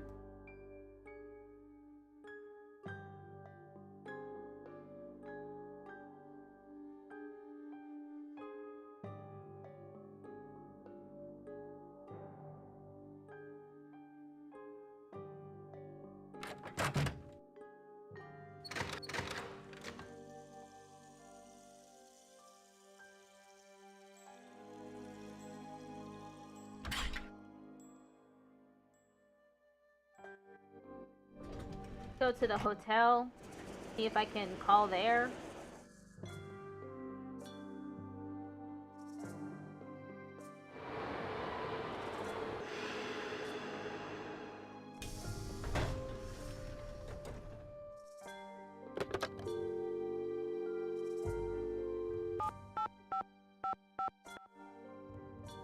What? We're sorry. Your call cannot be completed.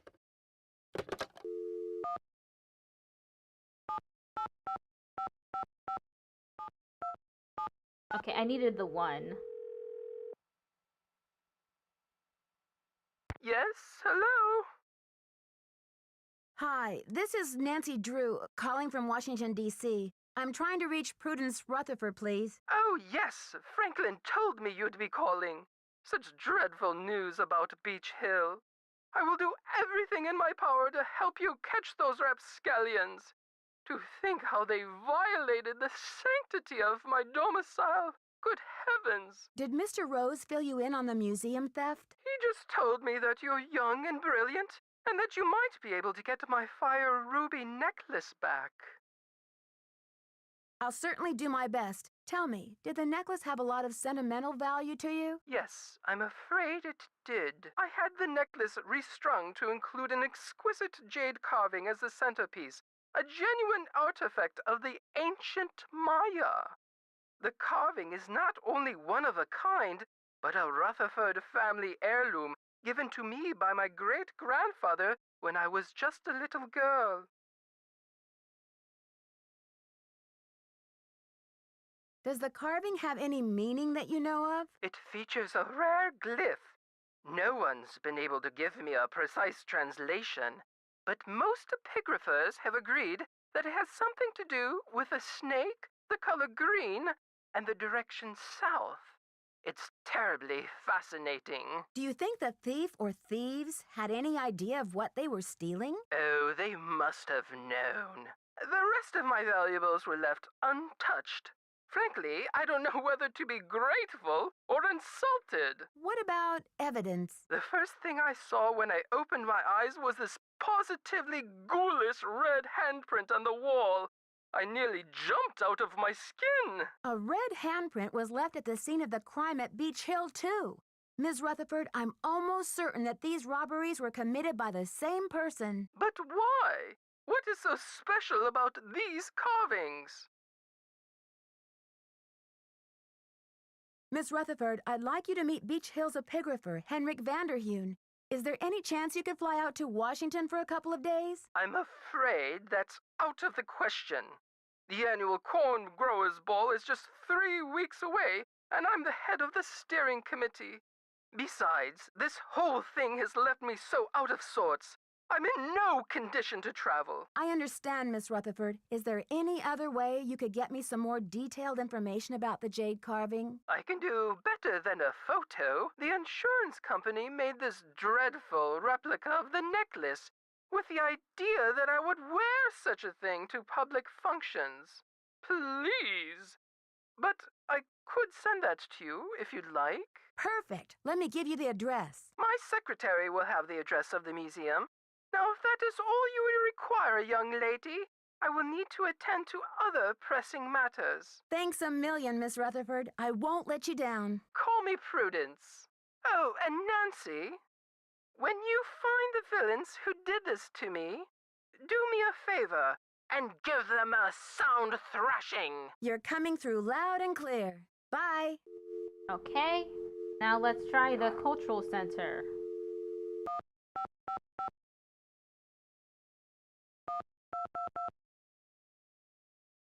Huh?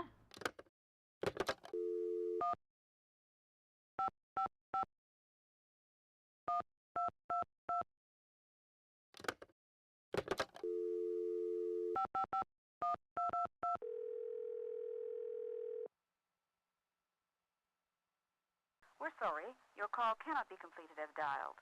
Please check the number and dial again. This is a recording. What the hell? Evidently, I can't call them?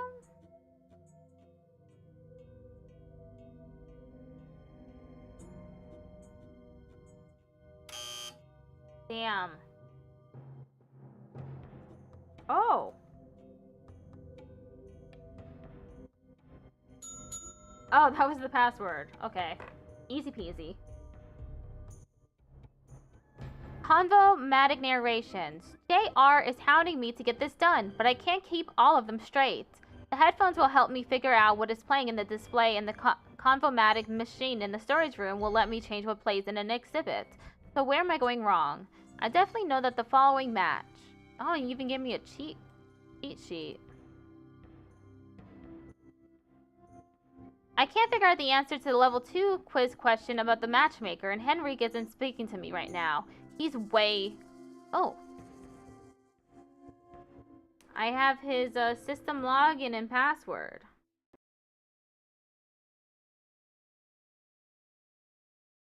It's S June.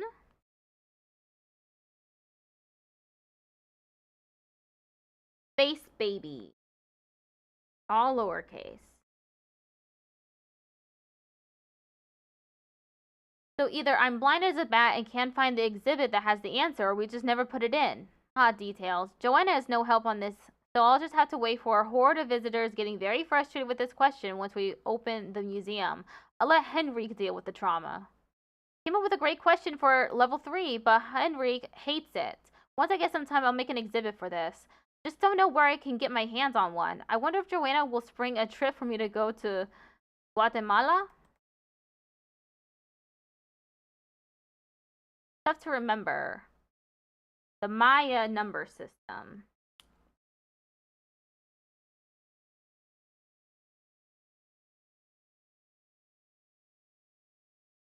Okay, 0 looks like a turtle shell, but no turtle.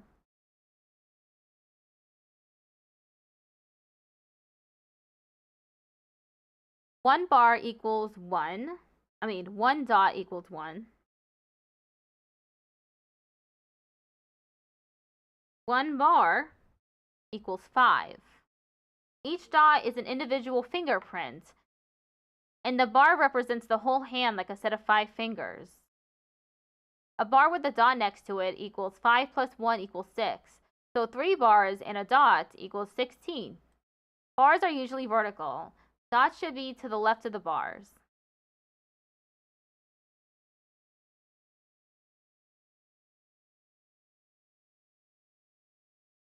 Left of bars.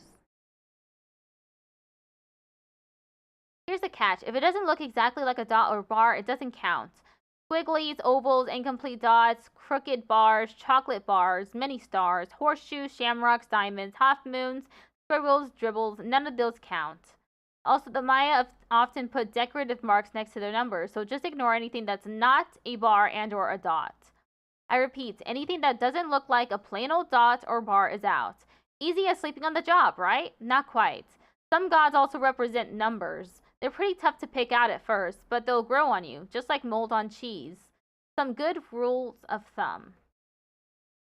1. Hun has fish lips, a really big nose, and a set of good teeth. Hun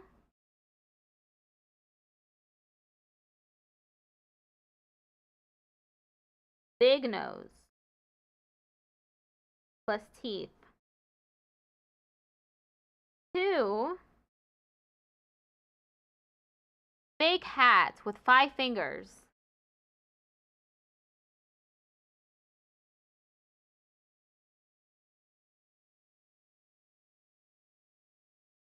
3 is a doctor. Oh, it looks like it has a stethoscope, probably. Stethoscope. I've seen that one. Okay, number 4. Tongue sticking out.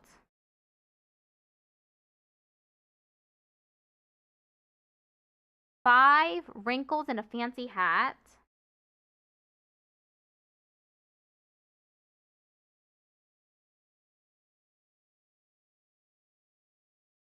6 wears an eye patch with an X on it.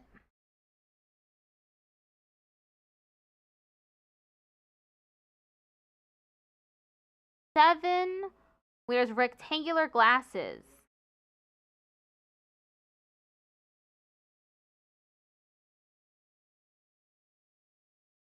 'Small oval.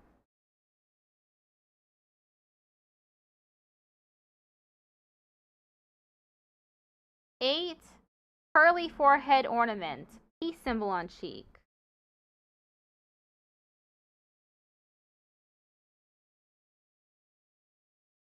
9. Oh my god. Okay, we're going up to 14. Beard or acne. 10. Looks like death. No nose and removable jaw.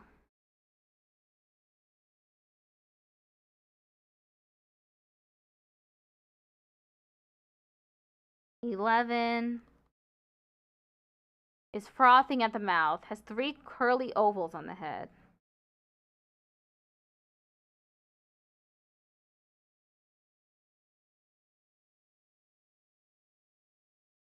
"12 is question marks. 13, T on cheek. And then 14. 15, the etc. All look like the original numbers, but with the removable jaw.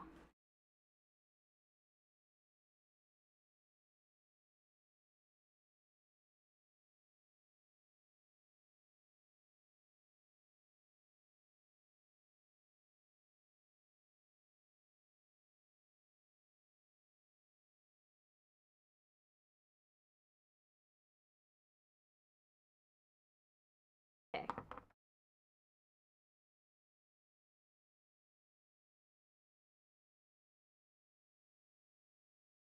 Dissertation topic. Why and how did Maya civilization disappear so quickly? Maya were sophisticated astronomers. Were they trying to achieve space travel? Great Native American civilizations like the Maya and Inca believed to have contact with extraterrestrials. Were the temples actually control towers? Research. 20th sea artist Manuel Mendoza in spaceship motif. Research. Claims that Maya disappearance on Earth was due to departure for other worlds. Research. Claims that many flying saucers sighted today are being piloted by Maya elders.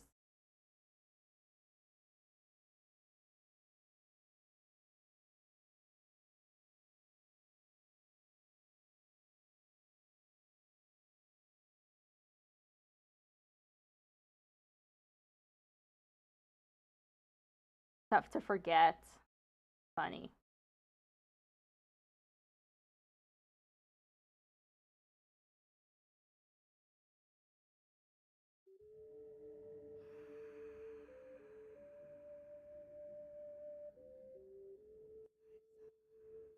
$5:05. My bad. I left the 5:05 out.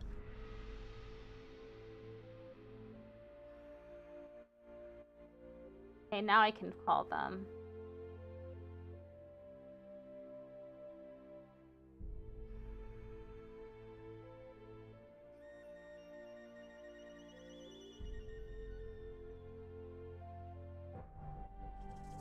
And now I can call them.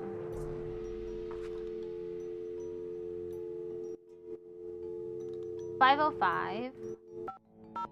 555. 1.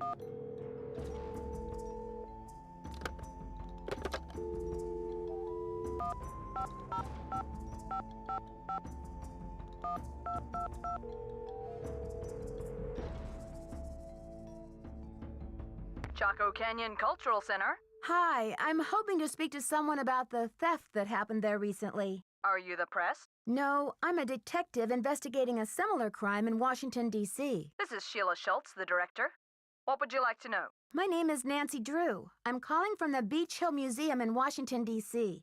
I understand you had some rare Maya artifacts stolen recently. That's right. It's a terrible loss, and the police here have no leads. Beach Hill was robbed, too. We lost one of our prized jade carvings. I'm very sorry to hear that. I'm wondering if the robberies are connected. Do you mind if I ask you a few questions about the incident at Chaco Canyon? Fire away. I heard the thief left a red handprint at the scene of the crime. Is that true? Yes. It was very gruesome. It looked like blood, but according to the police analysis, the print was made with a mercuric sulfide paste. Do you know of any symbolic meaning attached to a red hand? Don't walk. Don't go there. Talk to the hand, as my 15-year-old would say. Really, I haven't the slightest idea. What types of artifacts did the thief get away with? Only the center's most prized pieces. The case contained 5 pre-Columbian artifacts that were excavated right from this area.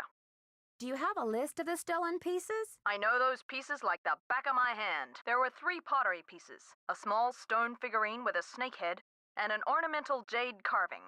I'm interested in the jade carving. What did it look like? It was highly unusual. There was a glyph on it that no one could translate. Until we hired Henrik Vanderheun, that Oh, is. suspicious. His opinion was that it's Mayan in origin, and that it may have been a place name glyph for this area. As you can imagine, we regarded it as something of a regional treasure. Could you send me a photo of that jade carving so I can take a look at the glyph? I'm afraid I sent our only print off to the insurance company. They said they'd return it, but who knows when our claim will be processed. I'm sorry. Thanks a million, Sheila. Feel free to call if you have any more questions.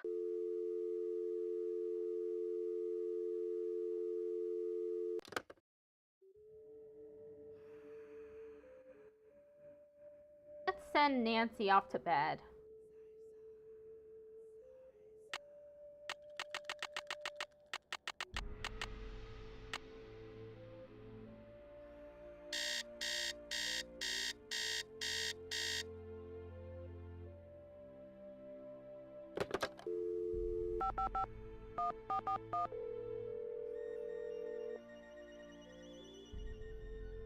Boswell, Jackson, and Rose, how may I direct your call? This is Nancy Drew, calling for Franklin Rose, please. Just a minute, please. Nancy, hello. Do you have any news? The thief left a red handprint at the scene of the crime. According to Taylor Sinclair, the same print was left at a couple of other crime scenes recently. I'm trying to find out what the connection is between these thefts. Oh, Nancy, you zero in on a case like a heat-seeking missile, don't you? I feel so much better knowing you're going to follow up on every lead. I'll help in any way I can. Thanks, Mr. Rose. That's what I'm here for. And he hung up.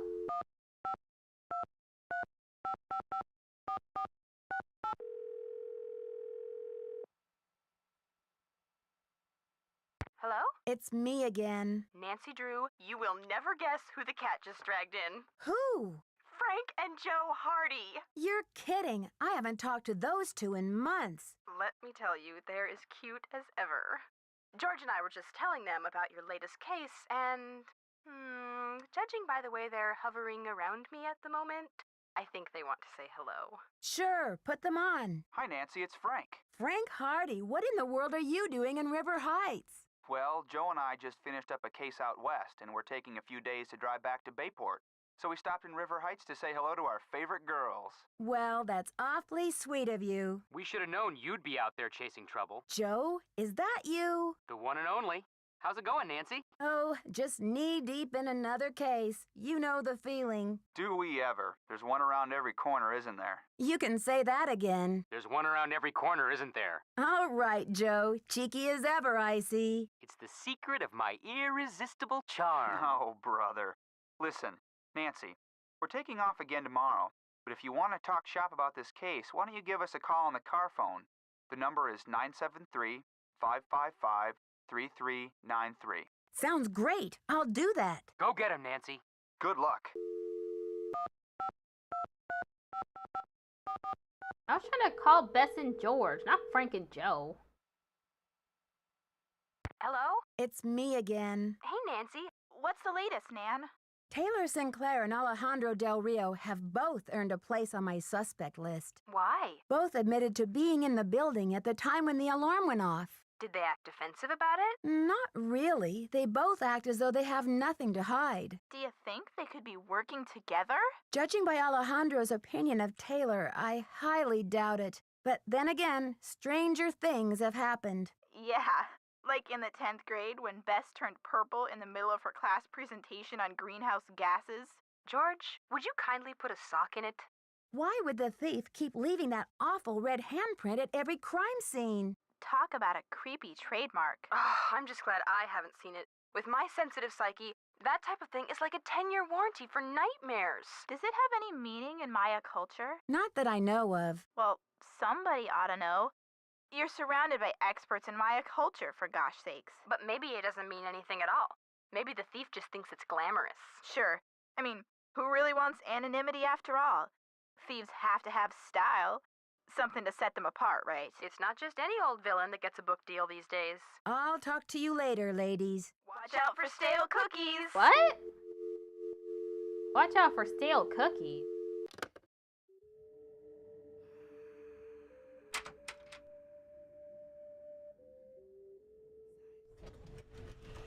I'm gonna visit both of them.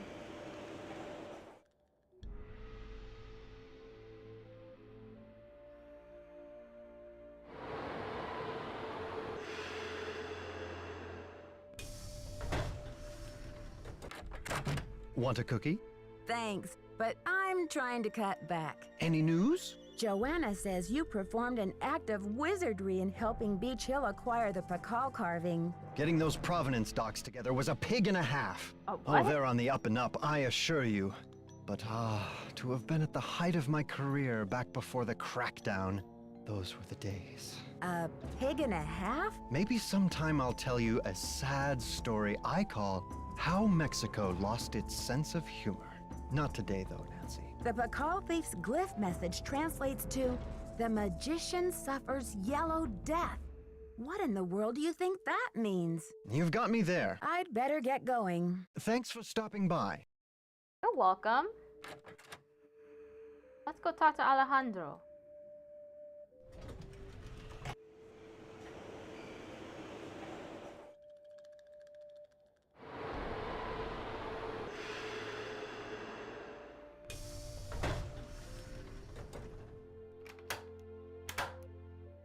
Buenos dias. Do you know what cinnabar is? The red powder that the Maya used? Sure, I know it. They use it at Beach Hill too, do they not? Cinnabar was used to make the red handprint that was left at the scene of the Pakal theft. What is your point? I think Joanna may have been less than truthful with me. Have you called the police? I don't want to jump to conclusions. Of course. Sister Joanna couldn't possibly be a thief now, could she? I should get back to the museum. Adios, Nancy. Adios. And yeah, he gets to be a suspect, and so does the other brown man. But oh no, not Joanna. How could Joanna have done such a thing?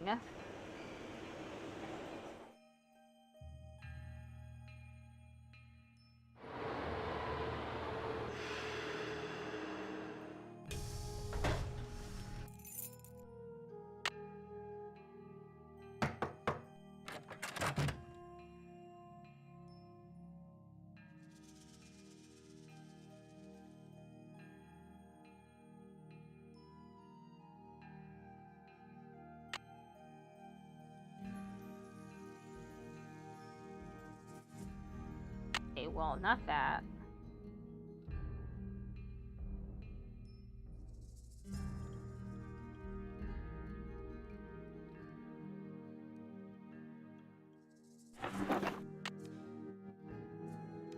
Okay, I got a key.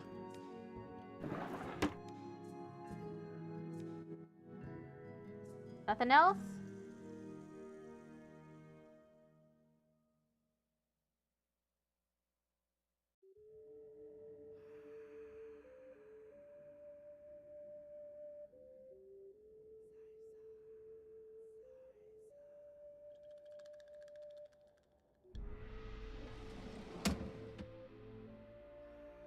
Who knew one piece of jade could have so much history?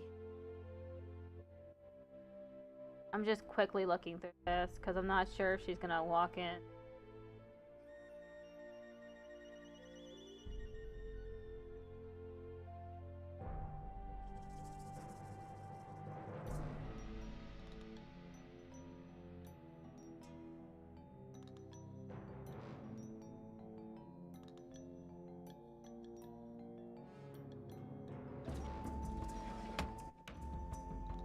Is that it?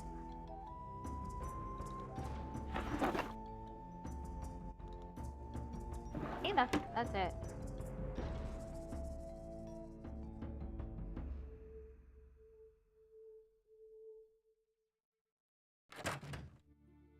Okay, let's see if this key goes anywhere.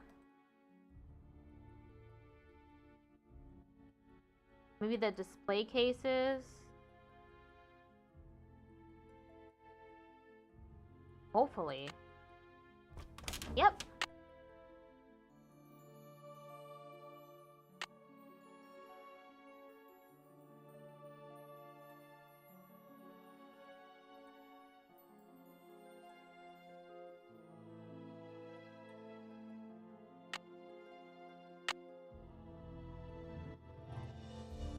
Release me, foul demon!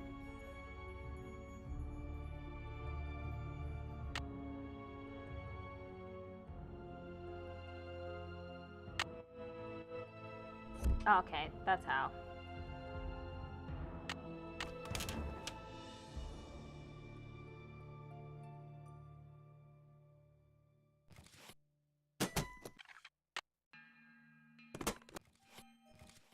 Damn, I'm just tampering with shit now.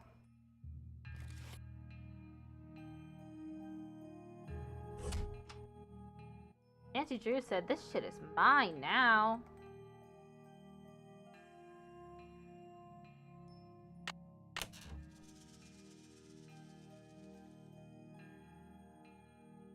Why do I want to lug these heavy things around? Why do I want to lug these heavy things around? Okay, so not that.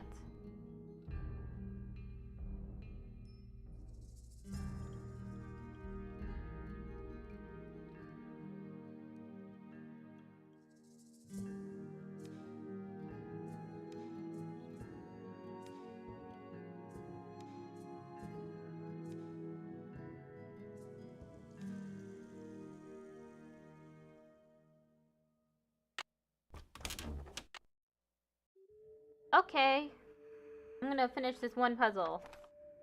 Then I'll end the stream. Wait, let me... 0 is a turtle shell.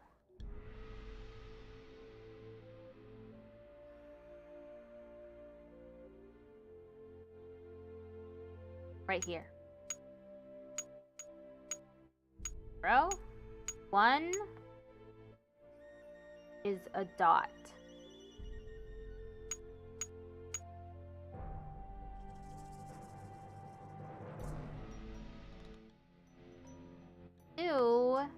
Two dots.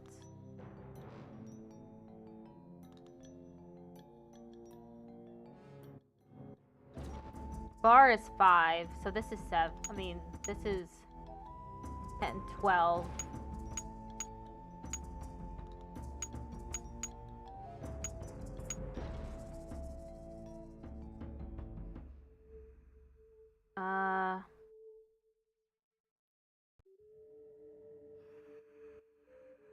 This one is 5, 10, 15, 16.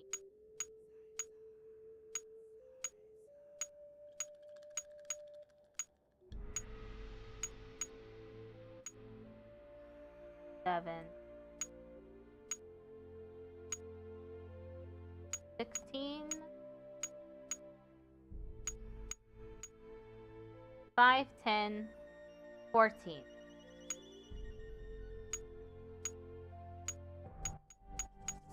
Great. 5, 10, 15, 18. 10, 11.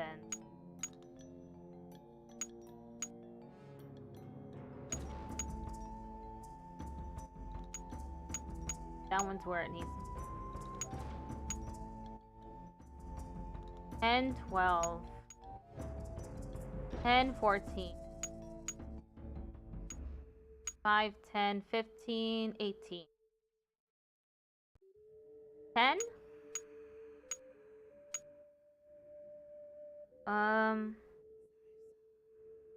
Big hat.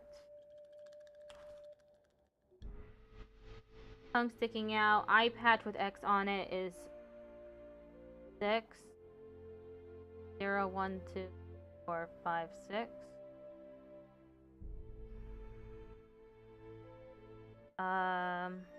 The doctor one.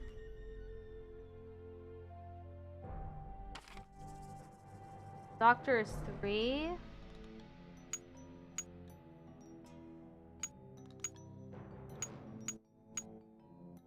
Five, 10, 15, 16.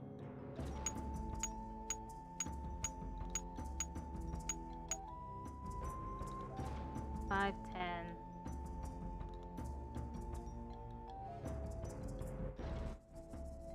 One is 7. This one is 12. One is 11. The one with the T.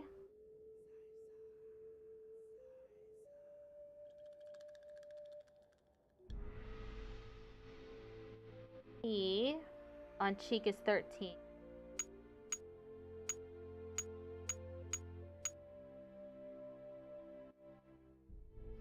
Tongue sticking out. Removable jaws.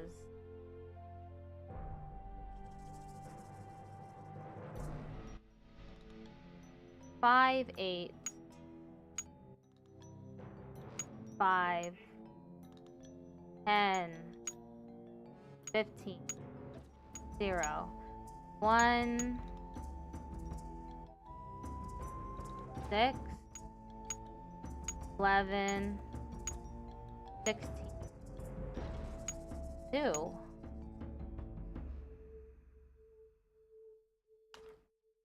Two is a big hat with 5 fingers.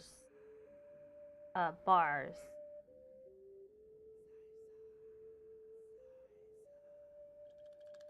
Okay. Maybe here? This one would be 2. That looks right. Woo!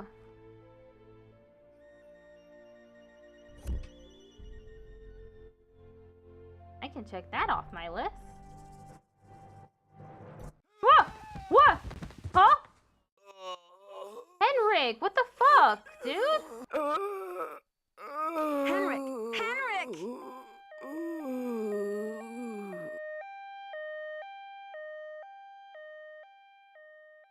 Amnesia? Wow. Henrik must have taken a real nosedive off that pyramid. Do you think he just fell, Nancy? Or was he pushed? Sounds like you need to find out about hospital visiting hours.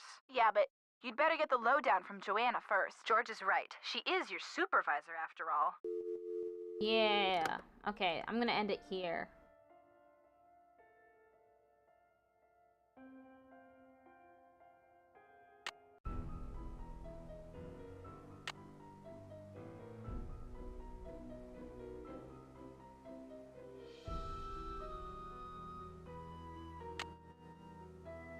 Game has been saved. I'll save it here too.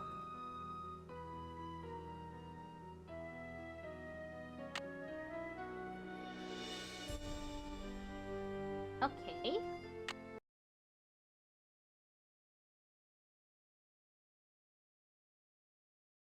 Now,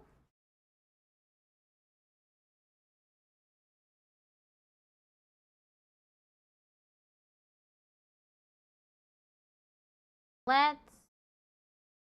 look to see how many people we have. We have 6! Not even including me? 6? How nice! Who are we gonna raid?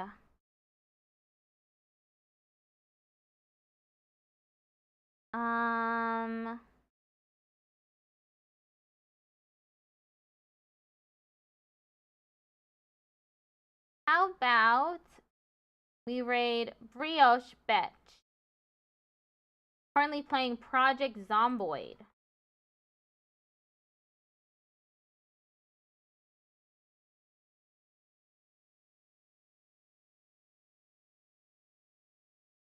I'll be back tomorrow to play Apollo Justice Ace Trilogy. Thank you for the follows. Remember to follow if you haven't followed. Bye, take care. You too. Bye-bye.